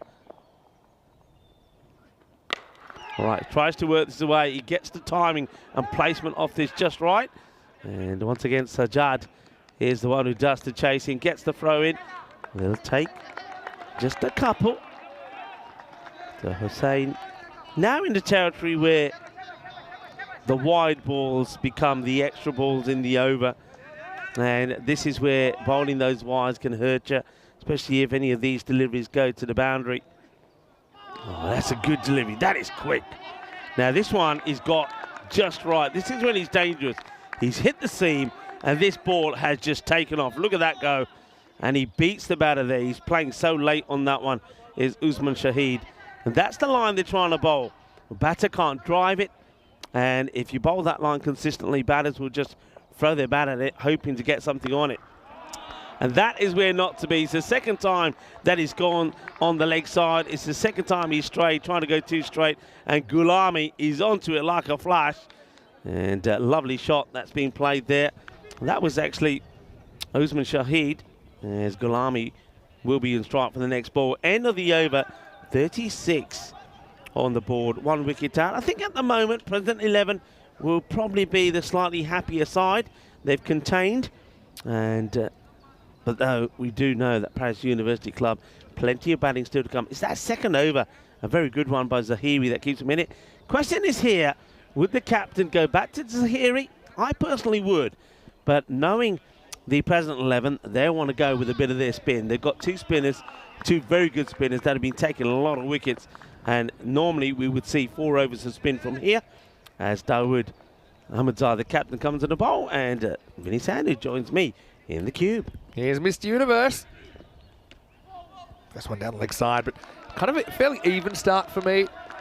If anything, you could argue PUC maybe not going at the rate that they might require. But this is kind of the strength of both teams, I think. The batting of PUC against the bowling of President 11. They're both good in both departments. Well, he likes it, he wants it, but I don't think there's any big edge on it. Yeah, there's no real issues here for the umpire. Yeah, the umpire actually hears the big edge, sees the big edge, starts walking, and then about 2 steps in says, oh, hold on, is that worth a second look or a third? Maybe, but good decision made. Oh, Dawood's on today. You know, Yeah. he just seems to have the ball on a string. He's enjoying the captaincy as well, and he's kind of put his own enthusiastic kind of vibe throughout the whole team. And yeah, he just has a lot of zip on. That's another top spinner. It's probably got a quicker ball coming at some point as well. But there's just no bad balls, and I think the key to PUC's innings will be in the next 3 or 4 overs. Can they conquer the wrist spin twins of Dawood Ahmadzai as well as Sajjad Stanekzai? Yeah, I think this is going to be a battle between these two teams, and I think the team who spinners bowl the best will win the match. You've got 2 good spinners here from President 11. William Singh has been in great form, and then Manish Kapoor coming back into the side for them. So it's how the teams deal with 4 overs of spin. And I think if you've done your homework here, I think PUC and President 11 probably would have said, right, as soon as the spin comes on, we attack it. We attack it. Well, not in that way, but that's done in a friendly manner. You attack it so you can take the spin out the attack. Yeah. I mean, it won't be easy to hit him out of the attack, though. Ahmedzai just hasn't bowled any bad balls yet. He's kind of always hanging around the stumps. He's not a big turner of the ball. He doesn't have a big spinning leg spinner, which is pretty unusual for a bowler of his kind. He's quite over the top, so now they have to innovate, and they will. They're just getting a little deflection away. Shahid breaks the shackles and moves into double figures with 4 runs. Intelligent shot. We haven't seen a lot of this today, and maybe not in this series, where we've seen a lot of teams opting not to have third and find back. So batters have to be inventive and create something in their favour as a result of that, and that's exactly something that Usman Shahid does really well. Nicely played. Last ball of the over. And a big hoik. Yeah, you can handle getting hit for 1-4 in the over. It's still a brilliant over from Darwood. He's asking the question. He reckons that he could be I gone. reckon you might be right. He thinks he could be wrong. I reckon the heel isn't down. Let's watch this. Look. The heel's not down. That's out. That's gone. He's going to be out here. Yeah. He's so close to being down, but he ain't down. Yeah, and I can see that's why. You can see the back of the line there. Yeah, Darwood Ahmedzai appeals, and he goes back to the umpire at square, says, I want this looked at. I reckon he's out. They're going upstairs. Now, umpire Shushare is going to be having a look at this with the sheriff. I don't see the heel going down. I think the bails are clearly off, and there's no way he's down. I can see the whole pitch. If that's not given out, then I'll be very surprised. I mean, there was an appeal. You said Darwood has asked. Darwood did appeal, yeah. Until the next ball starts to ask. But yeah, I think that. Well, looks like they're deciding. Oh, wow. They're deciding not out. I've got to admit, I reckon that's one that gets missed. Well, keepers union. Oh, that's pretty close as well. Has that hit him in line? Has a good look, says no. All I can think was that it might have hit him outside the off stump. Well, I don't know. I like to look again. He's gone right across, Vinny. He's gone right across. No, I think I get what the umpire's saying here. No. Me and you disagree here. And just keep that replay, because there's an element of doubt there on impact for me. And then he bowls a Gundy ball. Well, no doubt about this one. Bobby, I reckon he shovels right across. You thinking what impact is outside the line? I'm saying that it's questionable on the impact. Ooh. So if you have a look, he takes his step outside the off stump. Next ball goes for 4. We see plenty of 4s, but this is a bit of a talking point. Action doesn't stop here. So look at this. When it hits him, have you got, maybe you can freeze it when it hits him? It just goes to show how tough a call it is for the umpire. So you can see the umpire isn't looking at this twice. I reckon that's hitting. I agree it's going to hit the stumps. I'm not convinced it hits him in line. Anyway, it might not matter, but it might, as Ramatullah is going to launch himself, but that's out of the ground. Maximo rings up the 50 for PUC. So Galami catches a break on a 50-50 call, I think, but then he puts the next 2 out of the ground, 1 on the bounce and 1 on the fly, 6 runs. Oh, talking points galore in this match, and you expect it to be. But little calls like that, going your way again against you in a tough match, in a tightly contested match, can make all the difference. And some scintillating shots and placement like this from Ali Gulami can make the difference as well. What a good shot this is. A fine cut shot. Great effort from the fielder. Fielding it cautious. The bariya chikiti, but joka lag gaya. Yeah, and he's a player in form, isn't he, Gulami? And he was absolutely marvellous earlier on. 76 off just 24 balls. Okay, let me do my human ball tracking for you. I think if you went on a ball tracking, it would say umpire's call on the impact, which means some of the ball is hitting a line, but maybe not half the ball. Okay. So it's a call, like that's what we call it, a 50-50 call. Could have gone either way. But the umpire's obviously, you can get very excited by seeing the ball's going to crash into the stumps, but he has to work methodically through the process. And I got to admit, for me, even live, because he took such a big step outside off, even though it was turning back, and it's hitting the stumps. But this one is hitting the stumps, not via the pad, and Static Side does it again. The youngster, only 16 years of age, and he's going to go straight through Galami, whose luck runs out on 23. A byplay between the two teams as well. But Sajjad gets that breakthrough now as Galami departs for 23, 56 for 2. Yeah, and this young man, he just continues to express And, well, Darwin Ahmadzai is just helping him on his way. He says, get out of here. I got to say, I know we got some good cricket coming up in Italy, and you'll be there to talk us through it. But Stanikzai now, 20 wickets. I reckon he's 3 or 4 wickets ahead of the closest to him. He really is bowling well. And for me, in the conversation. He's certainly up there as MVP, especially if they go on and win this match. Could be the Mayavanshi conundrum of Barcelona 2021 about it. Yeah. A young bowler setting the pace. And we'll be starting the race in Brescia on Monday morning. So that's the next European Cricket Series cricket you'll see after today. Of course, we do have the internationals on the weekend. Albano and Bergamo CC doing battle in the first one. By the way, those groups have been done in alphabetical order. So we've got the Ada Fresh Tropical group, and then we've got the Friends 11 to V group of Vicenza. Will be there. 15 teams in that Brescia series. That's going to be really exciting. There's going to be some good cricket in Italy. And I know that was it last time, which was the low scoring ground? It was Milan, wasn't it? Milan, you had a lot of low scoring thrillers last time. Yeah, well, Milan had a very slow outfield, right? So that's why, I mean, you had more 6s and 4s comfortably in Milan. Dawood Ahmadzai, the captain, as we suspected, will bowl this, and Stanikzai, I'm sure, will come back to bowl. He's second over as well, and then they'll finish with the pace of the likes of Hussain, Zahiri and Malikzada again. But they want a couple more wickets. William Singh last time came out, blasted 22 in 5. He swings and misses the first here. And he's giving some runny commentary about something to somebody. I don't know who to. Swings and misses, and then he's chatting away. I don't know who to. He's still, well, I don't know. Maybe the bowler and the two captains having a bit of a shindig with each other. And it's going to be William Singh, who now looks like he's charging up the other end to have a chat with Dawood Ahmadzai. Well, the two captains are doing battle here. I'm liking it. He's getting a little bit spicy out in the middle. And William Singh looks like he's going to charge, stays where he is, and then peppers it to the boundary. 6 runs. Terry's actually in the chat, and he's giving me a second look at that stumping that we talked about. As that short. Again, that should have been stumped. It was the wrong end. And what I was going to say is kind of starting actually on that stumping. I'm pretty sure he breaks the plane of the stumps before the ball goes past. So if they'd really had a very good look at it, it would have probably been a no ball. This is one that he just gets done by the bounce and the turn. It was the one that went the other way from Ahmadzai. William gets a bit lucky.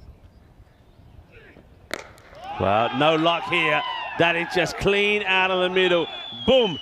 Shaka. Alagia. 6 carreras más.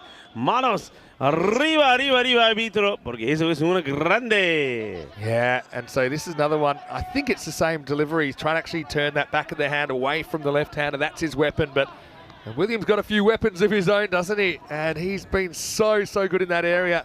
Darwin kicks the ground. We sort of look pretty animated at the dismissal of Gulami. I think it's mostly in good fun, but it's a good comeback. William kind of backs away there, maybe thinking that one would have been a bit straighter. So that's the end of the 6th over. And PUC, they are 69 for 2. Vinny Sandy here, Mr. Maximo. Rico full, of course, but we're joined by Chris, a.k.a. Menelman. And I have been told how to pronounce it. And you can tell us again, what's the part of France you're from? I'm from Caen. From Caen. Now, I know John was meant to be here today. He's back at home watching now. But how are you enjoying your day so far? Absolutely loving it. Really good. Lovely to see so much cricket going on. Brilliant. Well, I know you've come on a busy day, finals day. You've got the top 3 teams left. Yeah, that one definitely hits him outside the line. Chris is actually a very good umpire, very experienced umpire as well, Rico. I know you've done a lot of umpiring as well. So, yeah, a healthy perspective to have in the commentary box as well. Yeah. Right, Stanikzai. This is over number 7 now. It's been well hit. Fielder's got to get down, but he can't stop that. That's a lovely shot. Beautiful all along the deck. They don't get hit cleaner or crisper than that. And Zahiri has no chance there, but good work as the keeper thought maybe he might have been involved with a stumping there. But Stanikzai does well. He does draw the batter out. All right, in the air. This hasn't got the legs for me. And it's taken. Rahmatullah Mangal. He does not drop them. And Sajid Stanikzai picks up his second. 21 wickets now in this series. At the moment, there's no stopping this young 16-year-old soon, well, pretty soon to become 17. Yeah, in about a month. But that's a nicely held catch. Their catching has been top rate, hasn't it? I think they were 6 for 6 at one point in the catches from catching opportunities in the last game. But I think, yeah, it's bowling in tandem for me, and I think Dawud Ahmedzai doesn't take a wicket in this contest, but he has a lot of influence on the bowlers going after, or the batters going after Stanikzai at the other end. So they're building pressure as a pair in overs 4 to 7, and I mean, that's the heart of the innings. If you win the heart of the innings, then you're going to win a lot of cricket matches. This contest right now is 50-50, according to the supercomputer. Yeah, and I'd agree with that. Well, they go with Zyka Ali before maybe 1 or 2 others, and Zyka hits this well, and when he gets 4, he was out for 4 in the first one, and then, of course, we know other batters came in and thumped it around all over the place.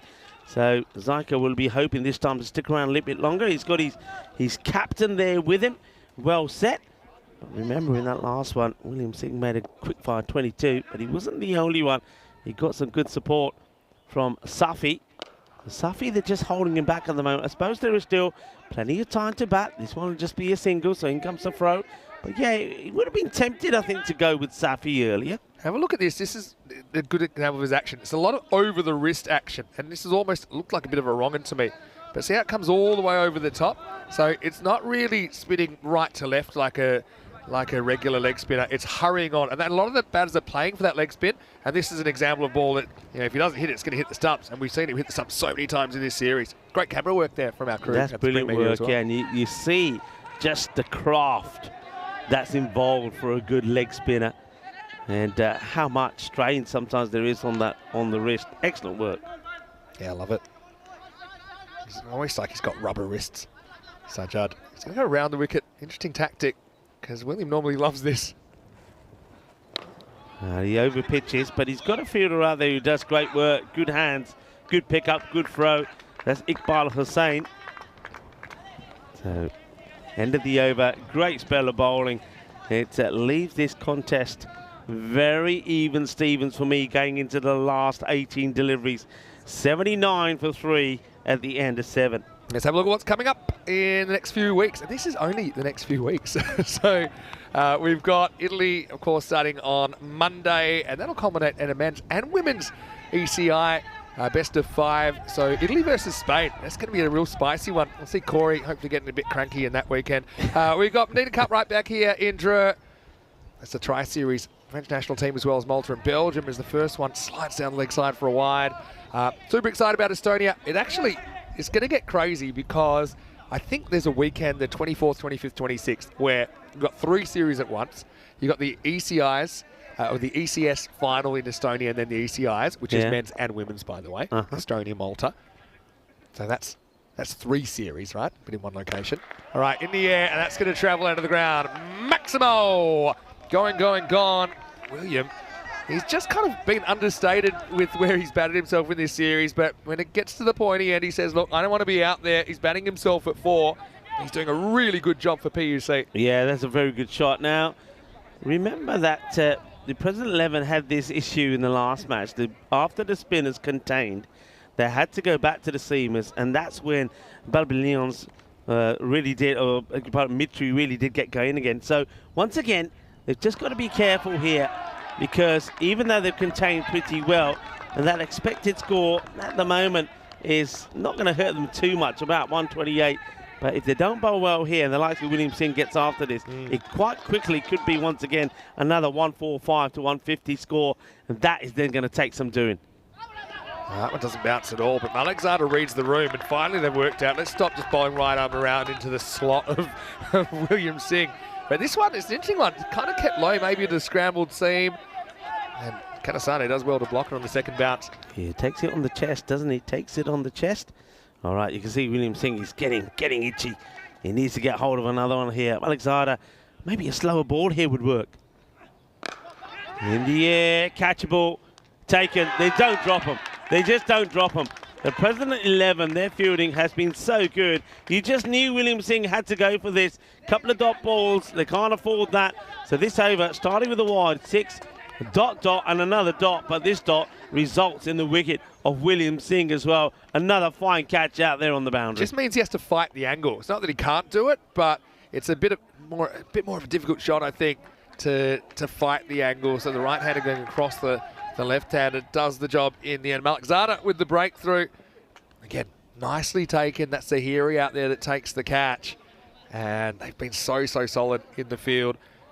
86 for 4. Taseed Ulusafi, though, this is his situation, isn't it? He's got 14 balls to play with in the innings. He's out there with Zika. Zika was the only one who didn't really fire earlier on today. I'm guessing Anwari will come in next if required. Safi goes over the top, and he's going to get these in the gap. And he's a dangerous player, this guy, Taseed Ulusafi. I've been impressed by a lot of bowlers here, and a lot of good bowlers. I mean, somebody like Abdurrahman Ahmadzai has been good. That's 4 runs. Let's see. There's a signal. And Safi's been very good as well, with bat and with ball. Good comeback, though, from Malik Zada. Doesn't give him the length that he wants this time. Dot ball. Good contest this at the moment. 90 for 4 after 8. Okay, I'm going to bend your mind a little bit here. So that weekend, 24, 25, 26 of May, which is about a month from now, right?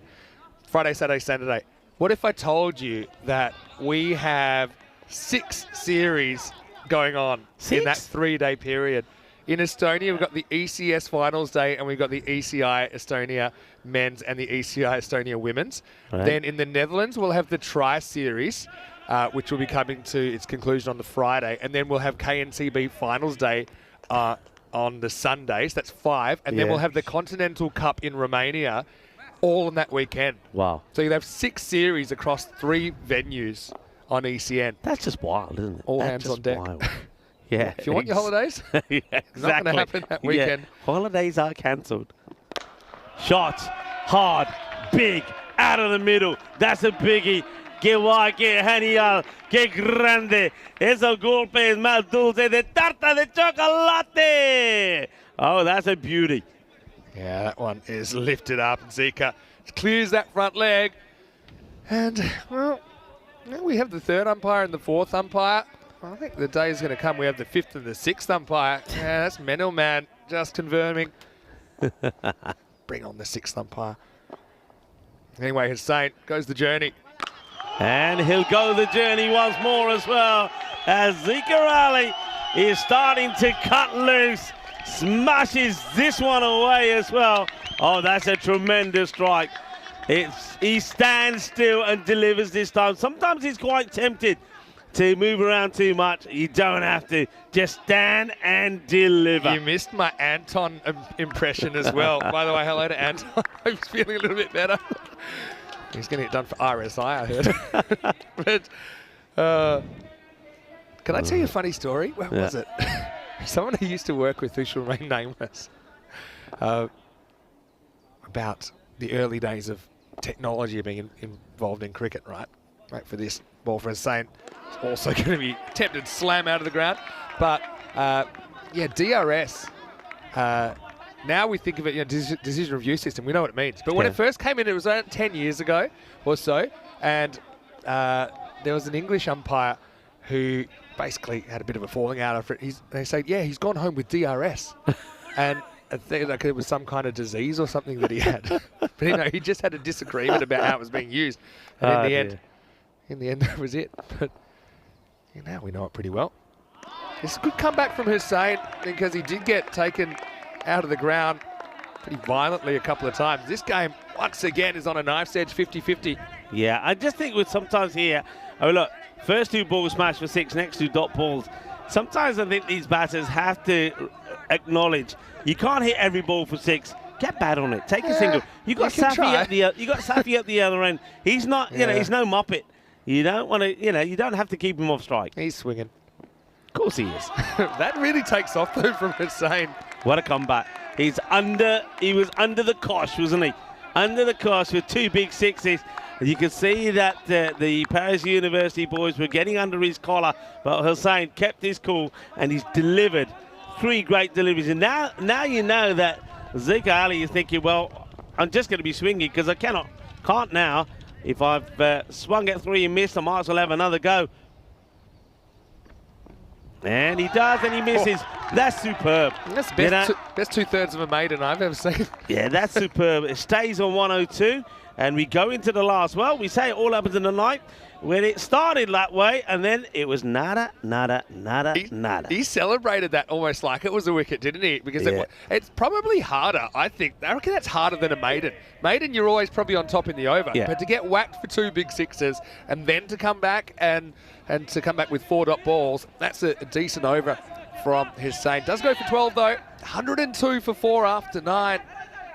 Yeah, and again, you got Zahiri here, and they only got 2 off him in his first over. So this ain't going to be that easy to get away.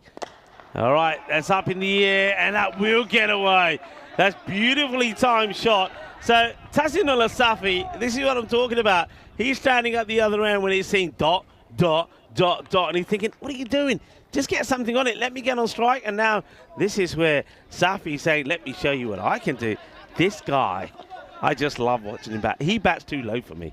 He really does bat too low for me. Situational. It seems a crime he'll only face a handful of balls in this innings. All right, good comeback. Full. We've talked a lot about this, Vinny. Sometimes the best way to come back is to get it nice and full. Look, bounces right between the feet. As I said, if you're under attack, if you're winning or you're losing, it's a set batter, it's not a set batter. Length, length, length. If you can bowl it there, it's very tough for the batter to do too much when the best result's probably a squeeze behind the wicket for 4. But if you just missed, you're going to go a long way. And that has gone a long way. That's in the forest. It's maximal 6 runs. And you can see how it's a brutal format for the bowlers if they miss their spots. There's another huge 6 from Safi. And when Safi gets it right, oh, there's nobody better to watch. This time, he doesn't quite hold the pose. I bet you the next one, I'm putting money on this.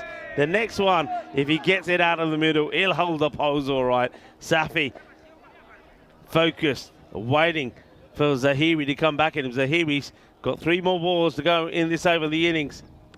Safi, there he goes. This time he's almost expecting this to be short and wide outside the off. What a great shot. Oh, what a match we got on here. That takes him to the 120 now. Yeah, it's probably a slightly underwhelming total, but still very defendable. This one blows his pad right off. That's the kind of pressure that's been on. But I love the footwork there as well. And yeah, maybe just after a couple of 4 balls, thought this one might have been short. But I love the shot selection there from Safi. And once again, Zahiri, he's trying to bowl more of a traditional length there. And yes, he's a tall left armer. Yes, he's a difficult proposition. But beware the batter with nothing to lose. That pad, I think he might have actually broken it. Yeah, I think it might be a pad blowout. He might need another one out. Right, 2 balls to go. Safi's thinking of 2 big hits to try and get him to that 130, and that then makes it a very exciting match indeed. Remember last time, I remind you, 94 was enough. 94-92. What a game that 94 was enough. Slow ball, good comeback. Yeah, good variation. The only thing Safi would be a bit disappointing, maybe he doesn't pick it, but he doesn't move his feet. If he just steps across, if he misses, he gets the wide. That's right. If he stepped across rather than stepped away, then you've got 2 good things that can happen. You can still whack it, but if you miss it, you get the wide, you get the ball again. So, yeah, it'll be 120-something. We're no closer to finding out who's making the final than when we started. Last ball coming up. Oh, he bowls the same ball again. They're just going to hold on to this. Well, he lets go of it, but fortunately it doesn't go too far. They'll get just their singers. So once again, a bowler recovers well under attack. 3 boundaries off it. They'll get, I think 19 will come off that last over. So 121. 122, Vinny, will be the chase. Yeah, and it's still a good last over, but Safi, he was so hot that he was so not. I think he'll kick himself when he looks back at those last 2 balls, that he just steps away. He could have stepped the other way and probably launched them both. But anyway, 121 for 4. It is what it is, PUC. They're going to have to bowl and field very well, but they've got some very good players in there. And they're a team, let's not forget that they were able to win their way through to the ECL group final in dramatic fashion. In fact, it was a golden ball fashion against Dre. And right now, they've got a fight on their hands. President's 11 for me, up by a whisker at the halfway point of this qualifier. A very entertaining innings that. And that means that we're going to have a very entertaining end to this match as well. As well, this was the crazy run out right at the beginning. Well done there by Zahiri. I don't know why they were taking this on on, because Zafar, for me, was always running into trouble. So that was out.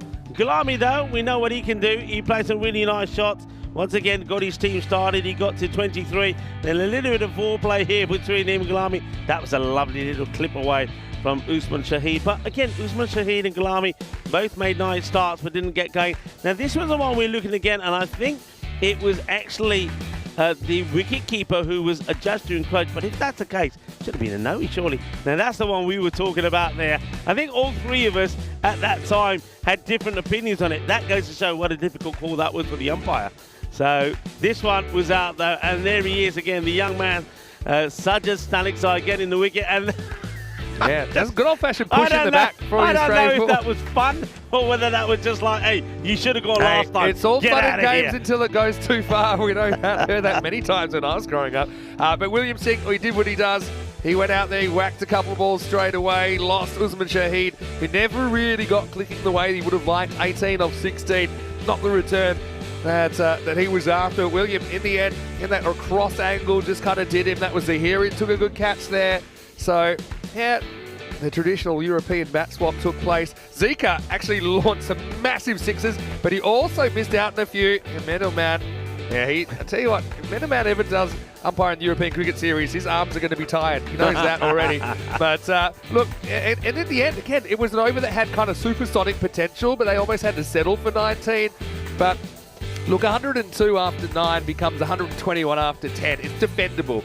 And I think President 11, they've also occasionally looked a little bit suspect with the bat if you can run through them. And remember, like you said, 94 was enough last time these two teams met to win the game. It was a very kind of utilitarian effort from the PUC top 6. They all reached 15, but no one gets more than 23 in that. 7 extras, 121 for 4. The top scorer in the end was Gulami, who had an interesting stay, to say the least. And you know those calls that we said, 50-50, this and that, I don't think they end up really affecting the innings too much. I think they weren't running out of batting. It was just a matter of the batters at the crease.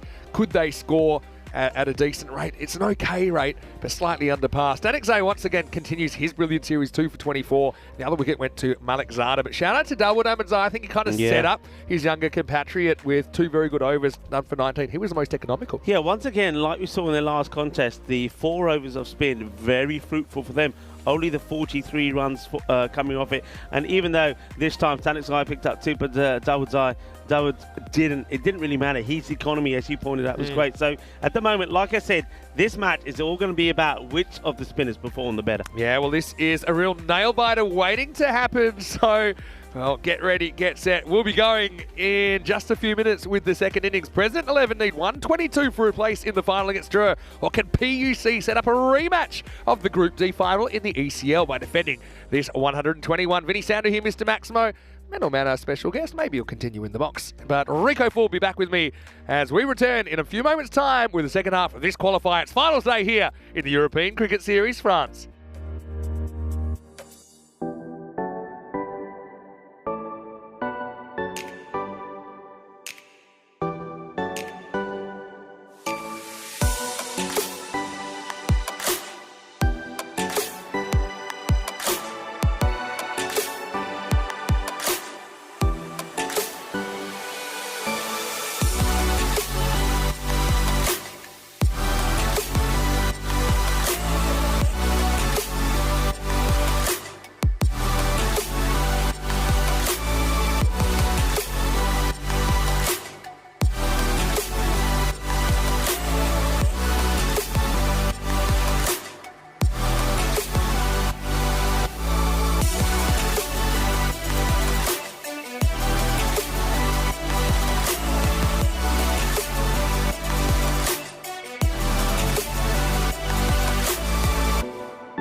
This European Cricket Network event is proudly brought to you by HCL Software and Paramatch.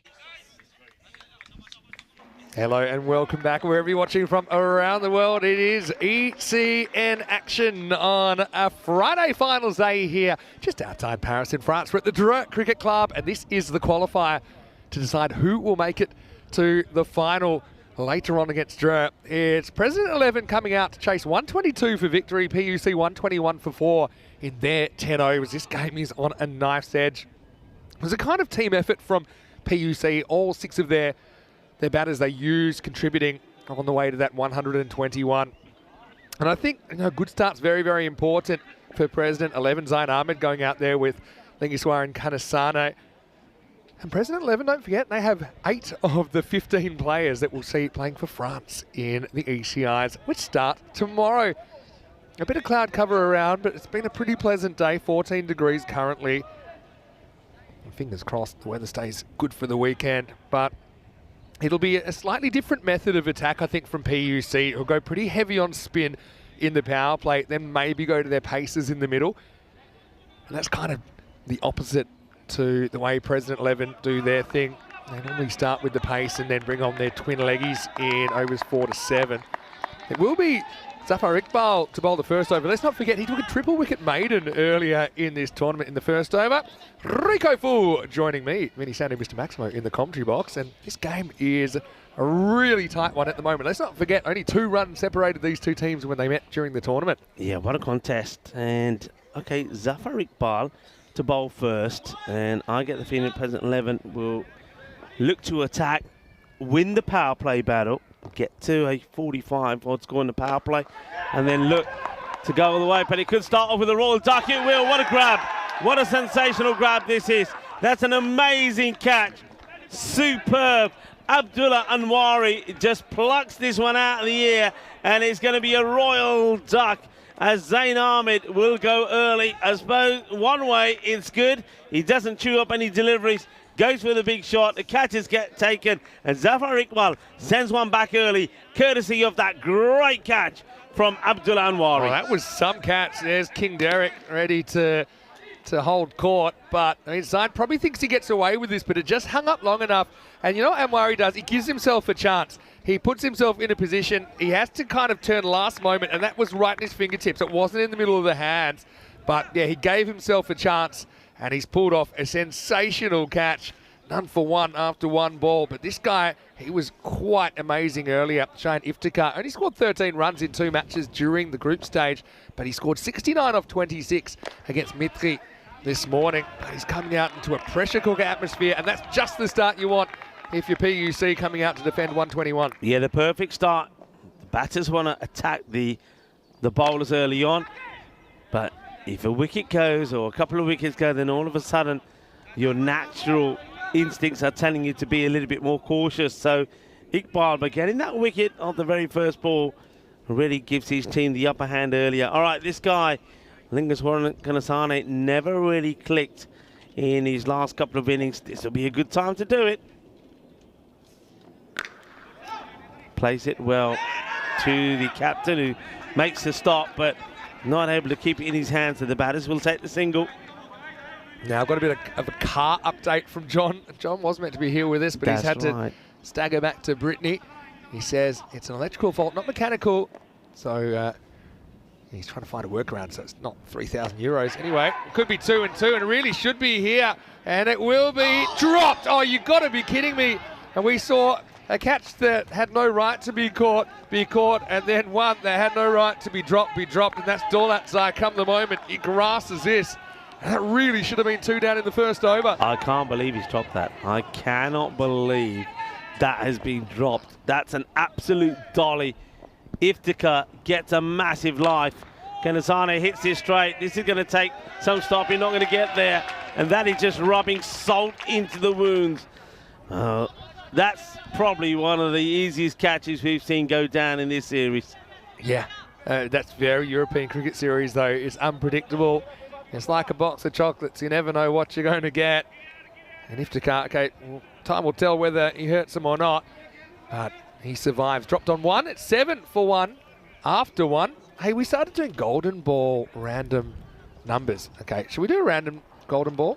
We haven't done one of these today. Yeah, so go on. we've had 59 golden balls. The next one's golden ball 60, which means we've had a whole 10 overs of golden balls. I'm going to go 41. I reckon this could be Malta as well, right? So 41, Raw Strikers versus Gozo Zalmi. And it was one that you talked about yesterday. Fazil Rahman Yes. dropped an absolute sitter and they got 2. And if he caught it, then they would have won the game. Yeah. Gozo Zalmi, they lost that game. Remember, we actually saw them at the ECL recently. Yeah. Yeah, Golden Ball 41 was the 20th of February 2023 in that 5 Golden Ball series record. Manish Kumar. That gets played away. Manish Cooper. Hey, speaking of Golden Balls, do you want to have a bit of a thought experiment with me? All we right. never had an ECS final or an ECN final decided by Golden Ball. It happened in Portugal. Yeah. What about if it was 2 in 2? Well, remember we did have 2 in 2 days, so why not? Why can't we have 2 finals decided? And if you want to make it exactly the same, it needs to be dark. Well, Another glow-in-the-dark trophy ceremony maybe tonight. Kapoor. Kanasane's being a bit careful here, isn't he? And he started pretty well in this series, but he's kind of had a bit of a run of outs. Kapoor, good to see him back though. yeah, it's great to see him back. And he's starting well here, Manish Kapoor. Kanasane, though, will feel the need to try and play the big shot sooner than later. This should be it, and it is. It's the quicker delivery tried here by Kapoor. He drags it onto the pads, and that Kanasane will just breathe a little sigh of relief here, because I think he was probably feeling... Game's still in the balance. That's the false shot, and you can see he's talking to himself there, saying, what am I doing? What am I doing? Use your feet, play the right shot. That's just pressure.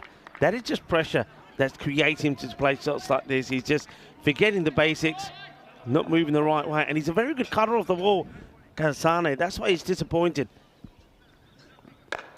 Chases the wide one. He gets lucky. He gets it over the infield. He'll get a boundary. 4 more. He could have left this one. This was probably going to be pretty wide, but he backs himself to get the shot in, gets it in, gets the boundary. Second in the over. Just chased that one, but he's got good hands, got a good eye there. Kanasane, I remember, I watched him score his highest T20 international score in Malta as part of the Valletta Cup last year. He scored 89 not out against the Romanians, and Romania will be here this weekend. But I remember he just looked completely in control in that innings. So I know what he can do. Let's see if he can produce it here. Good leave that time. He'll get that one again. But it's a player who's always had a lot of potential. Actually, I think, you know, he's made a bit of an effort also to kind of get himself in shape. And that's something I've noticed over the past couple of years as well. And he's got that kind of, he's got that power that he can unleash. big shout of no there. It's a good call, actually, because you can see that the non-striker has not got too much of an idea where it's going. Starts to go. And Kanasana says, no, we're not going there. If it stays put. Remember, he's on really, really fortunate borrowed time when he was dropped by a sitter. End of the over, 17 for 1 there. They're behind, they know that, because of course their opponents were 17 off the first. But then don't forget, the second over was a brilliant one from Zahiri. Only 2 runs came from it. So only a couple behind at the moment, but now this is the, you could call it maybe a bit of a gamble, spin in the power play. But William Singh believes that once again, like he was when they met in the group stages, that he could be the difference. Maybe he could once again be the player of this match. Oh, well, we're in France, so you're going to get a few of these. It's the French cut. The batters will come back for 2. This has happened so many times, though, with William Singh, with the natural angle that he's getting in. He's not really ripping the ball, putting spin on the ball. He just wants to slide it past the inside edge. That one takes a piece of the inside edge, and Zika goes full-on Rugby World Cup roll away. And next one, again, see, batter's just not really dealing with that in angle, and a lot of balls are kind of crashing into the pads, or they're nicking them onto their pads. They're not going too far. I'm a bit surprised they haven't made more of an effort to maybe jump outside off stump and whack him to the leg side. Stop trying to fight it. This time he does fight it, gets a piece of it, maybe not the whole thing, and that gets a friendly bounce off the turf. That runs away for 4. A topsy-turvy contest so far. Good one-on-one contest out there in the middle. Let's not forget Iftikhar was dropped on an absolute goober when he was 1. He's trying to turn this into an even bigger day with the bat. That's a good shot. He commits, and then also he knows what his plan is. He knows, once I get there, I'm just chipping this over the offside. There's nobody back. And gone, goes across the line this time, and he misses it, and William Singh doesn't, hits the middle stump, and that's going to be the end of Iftikhar. So no heroics from him this time. So 2 wickets go down early, fairly similarly to what happened with Paris University Club. Remember, they lost Zafar, a run out, and also Usman Shahid for 14. So somebody's got to stand up here. Who's going to score the runs? Jamshid Nasiri has been good for them so far, and I reckon he's the man that really could hold the key to a win here for President 11. It only really costs them 8 in the end, as Iftikhar goes for 9. And yeah, so you might say, well, Vinny tried to hit it leg side and it didn't work out, but I suppose he doesn't commit to really getting his head in line with that ball and jumping outside the off stump to make it an easier shot. So he's trying to reach for it. He's not able to trust his eyes. And William Singh hits the middle stump. New batter comes in. It's Jamshid Nasiri. He's going to start with a couple. But yeah, where your eyes are is super important. So if you're trying to go fetch the ball from outside the off stump and hit it leg side, then you're going to have to judge it just right. And if the bowler's moving it in, or if he's getting a bit of angle that you don't expect, then you miss more than you hit. Well bowled. And brilliantly fielded as well. Saves the single, gets the dot ball in there. The captain leading by example at the moment. A terrific over from him. Just the 8 from it, and he picks up the big wicket off the in-form Iftikhar. So 3 overs complete, 25 for 2. Let's have a look like for like on the power plays. And not surprisingly, it will be Paris University Club that are ahead at this point. They've lost a wicket less, and they've got 11 more runs on the board. So catch-up time for President 11. Who's going to be their performer this time? And I'm just wondering whether, as we have a look at the difference between the 2 power plays here, just wondering if President 11 sometimes are guilty of keeping some of their big hitters sort of wrapped away until too late. I mean, maybe in the power play you could just change it up a little bit and go with something like a Mangal or something like Hussain there and say, look, just go out there and give us a good start. You know, because the other players, like I get the feeling that somebody like Jamshid Nasiri and also Iftikhar are 2 players that could quite easily adjust to a different role. Safi. That's firmly hit. Will just be a single. Yes, it's got tension written all over it. And there were a few people that had the tingle at half-time. I'm going to say I might have mentioned it as well. Just not too much between these 2 teams. And what's been a pretty batting-heavy tournament, But again, I say it all the time, bowlers have agency. It's one thing to go out there, have no plan and just get whacked and roll your eyes saying it's too hard. But you look at the bowlers that have been successful, they've challenged the stumps, they've bowled a good length, they've been in control of their game, and they can kind of suck up a bit of bad luck if they get hit for 6 occasionally. That's the other thing. This pitch has offered a little bit of extra bounce to those that have bent their back, and Tussin Safi is able to beat Kanasane upstairs there. I've loved this pitch, and we've talked a lot about this ground, which looks beautiful. The outfit is sensational. I love the pitch. Quite often we've been to places and we've said this, the pitch is very much resembles and performs almost like a turf pitch. It gives the pace bowlers and the seamers something, but there's something in there for the spinners. That's been crunched away. Now, I get the feeling this is going to be close. The umpires might want to look at this. Of course, President 11 will want 6. They're all trying to convince the umpire with 6. It might be, but I get the feeling that this one's going to be close. Has it get over that rope or not? No. So it will be 4 runs. I just had the feeling there that this wasn't quite 6. I knew that was runs. 4. You know why? Yeah. The 6th umpire, Chris, who's behind us, Yeah. he confirmed it with me. So yeah, it'll be 4 runs. Cuatro carreras. Got to say that President 11 at the moment, they're sat pretty nervy to the left of us.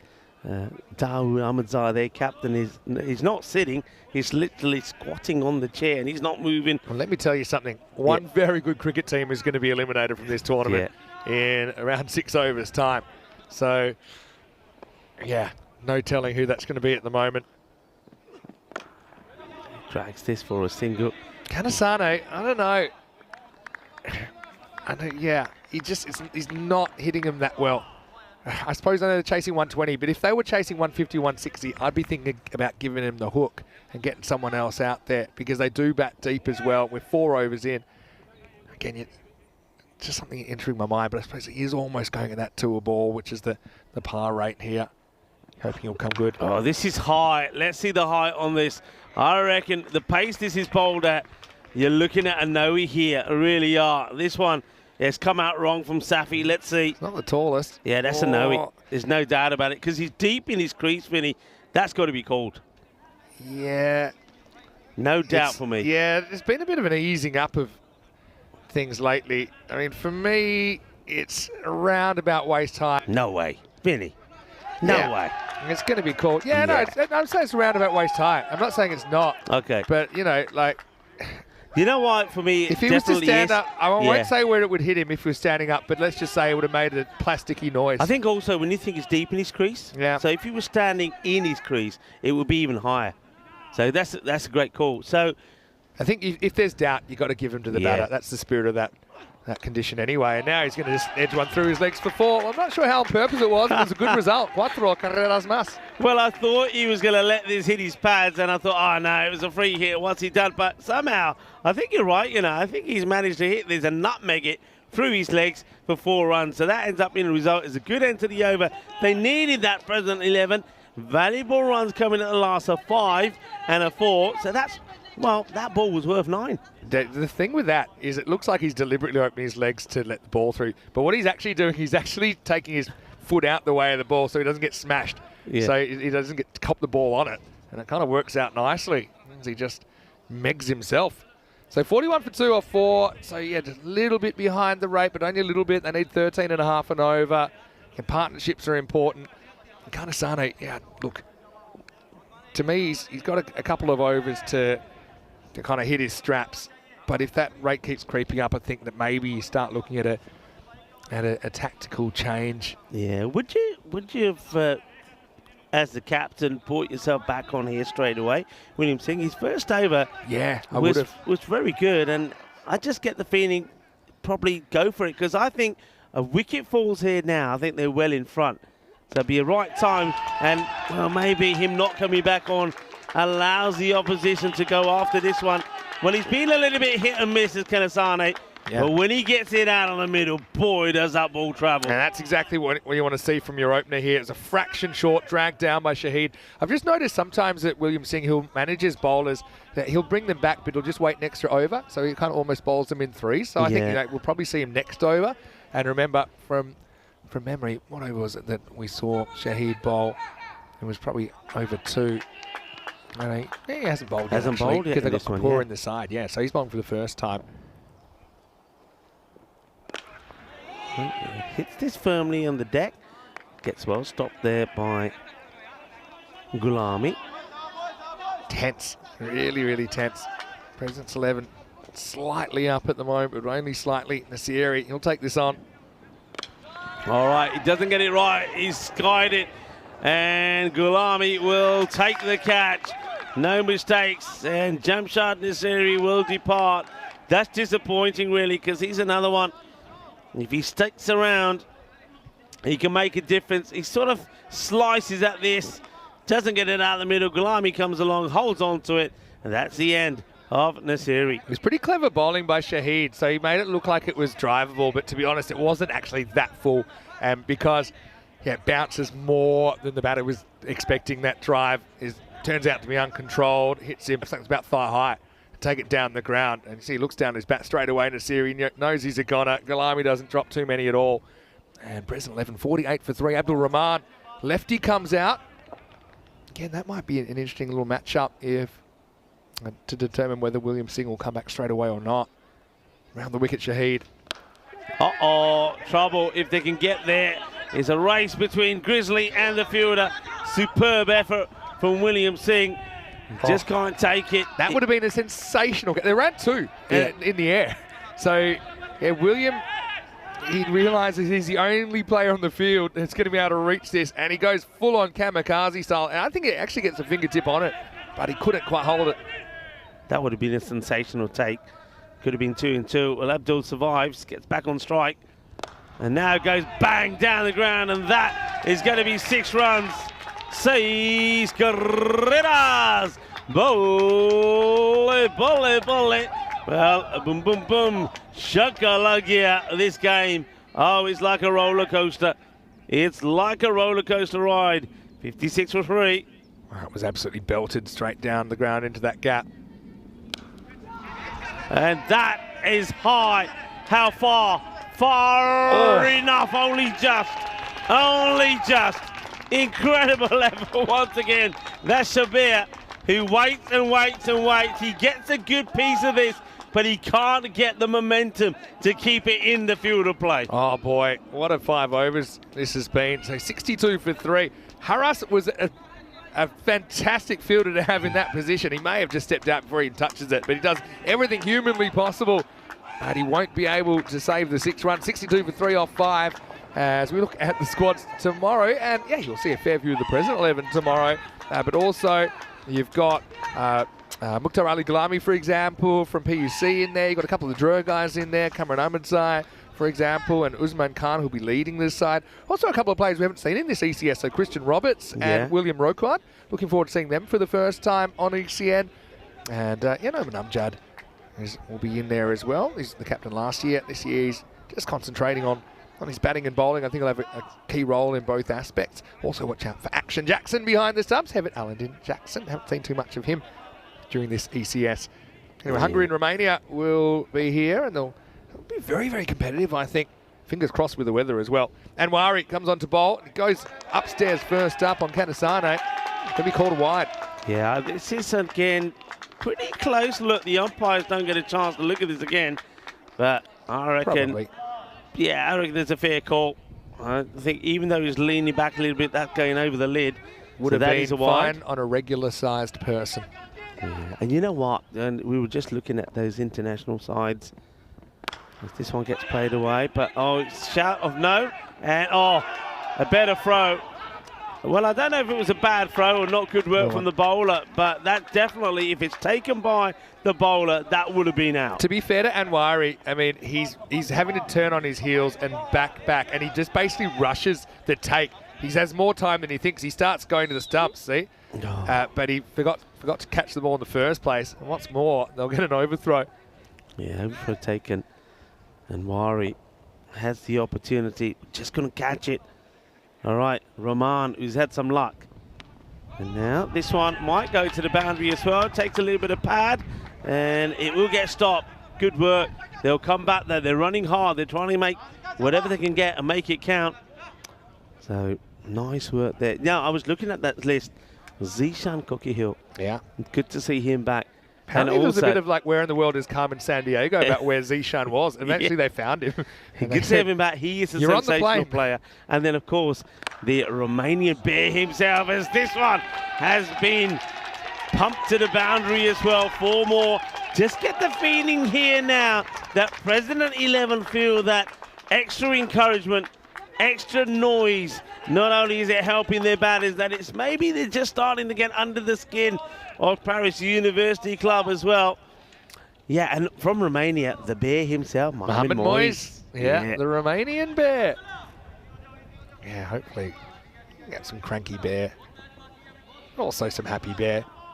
Rahman's been good here, 20 off 5. The power of the left-hander. And I think William doesn't bring himself back partly because the lefty's out there. He's better match up to right-hander. Slower ball this time from Anwari. Yeah, well watched. And Rahman does the right thing here, and I think that gets appreciated by his teammates. He's hit a big 6. They've got a wide. They've got enough. They know what they've got to do here. They're just about under 12 and over. A couple of boundaries and over, and take those singles, pick up a few extras along the way, and you make it home. Oh, that one's a finger buster, isn't it? Happy Anwari doesn't get a finger on that. It probably was going to be a one run either way. So it was some sort of miracle lodgement. Hey, we should mention, because of course we had one nasty injury here from one of the players, and we should mention and give our viewers the update. Yeah, Shane Wanakula-Saria, who took a nasty one. He's another guy who's seen working. It's a Tortuga. It's good fielding by Tassinula. That'll be the end of the over as well. 73 for 3, and Wari goes for 11, which is more or less par in this game in the 6th.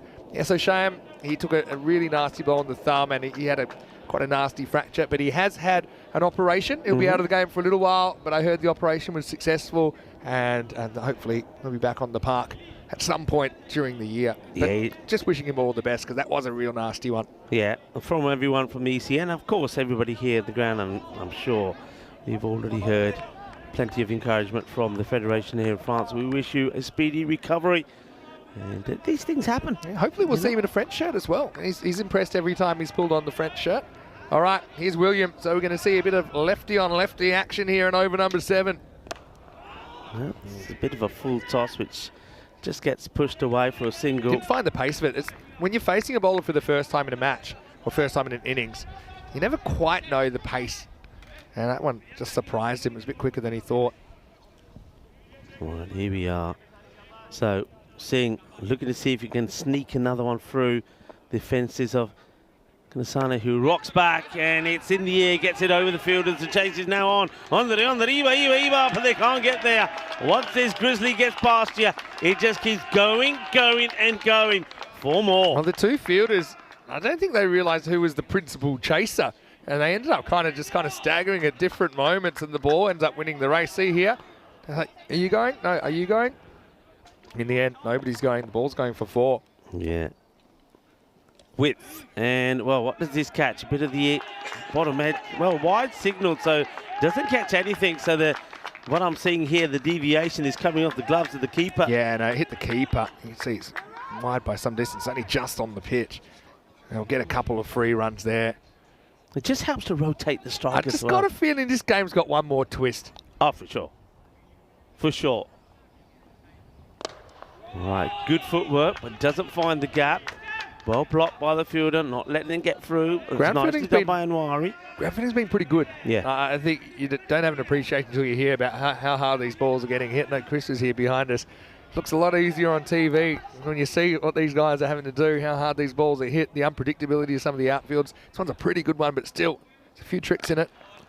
Goes up and over, is going to be 4 runs. He plays his shots so well, Kanasane. Yeah. If I'm bowling to him, I'm wanting him to drive me. Because outside the off, he's beautiful. The wrist comes into play, especially when the fielders are on the inside. He has the knack to elevate it over, but I haven't seen him drive. Yeah, and that's probably a good shout. He likes square of the wicket. You know, he's very strong in that area, holds his shape well. You know, he's cashed in a little bit after a slightly shaky start. This is another one. You're hoping to draw him forward into a mistake, essentially. Yeah. And that's where you got your field set as well. So they've got that kind of classic umbrella field, which is like a deep extra cover, long off, long on, deep mid wicket. So you got 4 protecting the straight boundary, no one back square. As William Singh will get a dot and finish a pretty decent spell. If they go down, it won't be William's fault. He's been a brilliant contributor for his side. And at the end of the over, it is 85 for 3. Let's have a look at what is coming up now. Drua are sitting and they're waiting. We're about an hour and 10 minutes away from the final. Now, I think it will start at 5 o'clock. It might have a slight delay just depending on the finish time of this game to give the players the necessary break. But it'll either be Drua versus President 11 or it'll be Drua versus PUC. Either way, it's going to be a wonderful way to finish the series. And like I said, we're scheduled to start that one in about an hour and 10 minutes. All right, now you got to make a call here, the captain. Who'd you use in this situation? So it looks like he's deciding that Zafar Iqbal is the man he wants to go back to. Iqbal, of course, bowled a very good first over. He was unlucky not to take 2 wickets in it. So can he get the breakthrough here? Oh, well, he does. It kisses the bail. So Zafar Iqbal got a wicket of the very first ball that he bowled. It was a royal duck to start, wasn't it, for Zain Ahmed? And he's done it again. He comes on and he gets the false shot from Rahman. Rahman misses and Iqbal hits the bells, knocks him off. Yeah, twist in coming. I think they like the off spin into the lefty. And this time, once again, he misjudges the pace first ball of an over and just knocks into the top of middle stump. Twist in coming, Rico. Yeah, here's that twist. Iqbal, beautifully done. So, it's the sort of thing that captains have to know. Captains have to know when to bring the right bowlers on. And just watch this, just getting it right on the top. There we go. Yeah, beautifully bowled.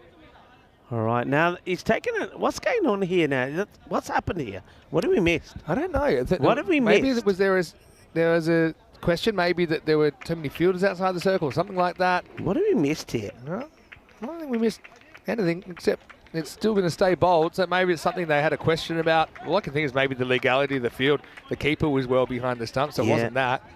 But yeah, 85 for 4, Ramatullah Mungal will come to the crease. And Chris behind us, he had a pretty good observation as well. This is a tight game. Remember that 9th over in the first innings with the 4 consecutive dot balls and how important that might be.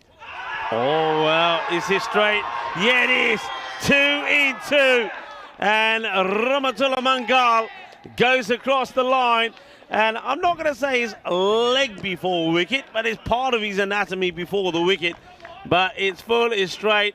And, yeah, well, that's straight. That's, for me, it's a question of whether the umpire's decision here has got to be, does he feel the ball is going to go on to hit the stumps? Is it going to go over? I don't see it myself. And he's gone. It's going to be a golden quacker for Ramatullah. So he's going to go, and Goldie is walking him off. Yeah, I'm kind of with you, Rico. To me, it is climbing, but I don't think it's going to climb over the stumps. It kind of, I think he's hunched over. Also, I think it takes a funny route off his inner thigh. Anyway, this is a hat-trick ball, but it won't be a hat-trick. Safi's got a bit of work to do, but he does it well. As Zahiri comes out. I told you I've been doing this too long, Rico. You probably have as well. I said there's another twist in coming. We've seen a couple of quick wickets there.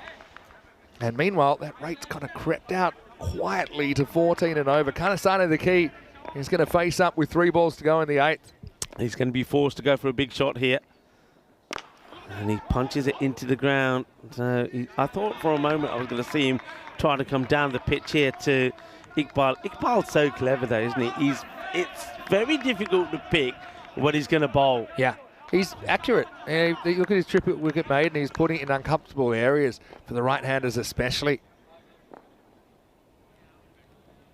All right, that one's in the slot, and he gets the treatment. It gets smashed. It's a biggie. It's 6 runs.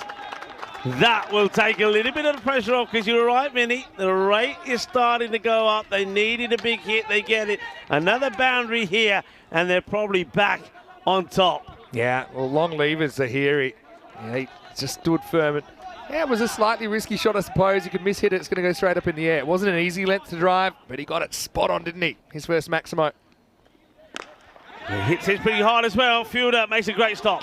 Really good stop. Now, you could get committed or drawn into the catch here. I think if he does, he's dicing with trouble and the ball could go to the boundary. I think he makes the right play here. Stop the boundary. Yeah, and I think he's looking to take the catch originally, but it's just too flat and he just doesn't see a way realistically he'll be able to catch it. And remember, this is Murray that took that brilliant one earlier, but he does very well to kind of go into defensive mode and make the block. So, yeah, brilliant fielding there. End of the 8th over, 94 for 5. 28 required off the last 2 overs. And I got to say it, I still got this about a 50-50. I don't know what the win predictor's thinking. But, yeah, right now, they're slightly behind, but with only 2 overs to go, they could easily make that up. I think if Kanasane bats all the way through, you've got to bat them to win it. He becomes the key here now. He's set, he's seeing it well, but he's got to also try to control the strike as well. I know that Zahir Zahiri has played a few shots. The other thing is eliminate dot balls. You cannot have dot balls here. And there's some discussion here about whether he's struck. I don't know if I like this. I don't know about it. I mean, is this? He's played his part. He's bowled his 2 overs, and now all of a sudden he's got an injury. Yeah. The other thing is, it's not like he's a weak fielder. You know, I suppose you've got to take people at their word. And Siddiqullah Shizard will come out. Yeah, okay. He's bowling. He's bowling off. He's had a couple of whacks back. And remember, he kind of lost his footing, that one that went back past him. Yeah. Well, all right. Most players, they don't want to come off the field. Anyway, Sure. This is the real thing right here. So here he'll get 1 and bring Kanasane back on strike. It is a 50-50. Well, the supercomputer, I promise I'm not just typing those in myself. I thought that was going to be 50-50. That's exactly what it is right now. All right, we go with Safi back. Safi, he can be great, but sometimes he can just stray a little bit too short. All right, here we go. Kanasane knows what he's got to do here. He's got to win this over. It all happens in the 9th. Hits it hard, and he will be 1 bounce, 4 runs. Cuatro carreras. Kanasane, he's set. He's been patient. He's been right there right from the start. Is he now about to unleash and take his team into the final with Drew Waite? Or will it be Paris University Club that go up against their old rivals? Good technique there as well against a ball that Kanasane can do something with. It's not quite the Yorker, is it? I'll be going full and straight to him at the moment. And Safi's got a fight on his hands. Kanasane, he's actually kind of been the glue that's held this innings together. Yeah. But this is the 9th. Remember the 9th in the first innings? We're just about to talk about it. Iqbal Hussain got hit for 2 big sixes, but then came back with 4 dot balls in a row. And even the 10th, you know, could have been more than 19. I know it was 19. Go short. Now, what about the height? It's called wide. Now, he's not the tallest, it's Kanasane, and I think him being a little bit shorter works in his favour. About top of the fence is the head height, right? Yeah. And it probably is just over. Very good It's call. a tight one. This is quality umpiring. It really, I mean, we don't often talk about the umpires, and we haven't talked them about too much in this match, and that means they've done an outstanding job. That's a terrific call from Vignesh. 100's up. Oh, goes full, but he gets a bit of this. Is a bit of the inside edge. It goes all the way to the boundary. The pace of Safi working to the advantage at the moment of the President 11. They're up and about here. They're sensing something. They're cheering every run. When 2 teams are so evenly matched, then sometimes it's about winning the luck battle, and that was just a bit of luck from Kanasane. It's on Anders. 45. He's still there, 18 off 9. So close yet so far, President 11. That's going to be 4 more. Cuatro más. They might do a boundary check here, but I'm seeing 4. Oh, President 11, they're making some noise. They're trying to get the PUC side rattled here. And gives himself a bit of room, keeps his head nice and still. Now, where does that land? Yeah, easily 4. So there's the signal there. Suppose you've got to check this and make sure. Yeah, I mean, it's close to the Orca, but again, not quite. And it flies. Kanasane to 49, 14 off 8. This game ain't over, though. I mean, they're going to need something off the last over. And it's going to be tense no matter what. Yeah, where it could go wrong here for President 11. Firstly, Kanasane's got to stay there, but it could go horribly wrong if they get through this over. Kanasane at the non-strikers end for the last, but can't get on strike. Yeah, but that's where Zahiri's it can been good. happen. I mean, Zahiri hit a big 6. He's no bunny with the bat. Still 2 to come in the ninth. 14 required. Go short. This will go all the way. Volley.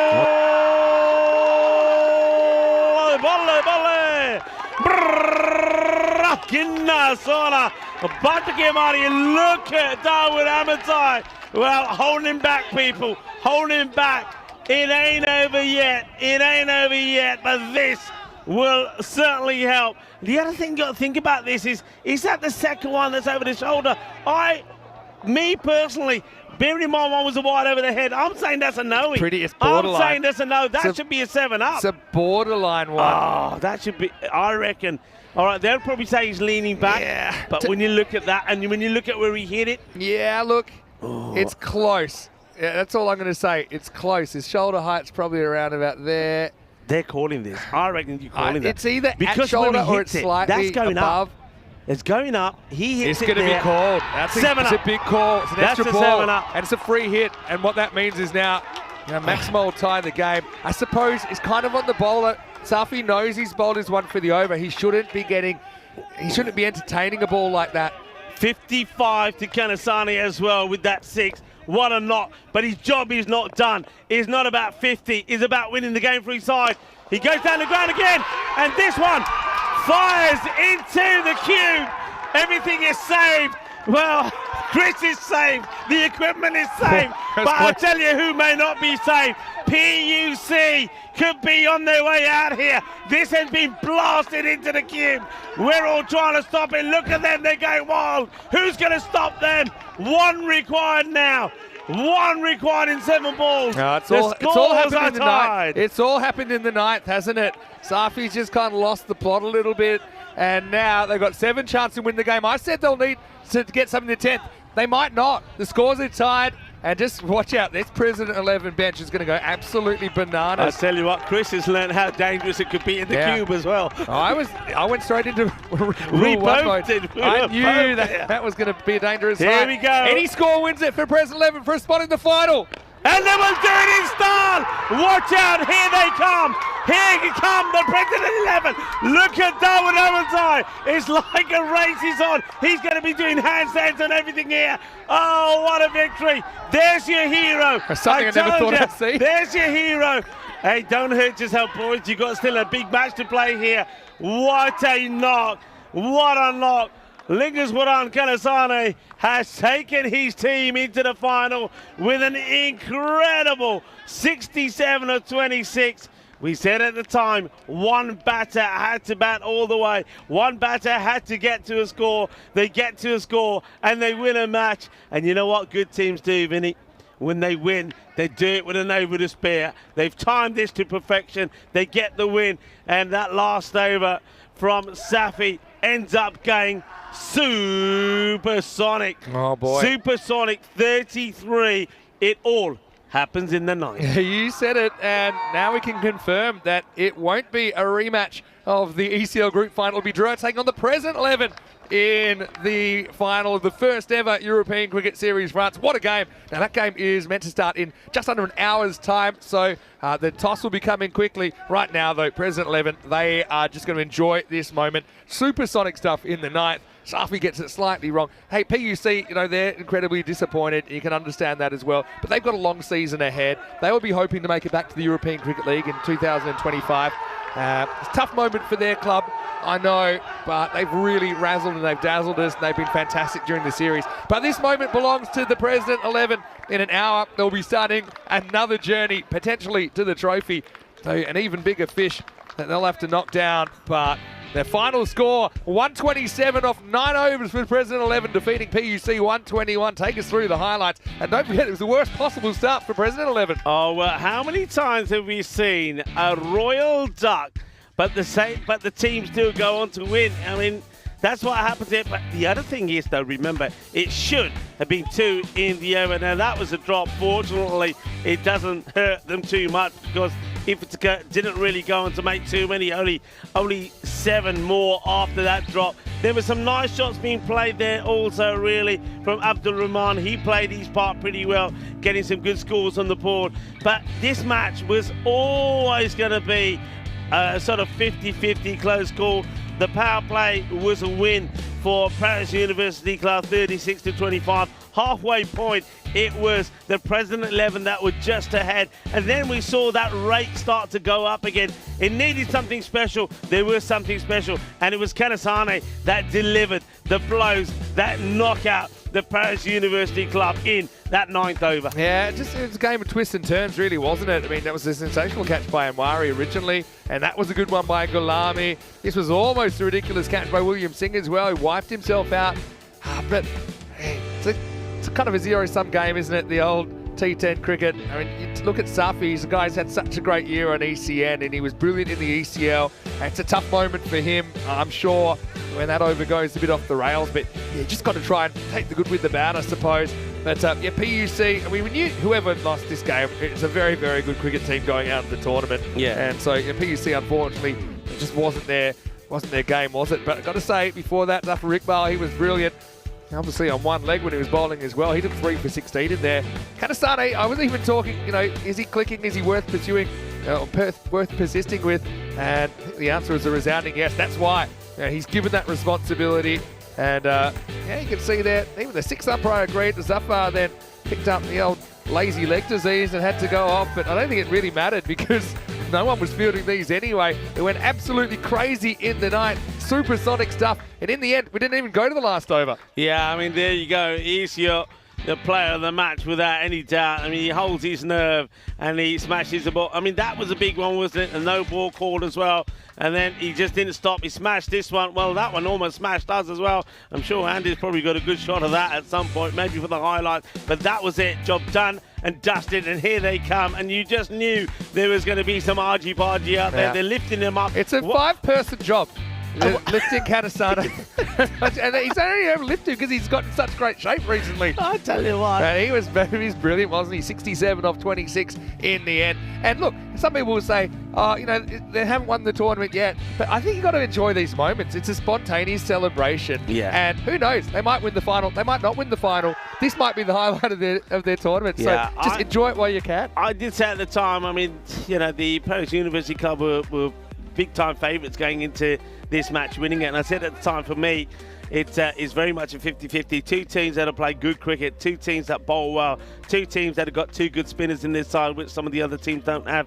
And once again, maybe it was certainly Sajjad Stanikzai and some good economic bowling from Dawood Ahmadzai made a big difference there as well. William Singh bowled pretty well. But for me, if I'm going to be very tactical, William Singh not coming back onto bowl straight away, I think that certainly has a little impact there. I think when you're on form, when you're in top, especially when you're a spinner, once you're in that rhythm, once you're in that flow, you want to stay in that flow. I think there he just got his tactics slightly wrong.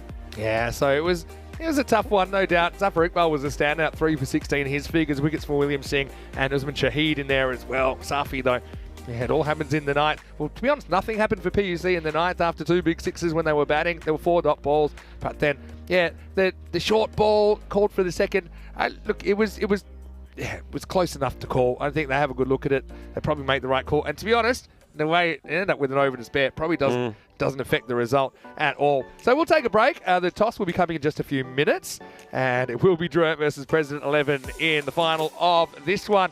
Well, President 11 have come so far. They've got a huge task ahead of them to unthrone the Drur Cricket Club on their home turf. Anyway, they'll give it a good crack. We know that. Vinny Sander here, Mr. Maximo, with Rico Full. And we'll be back with the final of the first ever ECS France after the break. This is ECN, and you're watching the European Cricket Series.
Our first time in France has been such a great adventure. 11 teams started this journey. These two remain. Dreux Cricket Club, we know them so well. The 2023 European champions, and they made it the big dance this year as well. But President 11, what a team they've put together. They have 8 of the national side that we'll see tomorrow. Anyone's game here, this trophy's up for grabs. I'm Mr. Maximo. This is the European Cricket Series France final, and it starts right now.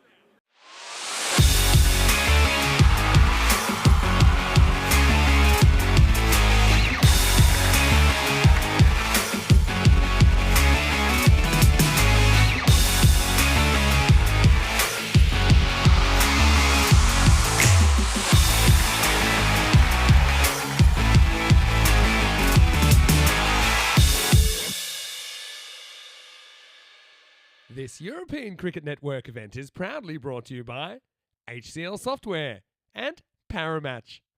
Hello to you wherever you're watching from around the world, and welcome to the first ever ECS France final. And it has been a crazy journey here. From 11 sides, we've boiled it down to 2. And it is Dreux Cricket Club that we've known since last night that they'll be in the final. The question is, who would they meet? And it's President 11 that they will meet. President 11 with 2 wins out of their 2 matches today. A little bit earlier, we had the coin toss, and the Sheriff was in charge. And we have a special coin tosser as well with Chris, one of our ECN super fans. He's made the journey. He's got the honour to toss the coin. Let's see who wins the toss in the ECS France final. For the final of ECS France, we have Dreux versus President 11, and Chris will toss the coin. Thank you. Absolute privilege. May the best team win. Head. Heads is the call, and it's a head. We will bid first. So President 11 win the toss and they elect to bat, and I think either team would have done that. I think that President 11 obviously actually won chasing in the last game, pretty dramatic chase, but a supersonic 9th over. Kanasane doing the damage for them with the bat off. Tassinul Asafi took them across the line with 6 balls to spare against PUC, who of course we remember were part of the European Cricket League not too long ago.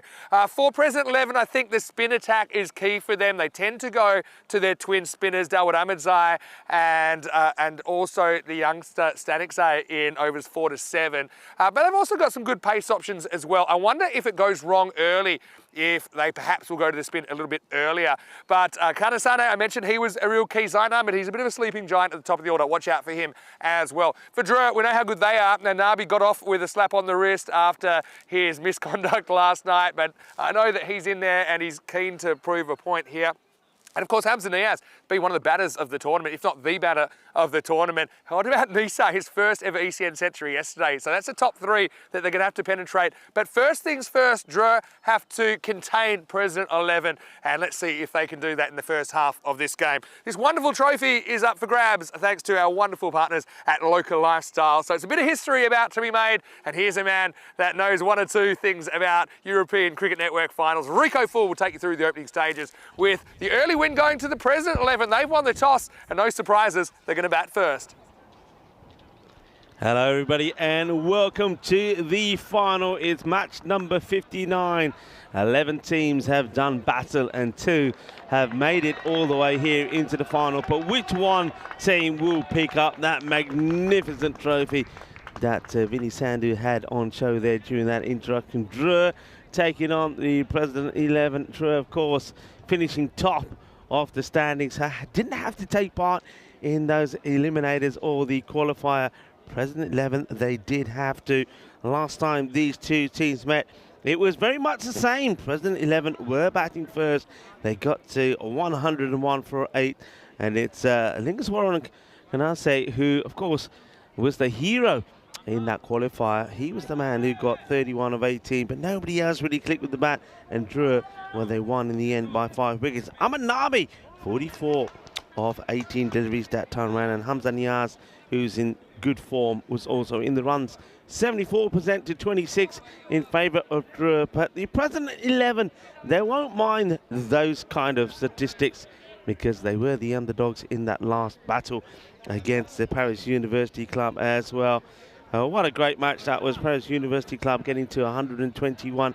Just didn't go and make the most of the end of their innings, and that's what affected them in the end because they didn't get enough runs on the board. President 11, thanks, as I said, to Kanasane, 67 of 26. and getting the win. He was the player of the match in that one. All right, we're ready to go, Drew. They are very much a championship side. We've seen them win. They were seen to crown the champions of Europe back in 2023.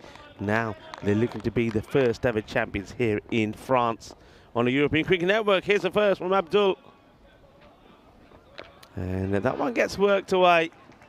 So Zain Ahmed is going to be pretty key to get big runs here. He's not been able to do it so far today, but will he be another case of a top player performing on the big stage when it matters for his side?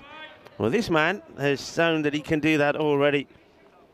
Lingeswaran, Kanasane, can he do it again? Abdul with the ball, trying to get the early breakthrough.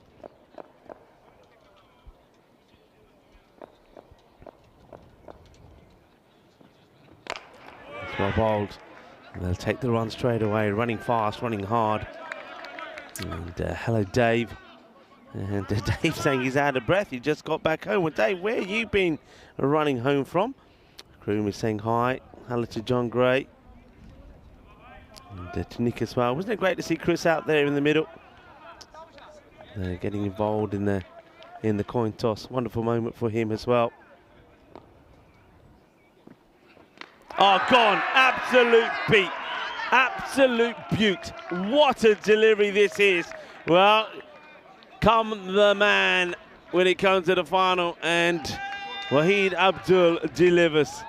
They say, come the moment, come the man, and this is probably right up there as one of the best deliveries that we've seen in this series. Just watch this comeback. Oh, that is an absolute gem of a delivery, an absolute corker. Waheed Abdul, maybe just bending his back just a little bit more as he gets this one right up there. The stumps get absolutely shattered. So Zain Ahmed, he's just having a bad time in the office today. He'll go for one. It's the second ball he faces, and he gets absolutely carted out of here by Abdul.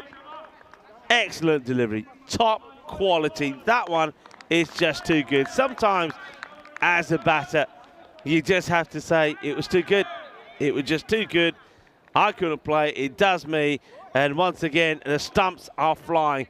The leg stick clean out of the ground.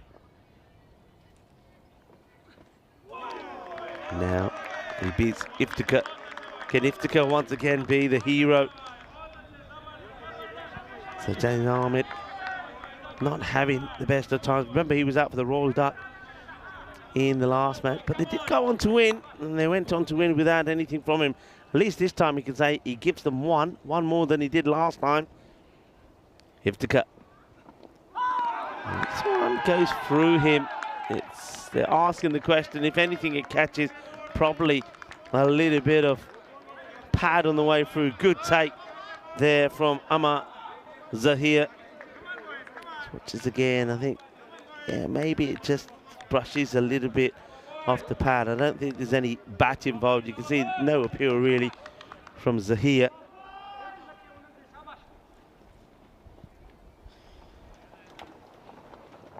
And now it's a bit of a hopeful shot really from Iftikhar, which brings to an end a fantastic over.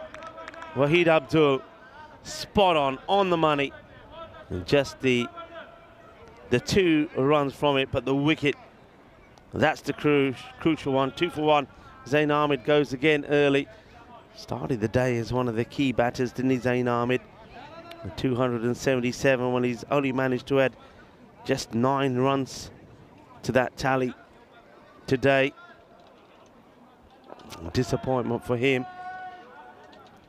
Right, chance for us to see another bowler that's really excited me during this series, Abdurrahman Ahmadzai. Good start from him. Just gets through Cameron Ahmadzai, partially stops it. It was struck pretty well, timed well. So single. So Kanasane. Well, he's been there before, hasn't he, as he gets that single, Kanazane, when he's lost his opening partner early. And he went on and steadied the ship and got his team to victory. Now he's trying to get them to a decent score. That one's worked away. Doesn't really get the middle of the bat. Iptica takes a single. Question is, how many is enough against this powerful Drew side? I know it's the final. Pressure will come into it. But I still think you've got to be touching on 130. I think 130. Give your bowlers, i.e. their spinners, something to bowl at. This one gets worked away, chases on. I think it will get stopped before it gets to the... Oh, well, it will get stopped. It does get stopped, but the specialist fielder, Harcook, almost loses his footing chasing after that. He'll get a couple. Drew yesterday, remember, they piled on the runs against the Paris Knight Riders. At one point, looked like they're once again going to get to a 200. Mohamed Nisar scoring a century. He's first on the network. That's been hit pretty well, and it ends up being a very good stop from Cameron Ahmedzai. I thought for a moment this one might have him in trouble, but he has watched this all the way, eyes on the ball, and at the last moment makes the perfect stop and goes with his hands as well. Very well done. Very good stop. Yeah, they piled on the runs, didn't they, against Knight Riders. Nisar in good form. And then they easily chased down the one for Royal. That's a nice shot, straight down the ground. And that will bring some cheers from the President 11. They're liking this one. Nice shot. Kanasane. Well, I was saying before that what I would be doing to Kanasane is making him drive, because we know he plays very handsomely out on the offside, and he's shown that he can drive pretty well as well. He gives himself just a little bit of room and hits this straight as a dart, straight down the ground. 10 of this over, ball to go. 12 for 1. This is played into the deck. They'll run hard, they'll take the single, so Abdurrahman, not the worst over from him. Keeping the pressure on, just the one boundary in the innings so far. That was that 4 that we just saw there. 13 on the board. And get the feeling that you want to keep the pressure on. And this is what I've talked about a little bit with some other teams, where they haven't gone back to the main bowler straight away. Now, that first over, just 2 runs, 1 wicket. Some captains would say, I'll hold you back, but hold back for what? Just get him in there again while he's on. See if he can get you another 1 or 2 scalps. Seems to be bowling to me, Wahid, just with a little bit more zip. We've seen him maybe not at his best. Maybe we've seen him struggle a little bit with a few strains, but not here today. And that's been the advantage that Drew have had. They've been able to rest up. And now they're eyeing up their first title here. On this first, well, he backs away. Not sure what happens here. So, dead ball. Well, what's this? What's happened here? Now, I don't think you can walk away for this. I don't think you can, because he's noticed that his bat is broken, but he's walked away at this point. I think what he's done, as he's moving his bat around, he's heard that it's not right. He's heard it's broke, and I know the umpires decided, I mean, I don't think you call a dead, I wouldn't be calling a dead ball here. Dead ball to somebody talking, somebody doing something, maybe the bat are legitimately not happy, but just to turn around and say, hang on, my bat don't feel right, and back away. It'd be interesting what they call this. It'd be interesting. I just get the feeling that the umpires will say, well, now they're all having a check here of the bat, and that one will, I think Ravi will have a look at that bat when it comes back, but I wonder what they call this one. It hasn't registered at the moment. That's a ball. Well, Iftikhar backs away. I think they might just go with the dot ball, because he did back away, I suppose, fairly early, but Anyway, let's see if it serves him at all. Not really. Plays and misses. Good movement from Wahid Abdul. Oh, Wahid Abdul, I reckon if things go their way, there'll certainly be some celebrations from him. No doubt about that.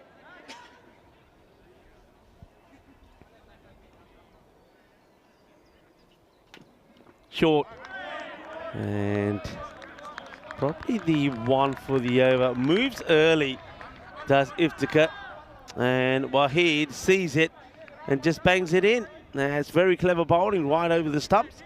Have a chance to look at the height here, and I think even that's okay because he ducks right down. I don't think that's going over the shoulder, so no signal from the umpires. Iftikhar looks like he's squatting at flies at the moment and not having too much success. This spell from Wahid is quite incredible. No runs off the bat of this over so far, just that one leg by.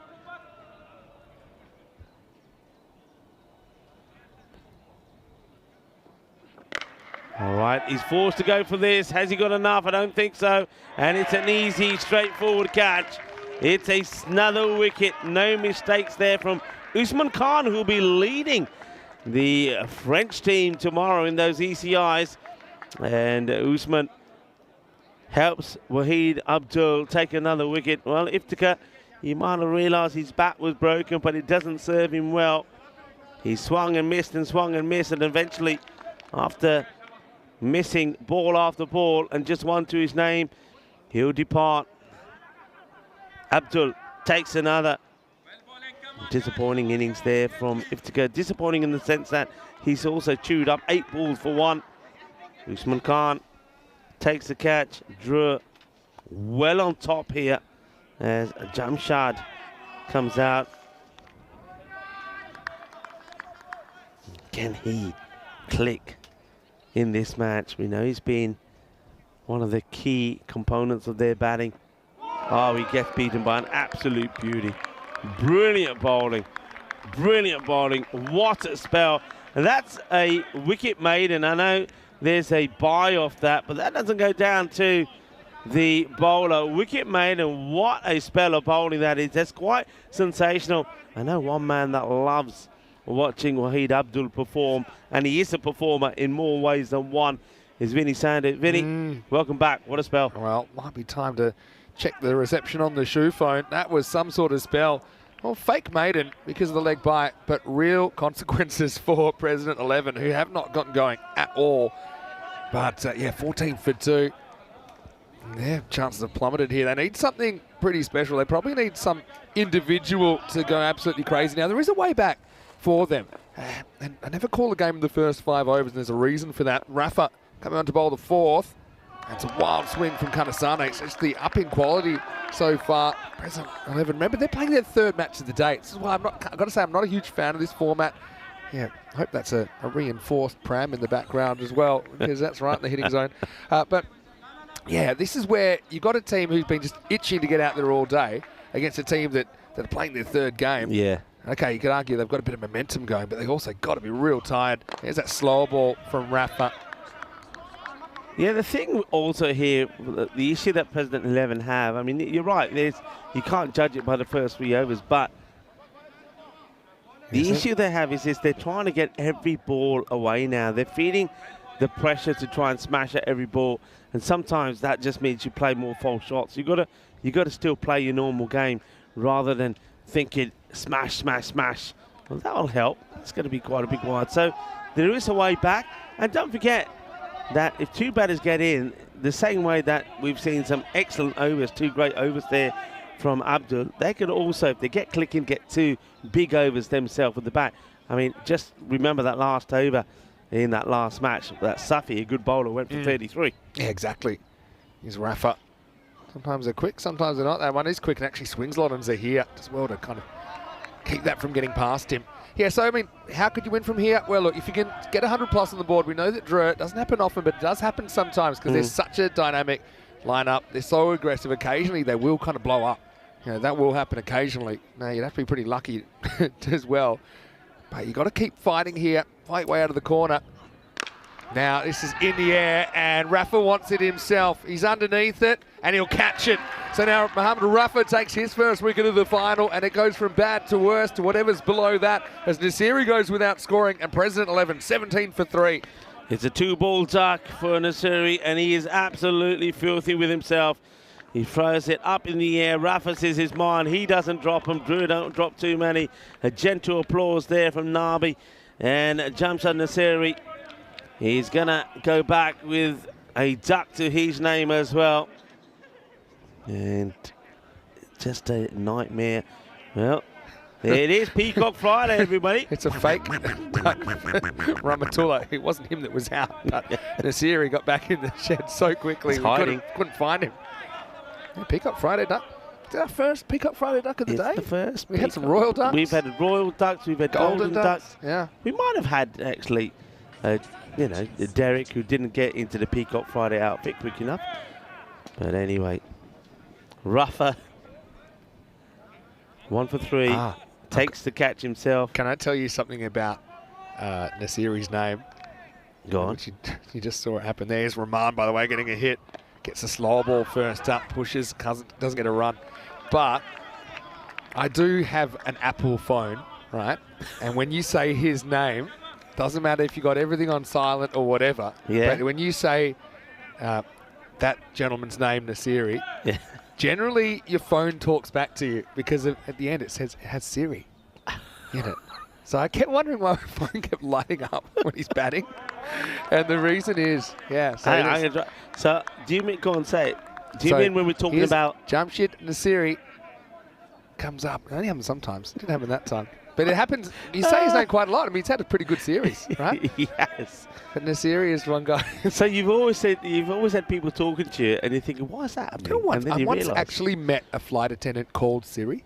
That was her name. And it's not a very common name, but I said, you must get that all the time. She says, yeah. I mean, there's also Alexa, but I mean, Alexa's a bit more of a common name than Siri, right? And we're probably talking about these things because there's not a lot of scoring happening right now. That goes straight over the stumps. Rafa can't believe that's missed.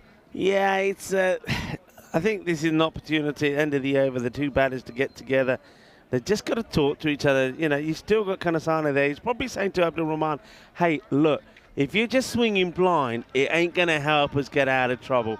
Just forget what's happened in the first 4 and just come out and play normal. Don't just swing hoping to hit every ball to the boundary. You think that's going to help us because you'll get yourself out.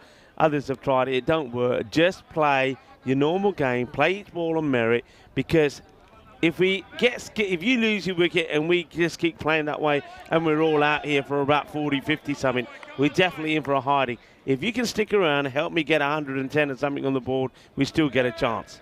Yeah, it's a long way back, but I say the longest journey starts with the smallest step. And now Tabish Bhatti with some left arm spin. And once again, he's right on the money. They've given them nothing for nothing at the moment, haven't they, Drew?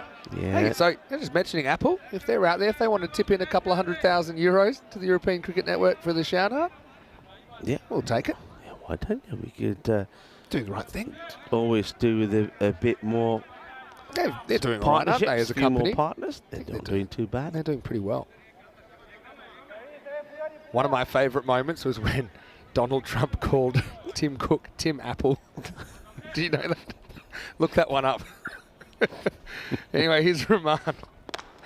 He's facing up. He's left-handed to left-hander. Hit back, mishandled by Bhatti. They'll just get a single. So, I mean, this could get real ugly. But we've seen finals, you know, turning points happen if you get a fighting. Even we saw 94 win a game. Yeah. And would you expect it to happen against Drew? Well, probably not. But the other thing is, we saw Drew kind of a little bit susceptible on the chase last night with, you know, 5 wickets being lost in what looked like a routine chase. You saw them kind of lose the plot a little bit. Now this is kind of skewed away to deep point. Should be handled out there, and it is. That's Abdurrahman Ahmedsai. That's the thing. You look at this Drew team, you look around the field, and everyone's bringing something to the table. Yeah. Now, even someone like Akuk, who's an outstanding fielder. I mean, he's in mostly just for his fielding, but he's an invaluable member of the team. You got, so here behind the stumps, you got a lot of guys that are batting and bowling options, but they're not kind of okay at both. They're good. And this is in the air. Well, he actually goes down. He's gone on his knees Yeah, already. he might have lost his footing there. And is that Arkuk that I just pumped up his tyres? I think he goes to ground there. The ball goes over him for 4. First real error.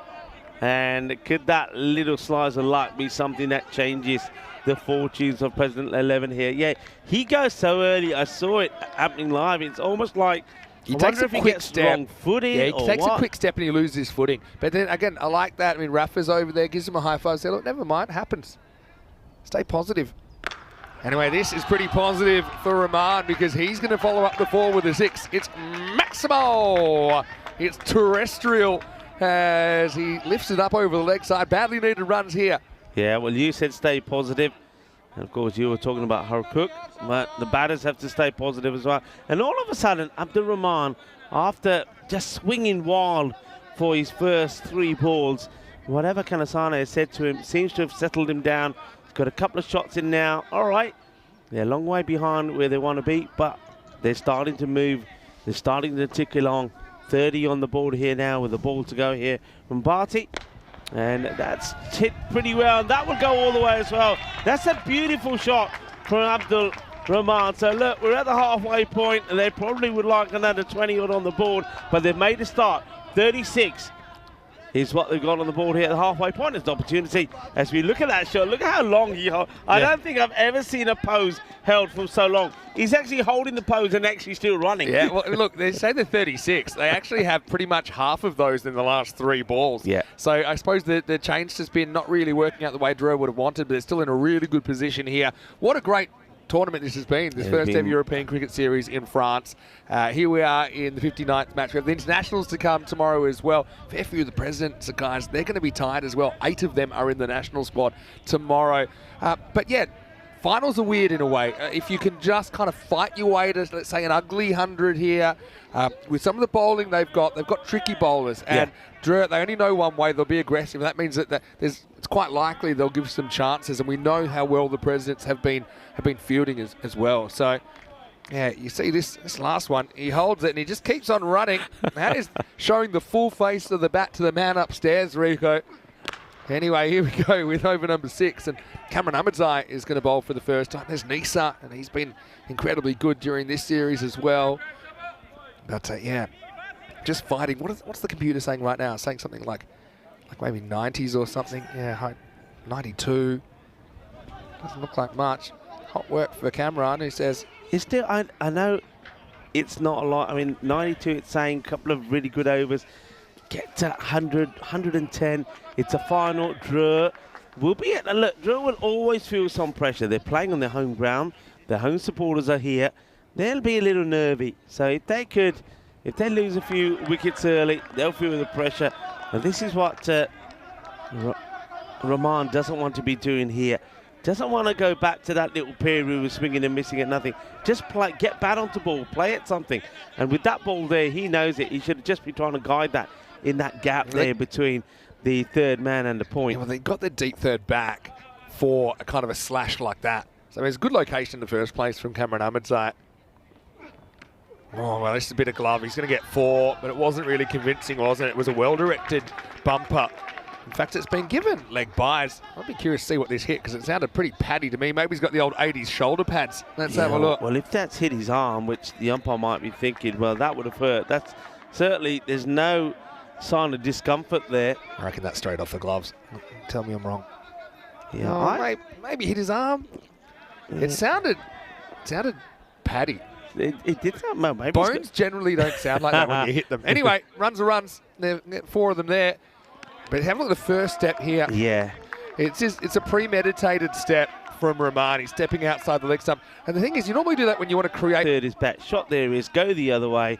Just let the ball slice on the bat, and it's going to go all the way to the boundary. This pace that's being generated here, you get something on it, it will go away. Tell you who's happy about the 4 leg byes call is Cameron Ahmadzai, who's now conceded only 1 off the bat in this over.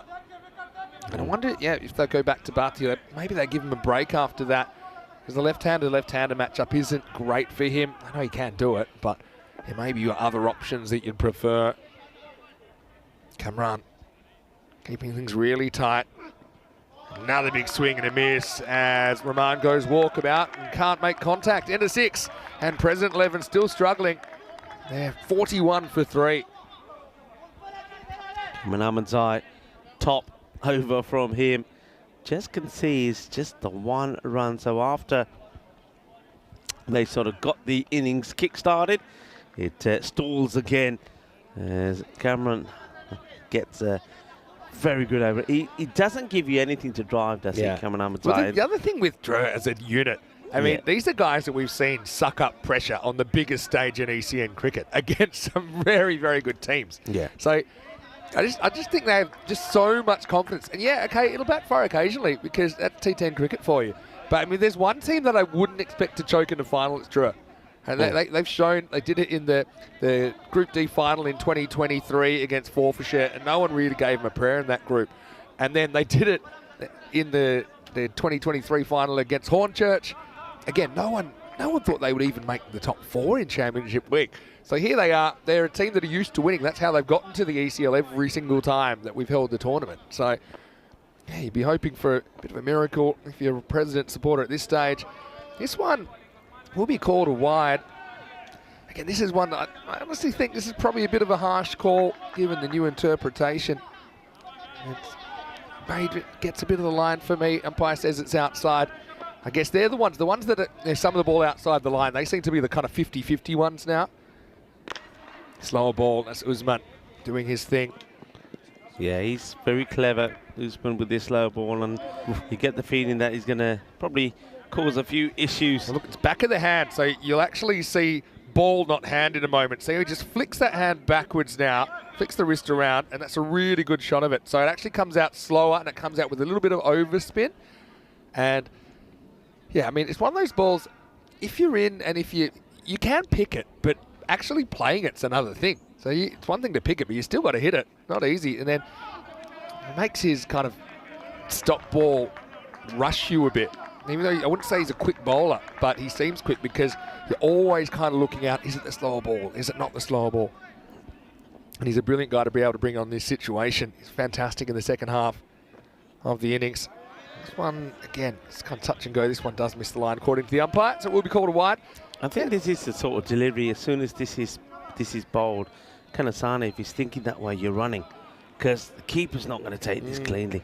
Yeah, no, it takes a long time to get the keeper as well. It takes a long time to get there. It's not going to go to the gloves. Might be a bit extreme for this time, but there's another slow ball, and you're right, Zahir can't gather it. And you see the frustration from Kanasane, stuck at the non-striker's end right now. Yeah, I think he's got to try and make it. The other thing to think about here, I know it's difficult, but you got still some guys that can maybe crunch the ball. Do you think about, with time running out, making some retirements here? Hit straight, hit pretty well. That's going to be 4. But the thing is, left-handedness is worth something to me, really, with Butty still having another over in the shed. So I think they want to keep him out there. He's had a bit of a hit and miss kind of time. It's just a solid drive down the ground. Again, holds the follow through there. Fielder comes round, but Cameron Ahmadzai can't make the stop.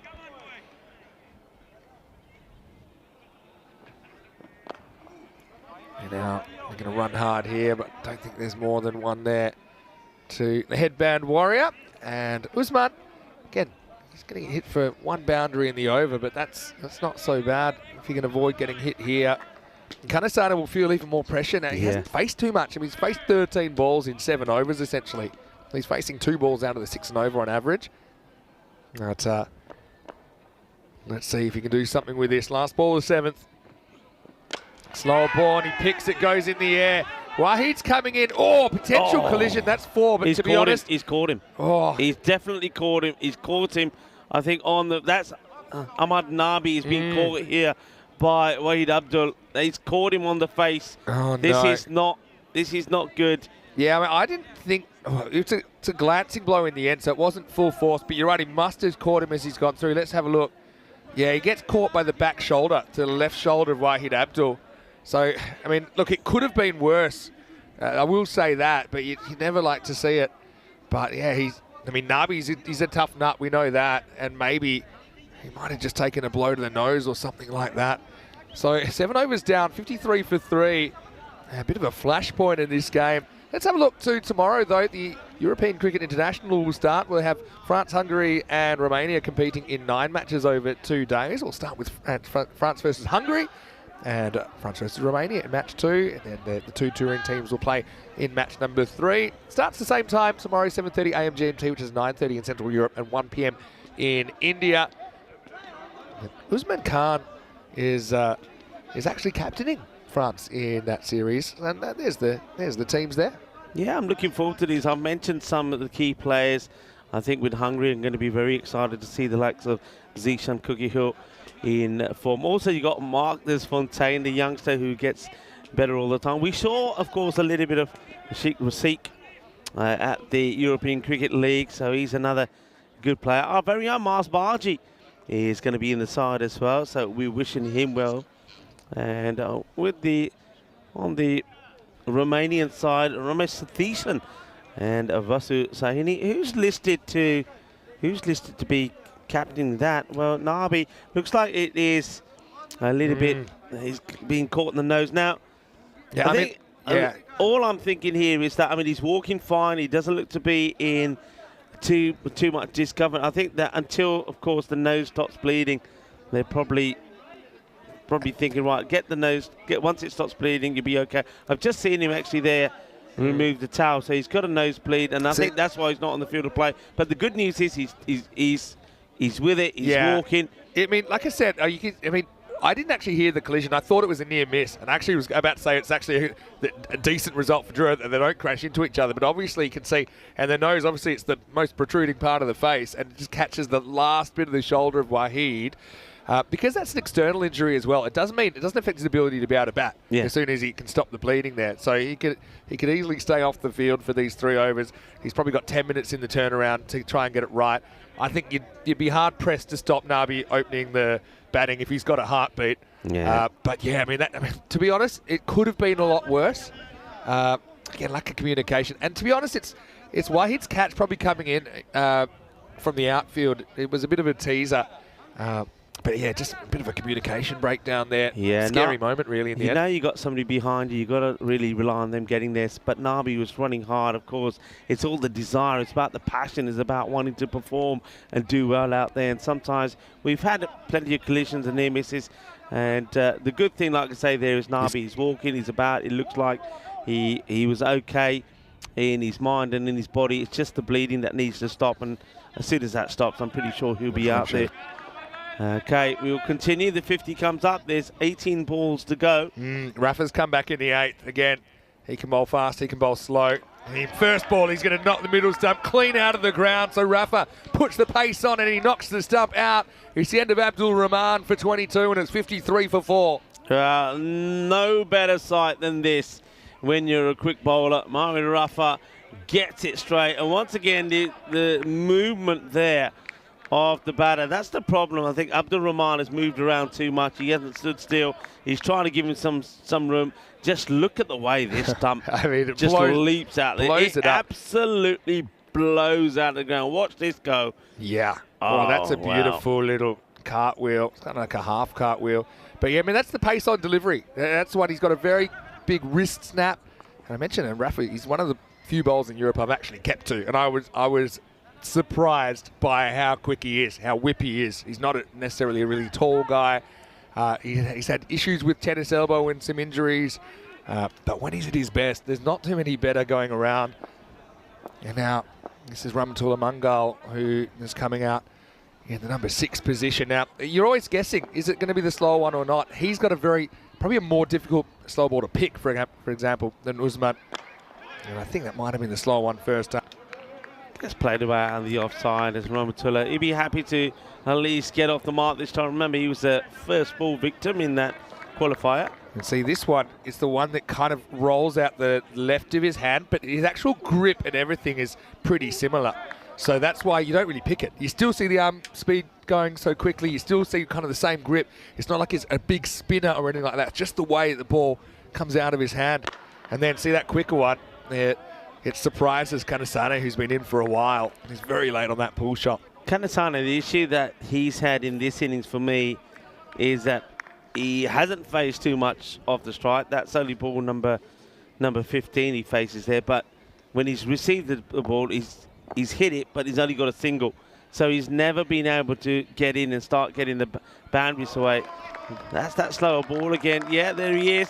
Well, he knows it. Problem was, he didn't pick it first off. Yeah, let's have a look at this one. Oh, yeah. Let me go back just to where he releases that ball. You see, it's very, very clever. It's not a slow ball I've seen so much, but yeah, it's almost like it comes at the left of the hand rather than kind of having the fingers right behind the ball. Yeah. So it's like the fingers are to the side of the ball a little bit. And then he follows up with a quick one, but the pace will be his undoing here because that's a good old-fashioned French cut from Mangal, who, by the way, he respects the skills of Rafa because Rahmatullah is a very good fast bowler himself. And he'll get 4 runs as it's a Begborough steal job at the moment for President 11, trying to bring this final to life. Well, they've got to try and get to something, haven't they? That's the thing. Get to something, get to some sort of score, and then hope that they can do the same thing. I mean, that's the thing. That's what you've got to believe. I know sometimes it's hard to sort of get that mindset, but they've got to believe that the same thing can happen for them. That's a good hand on that from Hokuk.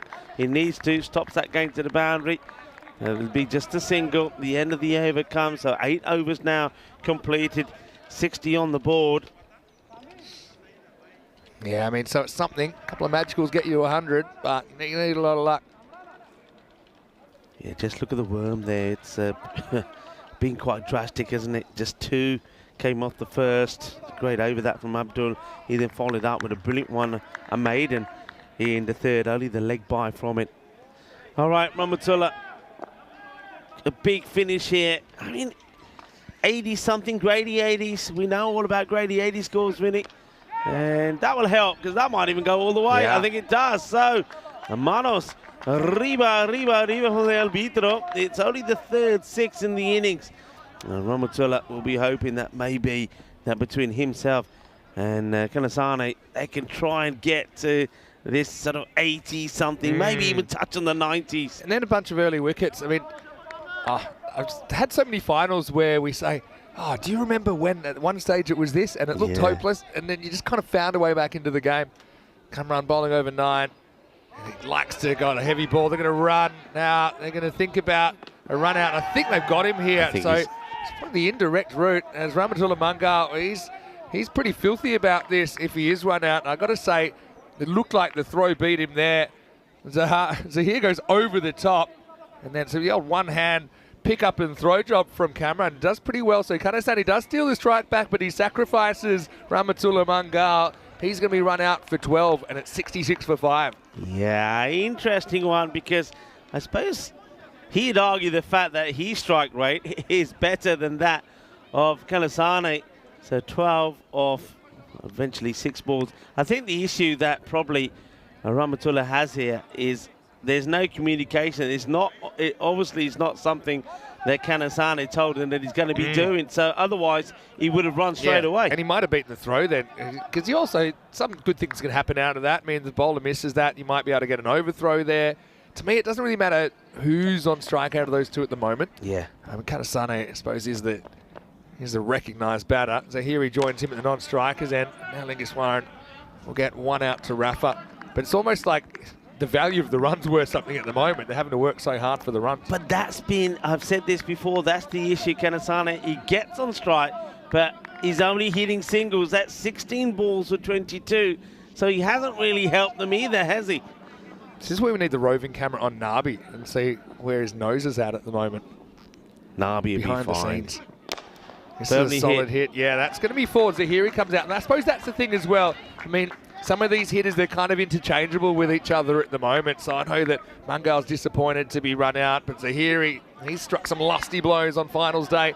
He cracks that one through cover for 4. It just comes back to that point. I know it's a difficult one when you've lost a lot of wickets. Then you got 2 batters out there, like you had Rahman and also Kanasane, who not really striking well.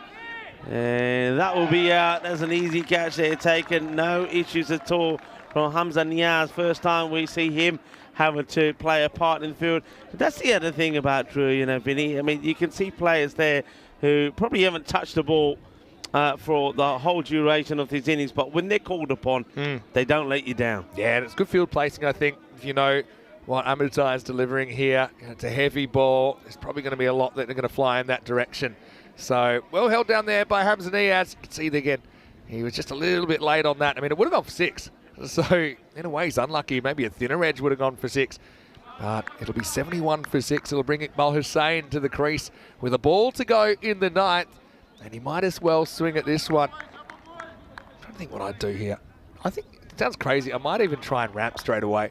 Fine legs up in the circle. You know he's not going to go full. You got a kind of a free shot at it. Yeah. But you're also a chance that you get hit in the head trying to do that. His last ball of the 9th, and he's going to miss it anyway. So, but Ahmedzai, that's a great spell from a player. Maybe he's a little bit underrated in a way. He's in a team of stars, but he very rarely lets his side down. He'll finish with 1 for 12, and after 9 overs, President 11 are 71 for 6. He's one of my favourite players, and the reason is that he is somebody that is always working, always. He's a workhorse. Whether he's bowling, whether he's fielding, we already seen him on the boundary, make some valuable stops with the bat when the openers, and it does sometimes happen when the openers or the top 4 don't click. He comes out and scores valuable runs. He's Mr. Reliable. Is Cameron, and always makes things happen. All right, we're in the last 71 on the board. And so we've just got so many options. So, okay, Bharti didn't go so well. I think partly it was the matchup against the left-hander, but they've got so many options so they can go, okay, you just have the 1 over then. We'll bring you back if we need, but we haven't needed to. Got Usman Khan there. You've got Rafa here. He's been fit to bowl a couple of overs here. Now, obviously, Ahmedzai's done a good job. Here's the 10th over. Kanasane's still there. It's a slow ball. I think this is an example of one that is a wide now because it misses the line. Remember, the line stays where it is. It belongs to the bowler. But even with that movement, see, it does move pretty early. That misses the line, and that's why it's wide. The obligation's on the bowler to make sure that he doesn't bowl a ball that's completely outside that tram line. Try again, Uzi. Another slow ball. Kanasane is going to hole out here. It's another catch taken. Abdurrahman Ahmedzai this time. He takes it shoulder high. They're holding their catches for the most part here. And President 11 lose Kanasane in the 10th. He'll go for 22. And now we're down to the tail at 72 for 7. Yeah, it's a disappointing one for Kanasane. Disappointing for me for a number of ways. A, the strike rate's not good. And secondly, there was too many times we were just hitting singles, and I just think it got to a point there where he had to really ask the set batter and the key batter after his performance in the qualifier, say, right, okay, singles are not helping the side. I'm not taking the single. It's the first ball of the over. I'm saying no because I'm going to try and get some shots in because I have to get some shots in. There's that slow ball again from Uzi. And new batter out there, Zamadullah Malikzada. But yeah, drew it. And another school of thinking might say it's a disadvantage playing your first game when the other teams had some cricket on finals day, but I just don't think they're bothered one way or another. They've got a job to do, and that's going to be bowled as well. Malikzada is going to go for a duck, second baller. And it was slow to go, and Malikzada was not able to catch up with that one. Running out of time, running out of batters. It's 72 for 8. Yeah, it's that slower delivery. He plays so early, doesn't he? Well, 13 on your back, you're also always going to be a little bit unlucky, and Malikzada gets done, and he's going to get caught up by Peacock Friday. Pretty well bowled, though, by Usman Khan. And so, Dawood Ahmedzai, I mean, he's not the worst, to be honest. He's batting very low. He's a guy we've seen in a French shirt. And he's a fighter. You know, he won't back away from any fight. He'll be hoping, okay, can I whack a couple of sixes here? Can I get us up into the 80s? That's his mindset. He won't be having that kind of just one's fine mindset. He'll be trying to attack. Interesting that the batters coming in here probably know that it's likely to be a slow ball, but you still got to be able to play it. You're still in the back of your mind. You generally don't want to be late on it. I'll tell you what, if he did hit that one, I mean, that might have ended up in Brescia. That was a big swing. Well, he is Mr. Universe, so you'd expect if he does hit it, it probably will go out of this universe and into another, but he misses it. Here's another dot, 2 balls to go. I'd like a bat speed swing off between Dawood and Nabi, the two captains. Anyway, hits this one pretty well. It's an actual cricket shot. That's going to go for 6. Well, I mean, it wasn't quite the bat speed, but it was a much better cricket stroke. Maximo, Mr. Universe, shows that he can hold that bat. 6 valuable runs to President 11. Can he do it again? Can he get into the 80s? Grady 80s. Can it happen? Let's see. Well, that'll do nicely. All right, Usman. Will he go slower? Will he go quicker? Will he just fly it up there? Full stumps, I reckon. He goes slightly quicker. Double was hoping for a wide, but not in this universe. And so they won't quite get to the Grady 80s. They're going to have to settle for 78 off their 10 overs. 8 wickets lost in there. And really, Drew, the team, they've been sitting, watching, waiting, and quietly kind of confident, I think, that they can get the job done in this final. And despite losing the toss and having to bowl first, they bowled really well. President 11 misfiring in the final, 78 on the board. Yeah, they're going to be really disappointed here, President 11. It was a huge match they played in a fantastic qualifier, which they won. And they would have been up for this, but that man there was up for it as well. He was absolutely sensational, Abdul. It's the best that I've seen him bowl. He's just got better and better. And I think he's been saving himself for the big occasion, and a great bit of bowling from him. And Ahmadzai would come on and bowl the second over. It wasn't the worst. 11 came from it. That's a funny one. I think you're allowed one of those per game. If you try that again, you say, hey. You say, but look, feel my bat. It's not working. You say, it's not my fault. Then there were several bat inspectors there that said, all right, fine. We'll let you have that one again, which was probably the right thing to do, spirit of cricket and all that. But tell you what, it was Waheed that was bowling with spirit, because he would actually end up grabbing another one there. Usman Khan taking an easy catch down the ground. Then Rafa got on the action. I mean, again, he's the guy who can't over bowl because he's the old held together with sticky tape job Rafa. There's always something wrong with him, but when he gets it right, he's a force. And despite a few blows there, I mean, Rahman with 22, but he was also as much miss as he was hit. I mean, that was a beautiful one, followed through all the way down to the middle of the pitch. But yeah, President 11 kind of getting done a bit, but also I think good bowling and good fielding combining to make it pretty tough for them in the first place. Yeah, it was. I mean, that was a nice looking shot. It got past Ahmadzai there. And then, of course, there was this incident, which, you know, we haven't heard the last of it. Nabi had to go off. We know when he went past us, he had quite a nasty nosebleed. Now, let's hope that whatever it is not too serious, and we're going to see him with his pads on, going out there and having a bat and opening the batting. I'm pretty sure Nabi, that's exactly what he wanted to do. And that was a great bit of bowling, because after all that delay, it was Muhammad Rafa who came in and he just shattered the stumps, not the middle stump, clean out of the ground. That was as clean as a whistle, as they say. Then we needed some luck in the, well, Ramatullah, he swings one away, but he didn't realise that Kanasane was going to try and take the single off that delivery. He doesn't get there, he doesn't get the memo, he doesn't get home. The next batter, Zahiri, came out and he played a nice shot to the boundary, but then he would be caught the very next ball by Hamza Niaz there. And Niaz coming in and doing what he has to do. This one was hit. The first one really, I think, Kanasane hit in anger. He hits it out of the middle, but he hits it straight to the fielder. His disappointing innings comes to an end, 22 of 17. Yeah. And look at, you know, with Kanasane, he hits 2 fours in 17 balls, and okay, doesn't have a lot of the strike. It just didn't happen for him. And so it's kind of how he started earlier, but then he kind of broke out of it, was able to get something going. But Drew, I mean, just we're never going to let him get out of it too easily. So yeah, I mean, obviously these players, they know each other really well. I mean, I think they love playing against each other as well. But look, we've seen some games, haven't we? I mean, the famous, I think it was 65. That was almost defended in the Group D final, the Albi Zalmi versus MSC Frankfurt, famous game from ECL 22. Yeah, it could be possible, but Drew, there's also a big possibility they might just kind of win this game with plenty of time to spare. Kanasane bats through to the 10th over with 22 of 17. Identical numbers for Abdul Rahman, who was able to strike 2 fours and 2 sixes in his innings. Yeah, Mungal in there got sacrificed for 12. No one else really able to reach double figures, though. Dawood Ahmadzai, Mr. Universe, with a nice looking 6 over cover late in the piece, 10 extras, and that adds up to 78 off the 10 overs. A pretty complete bowling performance. Lots of stars there for Drew. Yeah, the bowling was great. The fielding was sensational. I mean, Waheed Abdul started it all off, didn't he? And when you make a start like that, it rubs on on everybody else. Abdul Rahman, he just gets that one over there. But Mohamed Rafa, look at his spell as well. 2 for 10. Also 2 for 19 there from Usman Khan. It just was an all-round great performance. And you also said it there. If one bowler doesn't click, and maybe Tabish Bharti wasn't at his best, they've got so many other bowlers there. Somebody just steps in and says, don't worry, leave it to me. And that's what they've done. So great performance there from Drew.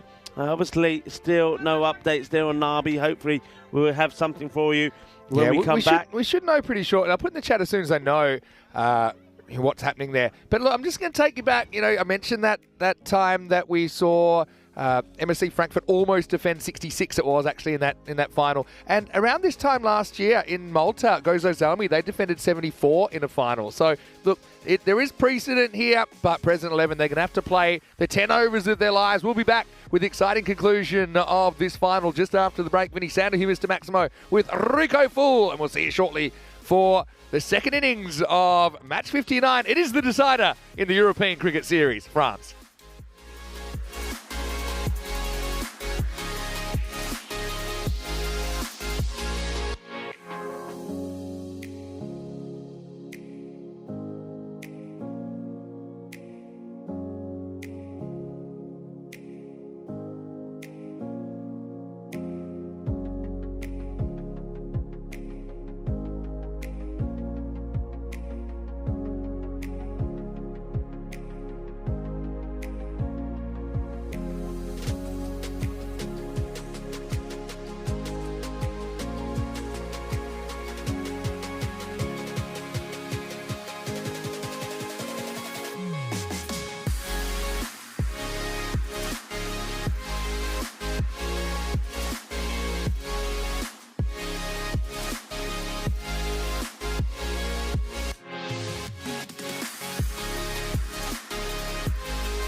This European Cricket Network event is proudly brought to you by HCL Software and Paramatch. Hello and welcome back. And it's time for the exciting conclusion of this first ever European Cricket Series in France. 11 teams started this journey. 5 teams made it to finals day and only 2 teams have made this final.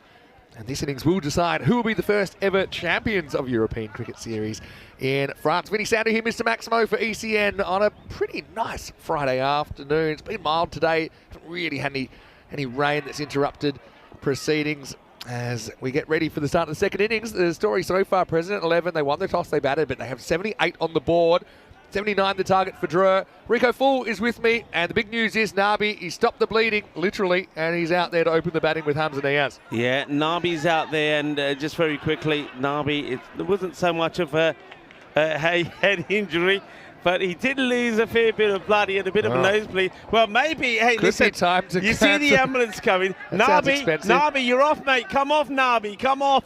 Didn't kill any, then ambulance, I don't know. Nabi is shaking. Nabi's saying, send it back. I ain't coming off. I think Nabi might have called that himself for one of the bowlers that he's planning on hitting the ball back at. He's going to take it out. Dear. Somebody's going to have to pay the bill here, you know. They're not bringing back water cooler Saria, are they? Who's called the ambulance? All right, well, Nabi is saying, quickly get it done before they take me. Quickly before they take me. 79 runs away, Drew. Or do we have a twist? Hamza Niaz has been in incredible form. He's got to be in the MVP conversation as Iqbal Hussain opens up to him and Hamza's happy to take a dot. All right, they stick with the same so far. Iqbal Hussain, President 11, and a short time together. It would have all been about motivation. Would have been about, come on, you know, let's just give it 110%. Work hard for each other like you've done all the way through the tournament. And you never know what it might bring. Oh, this is a bit of a streaky one from Niaz, who edges onto his pad and end up getting a single, only just. But, yeah, I mean, we saw, I mean, you were there personally, weren't you, in Malta when Gozo's Army defended 74. That's the current lowest score ever defended in a final. So this is more than that. This is 78. Yeah. But, yeah, you kind of need to play almost perfect cricket, don't you? Creating and taking chances. And Drew, they only know one way. They're not thinking, okay, take your time, be sensible. They're thinking early dinner. Hang on a minute. Oh, no. You got to be kidding me. You got to be kidding me. The ambulance that we saw turn up, well, now you've got 1, 2, 3, 4 so guys now, with the ambulance. And are they calling Nabi? I think maybe they want to just do a quick check here on Nabi. Well, this is like, I've never seen anything like this. It's not the same thing, but it's almost like, imagine getting arrested in the middle of your innings. The medical professionals have come in and they're saying... Thing is, there must be some sort of protocol He was already cleared. I don't know whether someone, like a bystander, is called in the ambulance. You know who's called the ambulance? President 11. We'll retrace. They've been on the phone. You can't make up this drama. A guy's just been hurt. Yeah, can we send the ambulance pretty quick? He's really bad. Get the ambulance. The thing is, like, it honestly... This is not right because you can't be doing this to a player. Nabi wants to play cricket, and now he's got this happening, and he's got to be able to concentrate as a captain. I mean, what's the jurisdiction here? So the thing is, I suppose... The thing is, the blood makes it look bad, right? But to be honest, we've had way worse head blows. There is a protocol in the ECN now. There's a bit of education about how to determine whether someone's fit to continue or not. And if in doubt, sit him out. That's our policy as well. But the thing, it wasn't like he got hit hard on the skull. It was just it was a nose blow, right? But anyway, maybe we should try an interview. The thing about it is, look, you're absolutely right. Look, protocol with a head injury, okay, you've got to do that. It keeps changing. There used to be a time when the umpires were the ones that made the decision or whatever. But quite rightly, they said, well, umpires are not medics. They're not qualified to do that. Then they changed it to say a senior player in the side makes a call. And then we use our own common sense and say, right, yeah, the club, the team have to decide. We also got tournament referees. They've checked. Then they checked and said, not a head injury. It's a bit of a nosebleed. Now, I reckon that Nabi has now come off. So he's going to have to come off. And he's going to be, maybe they're just going to test that he's okay here. So I've never seen anything like this before. I've never, it's almost like they're taking him away here. And maybe they're just going to do a quick check, make sure he's okay in the ambulance. They've obviously got the equipment there to do it. But you can clearly see from Nabi walking there with him that he seems to be fine, but maybe they just decided, no, we don't want to make a chance. Remember, there might be protocols here at the ground. Yeah, okay, true. And in France that we're not aware of. I'd love to know how that process was triggered, though. It's he's going to retired, not out. Okay, so this is what I'm hearing now, is that because the ambulance was called, the ambulance, they're not, their procedure is they cannot leave until he gets checked out. So Nabi's retired not out, I should say, without facing a ball. So Ahmed Zai is basically his replacement. He's going to crack a 4. But the only thing for Nabi is I don't know how long his test is, but he might miss the whole final because that's disappointing for Nabi. Jeez, he's had a rough 24 hours. But when it comes down for it, it's a team game, right? And if his team get across the line, that's the main thing. You know that we always have firsts? This is another first on the European Cricket The only Network. thing we could go further is when someone does get arrested in the middle of an innings. The news here is this. I'll tell you the official news. Ambulance was called. Yeah. Okay, maybe just as a precaution. And now the ambulance, the protocol is this. After this ball, there's going to be 4 more. These all Nabi's runs. Ahmed stealing at the moment. The protocol is that because they're being called, until they actually see Nabi and make their own decision now, they can't go away. Because they've been called, they've actually got to see him before they go. So it may not take time, but the way it's going at the moment has worked out pretty well. He can only come back on a wicket or a retirement of another battery. But he's the captain. What's the bet? He goes, right, Ahmed Zai, you're out. I'm in. Anyway, he's made a perfect start here, Abdurrahman. And now he misses out on a slow ball from Hussain. I got to say that ECN will show you things that you'll never see anywhere else. And Chris Ward's called it retired in ambulance. When I saw Nabi out there, and the thing is, the timing was perfect. They just take the single, and just as Nabi gets to the striker stand, I see the ambulance coming. And he was looking at everyone, can you handle this for me? They should have just, okay, I'm not saying you should ever be untruthful, but they just should have said, yeah, here's the guy that got hit, check him out. This is a classic 12th man job, actually. A good 12th man's over there straight away saying, I'm the guy. Anyway, 13 matches since the Golden Ball. Let's not forget that 2 weeks ago we had our first ever Golden Ball final in Portugal. It was The Rock that won the game with a 6 in the dark in the moonlight. I said I was worried at the time the Lisbon Werewolves were going to make an appearance. It was their kind of conditions. But, yeah, how long's this test? I don't know whether we've got any eyes on the ambulance. Well, remember yeah, you got to giggle. Remember that you told me once that Nabi didn't make the national side because he failed the fitness test. Maybe why don't they do the fitness test while he's in there? Can we have a Derek with flashing lights? Because here he's going to bowl over number 2. And Niaz just pops this up in the air. It's a long way from the field. It can't get there in the end. Oh. And, well. Why does all these... I mean, you had a crazy final in Portugal. You thought it couldn't get any crazier. Oh, Steve said he once saw someone sprint across the park in a game he was playing in, followed soon by a cop in hot pursuit. I mean, there's not many ways to get Nabi on the field. I still think President 11, check their phone records. Yeah, I'm telling you, it's... well, I don't think... I mean, if you can... we didn't call it. Just say that Hamza Niaz has robbed a bank. All right. Get the cops out of here. Zahiri, can he get a breakthrough? That's nicely played away, but no run this time. The funny thing is, you're gonna come running back over here, Nabi, with a certificate to show the sheriff, and the sheriff will say, "All right." I mean, the sheriff. It's like a sick note. He's going to bring a sick note. It's one of the few times I think the sheriff was out of his jurisdiction there, and there's been just a clash of governmental powers. Can I say this? I'm just going to say this. Now, obviously, I mean, in the comical way, it gets played away.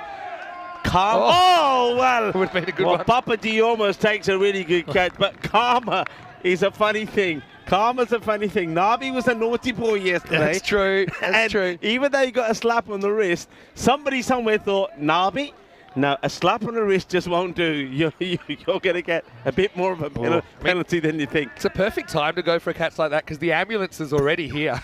So, anyway, Ahmed Zai's 14. And now he's just going to whip this away. That's going to be a bit of a chase as well for Nasiri. He does pull it back, but they will get 2. Yeah, Nabi's helmet needed a concussion test last night. It got completely we've seen some destroyed. You always see something you never expect. Anyway, there it is. The key thing is, of course, everybody, that, hey, at least we will know for sure, 100% that Nabi is okay. So I suppose there is a good side to this as well, especially when his team at the moment are doing pretty well. They're on top. They should win this quite comfortably. But 1 wicket could make all the difference. Time is of the essence in this test. I mean, he's still, would it? I'm just wondering how many times I see a guy in full kind of helmet, pads and gloves, and yet trying to administer test. And we can see, that's what we can see in the background. You can see that the ambulance is still here. They're still quizzing him. But the thing is, yeah, the blood freaked everyone out. That wasn't that serious. That's going to be 4. That could be cube bound. And bang into the post of the cube. Cuatro carreras más. No, Ahmedzai. One man's loss is another man's gain. And it kind of shows you, when you're playing sport, cricket's an example, but any sport's the same, football, anything. You're living in this bubble, right? Yeah. And it's not like the rest, none of your problems with the outside world, nothing like that exists. And then you get snapped back into reality when you have 4 ambulance officers going, hey, come with me. So 2 overs down, 22 without loss, coming on Monday. Albano, well, they're Danny Hudicek's favourite. They'll be starting us off against Bergamo CC. Bulgit, I'm sure, will be leading them. Marco Milano, new side involved. The finalists, or the final day team from ECL 22, Brescia CC, will be playing late in that day. Join us for 15 sides over 12 days in the European Cricket Series Italy. Brescia, it starts on Monday morning. It starts 15 minutes earlier than we've been playing here. Okay, Alexander is going to bowl over number 3. And it's going to start with a dot. Oh, I like what John Gray said as well. He said it's like a diamond retired hurt. Oh dear. But I again, yeah. Who called the ambulance? This is Drew's home ground. Yeah, Drew, I'm pretty sure Drew didn't call it. All right, this one has been banged into the ground, and Alexander makes the stop. So you would expect that no matter what the situation, that after this over, the spin would come on. So maybe the spin can make a difference. But you just think that Drew are going to just really attack it. That's it. Wow, and that's going to be 4 runs. It's a good shot as Hamza Niaz. We know he loves to play in this area. He does go uppish in it most of the time, though. So that's something that some of the teams will be watching. The other thing here is that ambulance could be a bit of a target as well. Yeah. Can you imagine? As Chris was just saying to me, all we need now is for the ball to hit the ambulance. I'm very pro-safety. Let me just make that really clear. But I feel sorry for Nabi because, yeah, he's had a rough ECL. He's had a rough Western Shield. And even he's had a reasonably rough ECS compared to what we know he might be capable of. So this was kind of his one last chance to show us what he can do. And now he's answering questions that's probably like, you know, who's the President of the United States in the back of an ambulance. By the way, it tests your general knowledge. Like, you know, what day of the week is it? We'd fail that all the time on the tour. What day of the week it is? Yeah, who's playing? Or where you're coming from. Yeah. Where you're at the airport? To. So where are you flying to? I'm like, give me a second. How long have you got? Let me think about this. Where am I coming? Where have I been? Anyway, it's good hands from Hamza. That's going to send the crowd scattering. Maximo! As he gets in on the action. Alexander just gets in at their hip. And he's just got those magical wrists, doesn't he? The way he can snap them through the ball. Can do it offside, can do it leg side. He's a class act, Hamza Niaz. Yeah, well, that's nicely played away.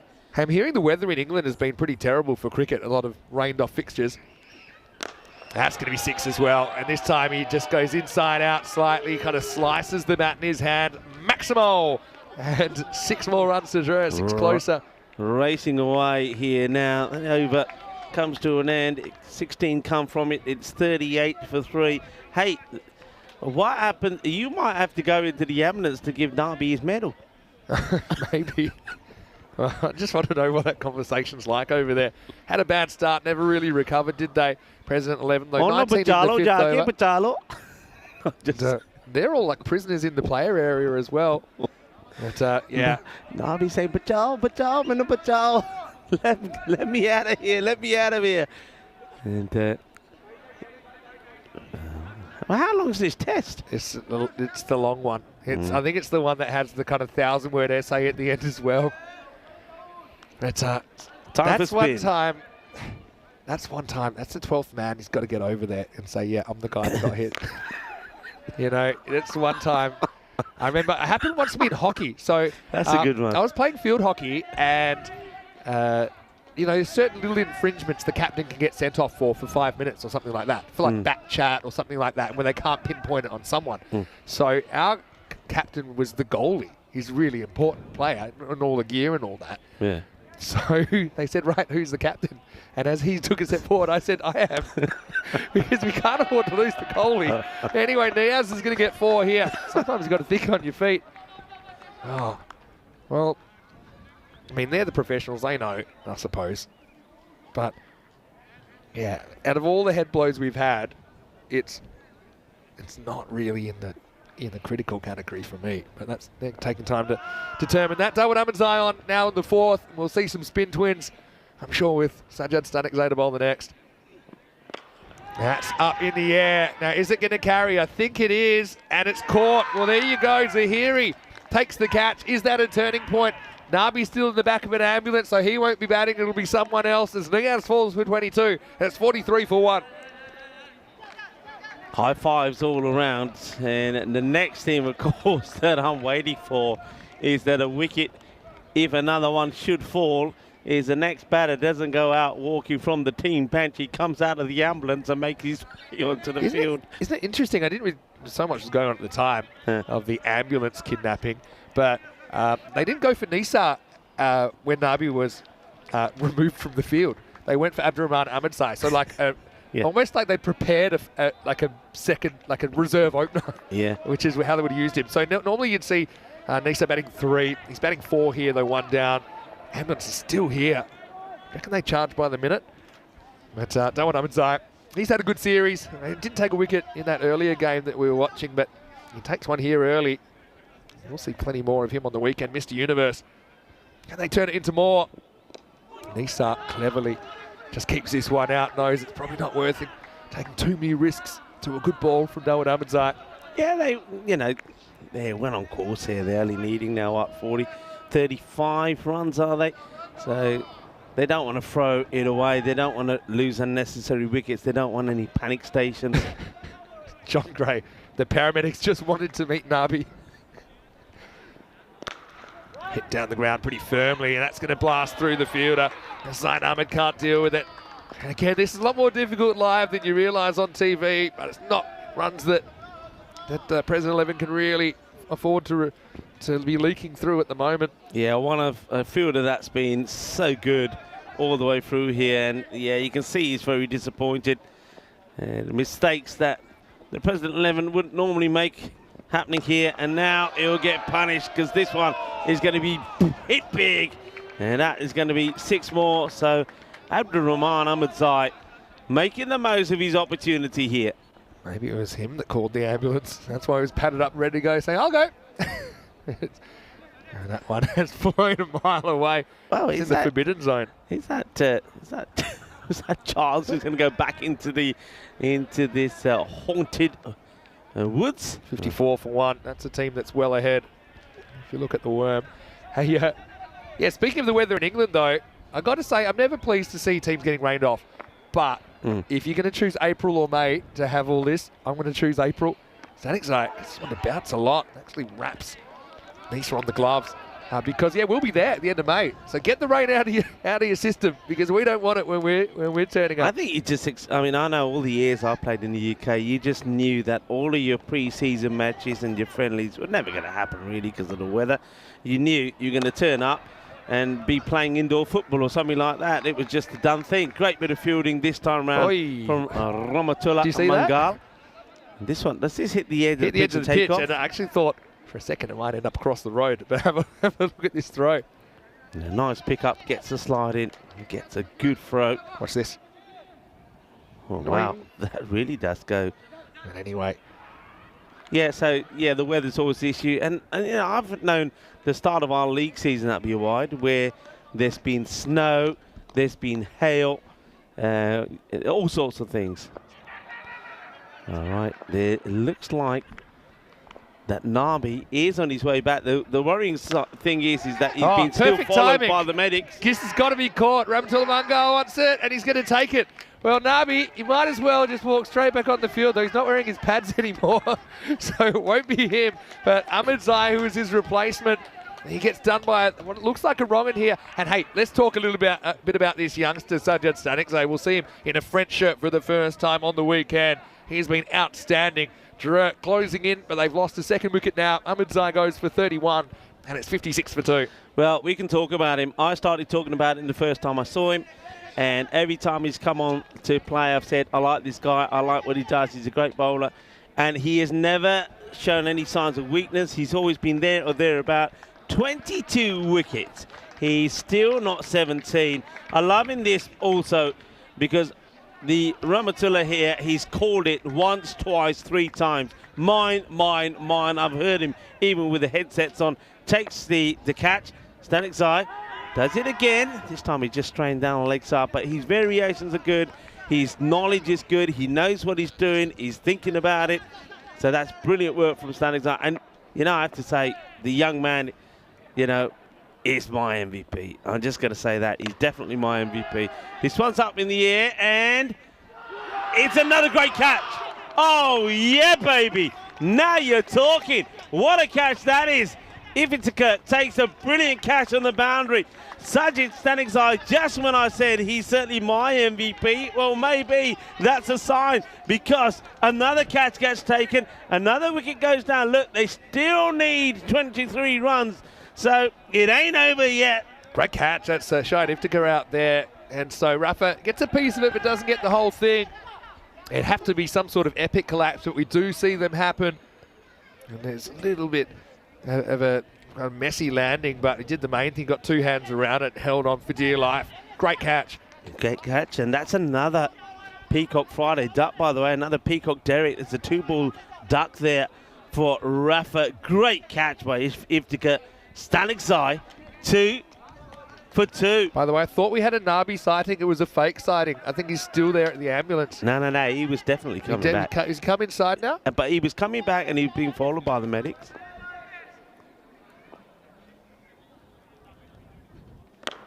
That's beautifully played. And that's going to be 4 runs. What a delightful shot that is. Yeah, that will be the end of the over as well. Stanikzai does go to the boundary, but still a very, very good over for President 11, trying to work their way back in. 60 for 3 after 5. Okay, here's the latest update then. Vinny Sandhu here, Mr. Maximo, got Rico full. And look, they have decided to err on the side of caution. And I've heard that Nabi will be taking a trip to the hospital and just to absolutely make sure that he's okay. I suppose these are medical professionals. We're calling it from a long way away.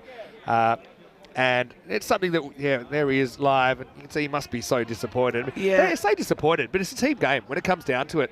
You know, he's very, very passionate about playing for Giroux and their team success. So I think, you know, this is perhaps going to get away from the backup fielder. I suppose when it comes down to it, if it means that they win the trophy and okay, he doesn't get the chance to bat, versus if he had a good game personally and they didn't win the trophy, then I know that he'd prefer that the team would have success. You got to, thing is also, Vinny, you got to follow the protocols, and that's what they've done here. The protocols will be followed. I think this bat here, actually. I think the ambulance has been called by who? Maybe it's been called here by the complex, but the ambulance has been called. They're here. They've obviously done some checks, but there's only so many checks you can do from an ambulance, so they're probably deciding, all right, it does class as a head injury, so they probably want to do a head scan. Just as a cricketer, I'm just calling it plainly, I'm disappointed that he won't get to celebrate with his teammates. I mean, we spoke to him, he seemed completely fine at the half-time, went and had a word to him, he said, look, yeah, it's fine, stop the bleeding and I'm good to go. Yeah. And obviously, you know, I'm not a qualified medical professional, but yeah, obviously a lot of work goes in. It's been two weeks in the making. This is going to be 4 runs to slice away from the fielder. So Usman has come out here at number 6, and he's going to get 4. He's very good at striking the ball through the offside. So yeah, we don't want to get too Nabi-centric, so final word on that. I just feel for him that he won't get to share in that magical moment, but I suppose we haven't seen the last of him on ECN either. Feel for him, but it makes total sense. You're going to check him out, and maybe it's always better to be safe than sorry. And no doubt that hopefully it won't take too long, and you never know. We might even see him before we finish here today if he comes back quick enough. But we certainly, hopefully, will see him over the weekend.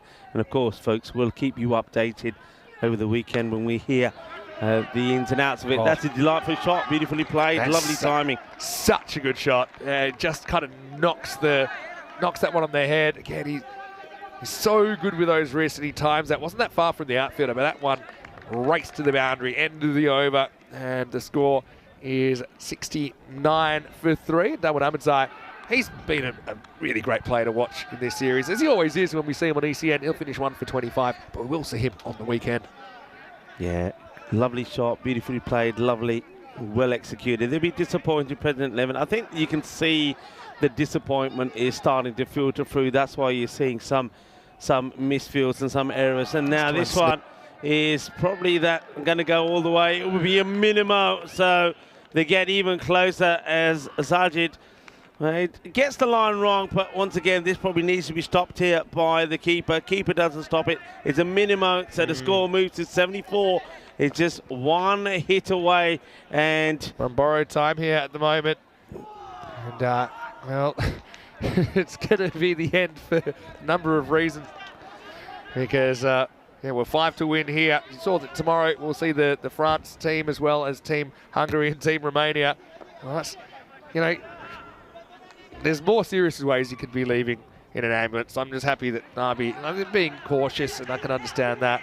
That's a inventive kind of backflick from Kanasane. But anyway, let's concentrate on the Drur team, and there's 10 other guys out there that have contributed in this final, and then an expanded squad as well.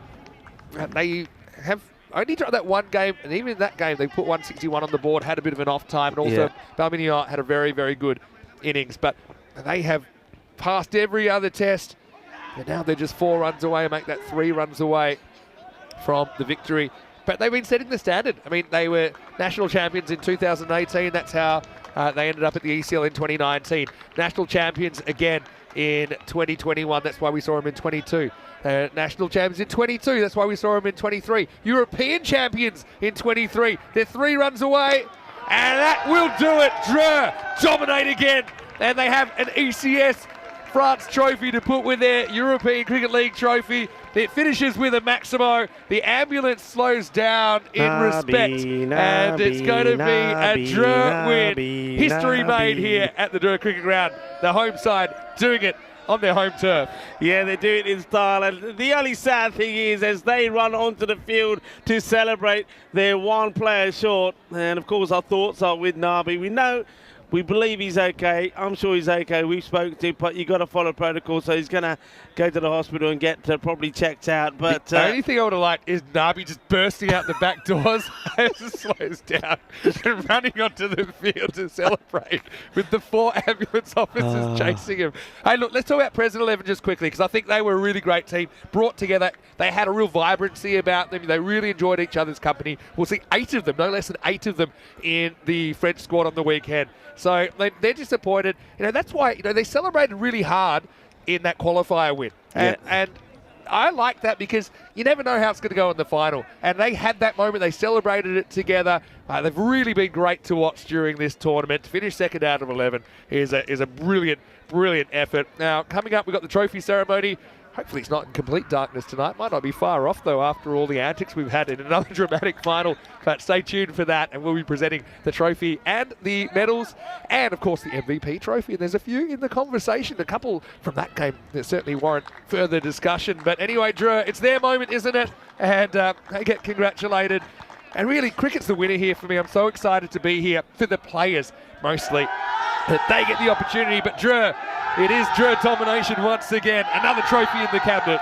Yeah, well, we know all about Drur, don't we? And what a moment this is for them on their home ground.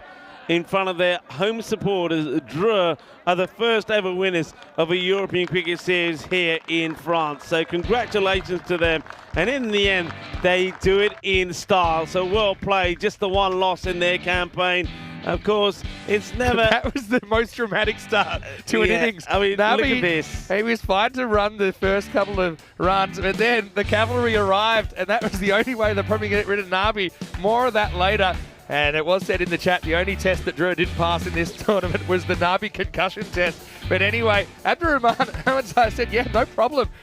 He actually won the race out the middle, and he smacked 31 pretty quickly to put this game to bed. Even though he wouldn't see it through to the end, he put them so far ahead, they were never looking back. Yeah, they weren't looking back. There were some lovely shots and nice opening partnership between Hamza Niaz and Ahmadzai. He played some really nice shots. I really like it what Abdurrahman Ahmadzai has done in this series. He's bowled really well, he's bowled fast, he's quick, and then when he's had his opportunity with the bat, he's done the business there as well. They needed something to happen their way, and in the end, this would be the catch, nicely held. And President 11, one thing they've done, and I'll maintain this, even though there were some blips from them, rare blips in this innings. They've been the best fielding side by far. They've fielded brilliantly, they've thrown themselves around, their standards have been really good, and they've applied them well. They learnt a lot, they've played well a lot, they've gelled a lot, and they've been dynamic and exciting. This one again, another great moment as Sajid Stanikzai picks up another wicket for himself, and it wouldn't just be one, because Iftikhar pulls out this cat. That was tremendous. There are 2 more wickets for Sajid. He'll finish with 24. And Nabi, well, you can see there he had to be taken away to get proper test. So our thoughts, of course, are with him. It's never nice when something like that happens, and first the injury, and then, of course, he needs to be checked out the hospital. So Nabi... It was a race in the end, wasn't it? It was a race between the ambulance to leave the arena and Drew to get the winning runs. Yeah. That's, it's not nice, but you can understand it. These things have to happen, protocols have to be followed. I'm sure we're going to see and hear more of Nabi, there's no doubt about that. But congratulations to Nabi. Remember, he's led this team, so the captain's not here to celebrate, but I'm sure when they'll be picking up those medals, when they'll be picking up that trophy, they'll be doing it for Nabi as well. I don't know if we've got time to set up the via satellite link for during the trophy ceremony, but there's a little bit of a rain shower comes down, adding to the drama. Presidents run out in the middle because 8 of them are playing on this pitch tomorrow, don't forget. Let's have a look at the scorecard. Nabi with a diamond retired hurt ambulance style, as there was outside intervention that caused the first changeover. But Ahmadzai was brilliant, wasn't he? 31 off 13. I like him at the top, actually, in another world. He'd do a very good job there. Left-hand, right-hand combination. Niaz missed out after a start, 22 before Ahmadzai fooled him, and Zahiri took the catch. Fitting, I think, that Nisa, he brings up the win as well. He was such a great player during this kind of ECN run for them that included the ECL and the European Cricket Series. Usman, who will be leading France tomorrow in the internationals, was there at the crease towards the end as well. Played some nice shots. Stanikzai 2 for 19. Again, gets wickets. He's taken so many of them. Leading wicket taker. Yeah. He's got to be in the MVP conversation. And Tawad Ahmadzai, he picked up 1 there as well. So the spin twins doing the job. President 11 really loved watching their group come together. Again, they wouldn't normally play as a group. They relished the opportunity. Yeah. They made it all the way to the big dance, but just not quite good enough to get over the all-conquering Drew in the end. Yeah, and it's this European Series comes to an end. Drew are the champions, but of course our journey here in France at this magnificent Drew cricket ground doesn't come to an end. We do have the internationals at the weekend. Right now, though, I noticed that the fair bit of rain has turned up. It's a little bit heavy at the moment. The covers haven't gone on. But we will, of course, have a presentation ceremony coming up, but we might have to do it under umbrellas. Well, don't want to rain on the parade, but yeah, we're planning to have the trophy ceremony. Hopefully we can do that as planned. There is a chance, and we'll let you know in the chat if this happens, that we aren't able to televise it due to the weather coming in. So I want to say a big thank you to everyone out there. One more time, we'll just say, Nabi, hopefully it isn't too serious. Hopefully he's all right. Big summer of cricket ahead for these teams as well. This is only the beginning. Think about how much cricket teams like PUC and Drew have played already with the ECL journey and then this 2-week ECS. But like I said, there's going to be a national championship this year and only 1 spot available in ECL 25. You can just see it's going to be a real fight for that. Yeah, it certainly is. I mean, from some of the cricket that we've seen here already, and I was speaking to Iftikhar about this in the Cube, and I would say to him, look, we've seen PUC, we have seen Drew. Could there be a surprise this year? And he, like me, feels, yeah, there could be, because I've seen 5 very good teams that could be very competitive in an ECL, and any one of them could win whatever the domestic competition is here and be playing at the ECL. Yeah, so let's have a look at what's coming up tomorrow with Hungary and Romania touring. 5 matches now. We've got a little bit of rain at the ground right now. Hopefully it stays away. You never really know what you're going to get here at this ground, and we've seen it sweep in and sweep out. But join me, Vinny Sandu, with Rico Full tomorrow, 7:30 a.m. GMT, which is 9:30 in Central Europe. It's 1 p.m. in India, the same time that we've had all the way along. Right, running a little bit over time despite the early finish, but I want to say thanks to everyone in the chat. It was great to have Chris here today. I know John, he made an appearance yesterday and early this morning. To Dave, to everyone that was able to join us live. It's great that we got such a great French connection in the chat. Plenty more thank yous coming in the trophy ceremony, but to the umpires, I think they've been fantastic. A big pool of umpires and a real test of their skills, I think. To all the players and everyone, the Blue Crew, everyone that's looked after us here at the ground, it's been sensational. Here's some of the best bits of the day. A final reminder to like the video on YouTube if you haven't already, and subscribe to the channel. Tell your family, tell your friends about ECN. Don't forget our website, EuropeanCricket.com. You can get plenty of information there. Don't forget also our social media at European Cricket. Rico, it's raining. Hopefully we don't have a wet trophy ceremony, but hopefully we'll be back soon. But enjoy the best bits. Let's take a break, buddy. Let's take a break. And, you know, it's been an exciting minute silence day. for Nabi with the trophy ceremony hopefully on the way. You've been watching the European Cricket Series here in France. We'll see you soon. Hasta pronto.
Hello, wherever you're watching from around the world, and welcome to a little mini trophy ceremony for this European Cricket Series France. And we are going to do something on camera just because it's a bit difficult at the moment to do what we'd normally do because the rain has come in and that just makes it a little bit unsafe and causes some problems with the equipment. So right now the rain is coming down, but we are going to have a basic presentation here. We'll also probably have one off camera to acknowledge everyone that's made this such a great success. And I just want to quickly acknowledge before we go into it that our partners are very, very important to us. Of course, Dream 11 Fan Code as well as Local Lifestyle. Grizzly Bear Sports for providing all of the equipment that you see in the balls used in the European Cricket Series.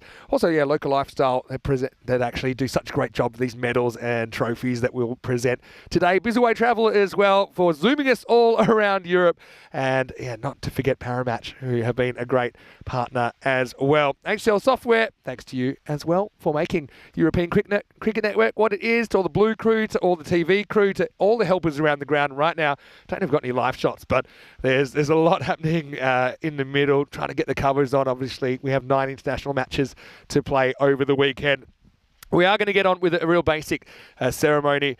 And honestly, this has been such a great experience. Not often now on the tour that I get to go to a new location. So the fact that we've been able to go to Dreux, I know we've got a lot of fan following in France as well that have absolutely loved our first ever European Cricket Series here. We're going to start with the runners-up medal, and I'm going to present it to the captain. Of course, we'll be presenting them to all the players later. But this team were really, really sensational. I love the way that they played their cricket. I love the way that they came together. And, well, we might as well get them out of the wet because I'd like to invite Darwood Amatzai of the President 11 here. Darwood, congratulations. I'm going to put this on you right here. And we might have a quick chat with you. But why don't we, you can come in a little bit. There's people getting wet and I don't want that to happen. Anyway, Darwood, firstly, I want to say congratulations on finishing second place. I know that it's not quite the win that you wanted, but you must be very, very proud of your team. Thank you so much. Of course, the result, of course, we don't want it. But in cricket, it's quite normal. Throughout of the tournament, I really proud to have this kind of a team. We had a really young team. They come from under 19, from France under 19, and we give them place in President 11, and they delivered it. So as a captain, I'm so proud the way they played throughout of the tournament. We will see in the future. I'm sure that they have a good future. You know, I really love watching you bowl. I love your enthusiasm. I love how much you love cricket and how much you enjoyed leading your team. Good luck at the internationals on the weekend. I mean, you must be very excited to play some international cricket here on ECN on this ground. Yeah, I'm so excited. Not only me, all France team are so excited because we are playing international cricket for the first time here in Dreux. So we are so excited. Look forward for tomorrow. Excited to see you, and maybe you'll be giving some of the old dancing as well. You know, I love the way you do what you do. You're a real ECN superstar. So congratulations on second place. Darwood Amatzai there, the captain of the runners-up. And don't worry, we'll get those to you in a little while. We're going to present those when we can. That's Darwood Amatzai, though. And look, now it's time, before we get to the gold medals, I'm going to present this MVP trophy. And look, there's always a lot of debate about this, but this player certainly got our attention. And this is something that we always look for, I suppose, as young stars. And one thing coming to France for the first time, to see a lot of these domestic players that haven't quite made it to an ECL, haven't quite made it into national team. And I want to congratulate this young man. It's Sajjad Stanikzai, the young spinner from President 11. I want you to come in here, Sajjad. Congratulations. This is the MVP trophy, and you were voted the player of the tournament. I know you're only 16 years of age. I know you probably don't want to say too much to me, but I'm going to put this on here. But just quickly, I want to say congratulations. And did you enjoy playing cricket on ECN? Félicitations. Est-ce que tu as aimé ECN ici à Dreux? Je peux parler en anglais? Oui. Yes, because it was the first time that I played a match that was live. Yeah, well, we loved watching you. I have another question. How long have you been bowling the leg spin? Is it something you've been doing since you were very young, or is it something that you have done more recently? Yes, we play sometimes in the street. We play tennis ball sometimes since 1 or 2 years I've been playing hardball. Well, I'm very, very excited to see you. How do you feel about pulling on the French shirt tomorrow? You must be very excited for that. Est-ce que t'es excité pour les maillots de France demain? Oui. Yeah, allez les Bleus. Let's leave it on there. Hey, Sajjad, congratulations. You've got such a bright future. On behalf of everyone at ECM, we want to congratulate you on being the MVP of the whole tournament. Congratulations. Okay, thank you. Sajjad Stanikzai there. And I'll tell you what, he is one guy to watch for the future. And he's kind of... He got some very, very good players out. Think about some of the names we've seen here. What a great moment for that young man. He's only 16 years of age, almost 17, but he is the MVP of this European Cricket Series. All right, there's one more man I need to speak to, and he is an absolute superstar as well, and he's from the Winners Drurt Cricket Club. And well, with Ahmed Nabi in an undisclosed location, the vice captain here, Mohammad Nisa, is going to come in. Mohammad Nisa, congratulations. I'm just going to have a quick chat with you. I know that you love to have a chat with me as well. Thank you very much. I want to say, well, first I want to present you with your gold medal. So that's the fantastic gold medal on behalf of Local Lifestyle. So congratulations. Thank you. And how did it feel to play in a European Cricket Series, to play on ECN, but here in France? That must be very exciting. Yeah, we are very excited. It's the first time ECN in France, so we have a lot of experience in ACL. So that's why we played a lot of cricket. So we love the cricket, and that's why we did a good job in France ECN. Well, honestly, I loved your batting. 14 times you passed 50, but you'd never scored 100 on ECN. It was actually a record. But finally you did. How did it feel to bring up your first ever ECN century? Must have been special. I'm very happy with it. So we played a lot of cricket on this ground, so that's why we did a good job on this wicket.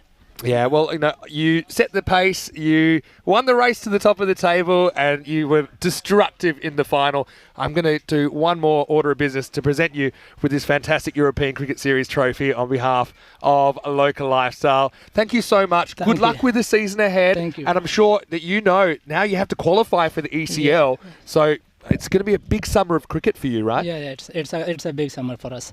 Yeah, well, look, I wish you all the best once again to you and your teammates. I know we'll do something. You did a very good job. So you are first time in France. Congratulations. Well, thank you. Hopefully not our last. Thank you very much, Mohammad Nisa. you. There, he's the winning captain, well, the winning vice captain, taking on behalf. But anyway, I want to say on behalf of everyone here at ECN, it's been an absolute pleasure. Again, apologies with the trophy ceremony having to be brought inside due to the weather, but hopefully it stays away. Tomorrow we've got more cricket, and we've got 9 matches across the weekend. So on behalf of everyone here at the European Cricket Network and the European Cricket family, on behalf of Rico, myself, the Blue Crew, and everyone associated with ECN, hope you stay happy, stay safe. And once again, maybe here's some of the best bits of a finals day. We'll see you tomorrow for more action on ECN. For now, it's hasta mañana.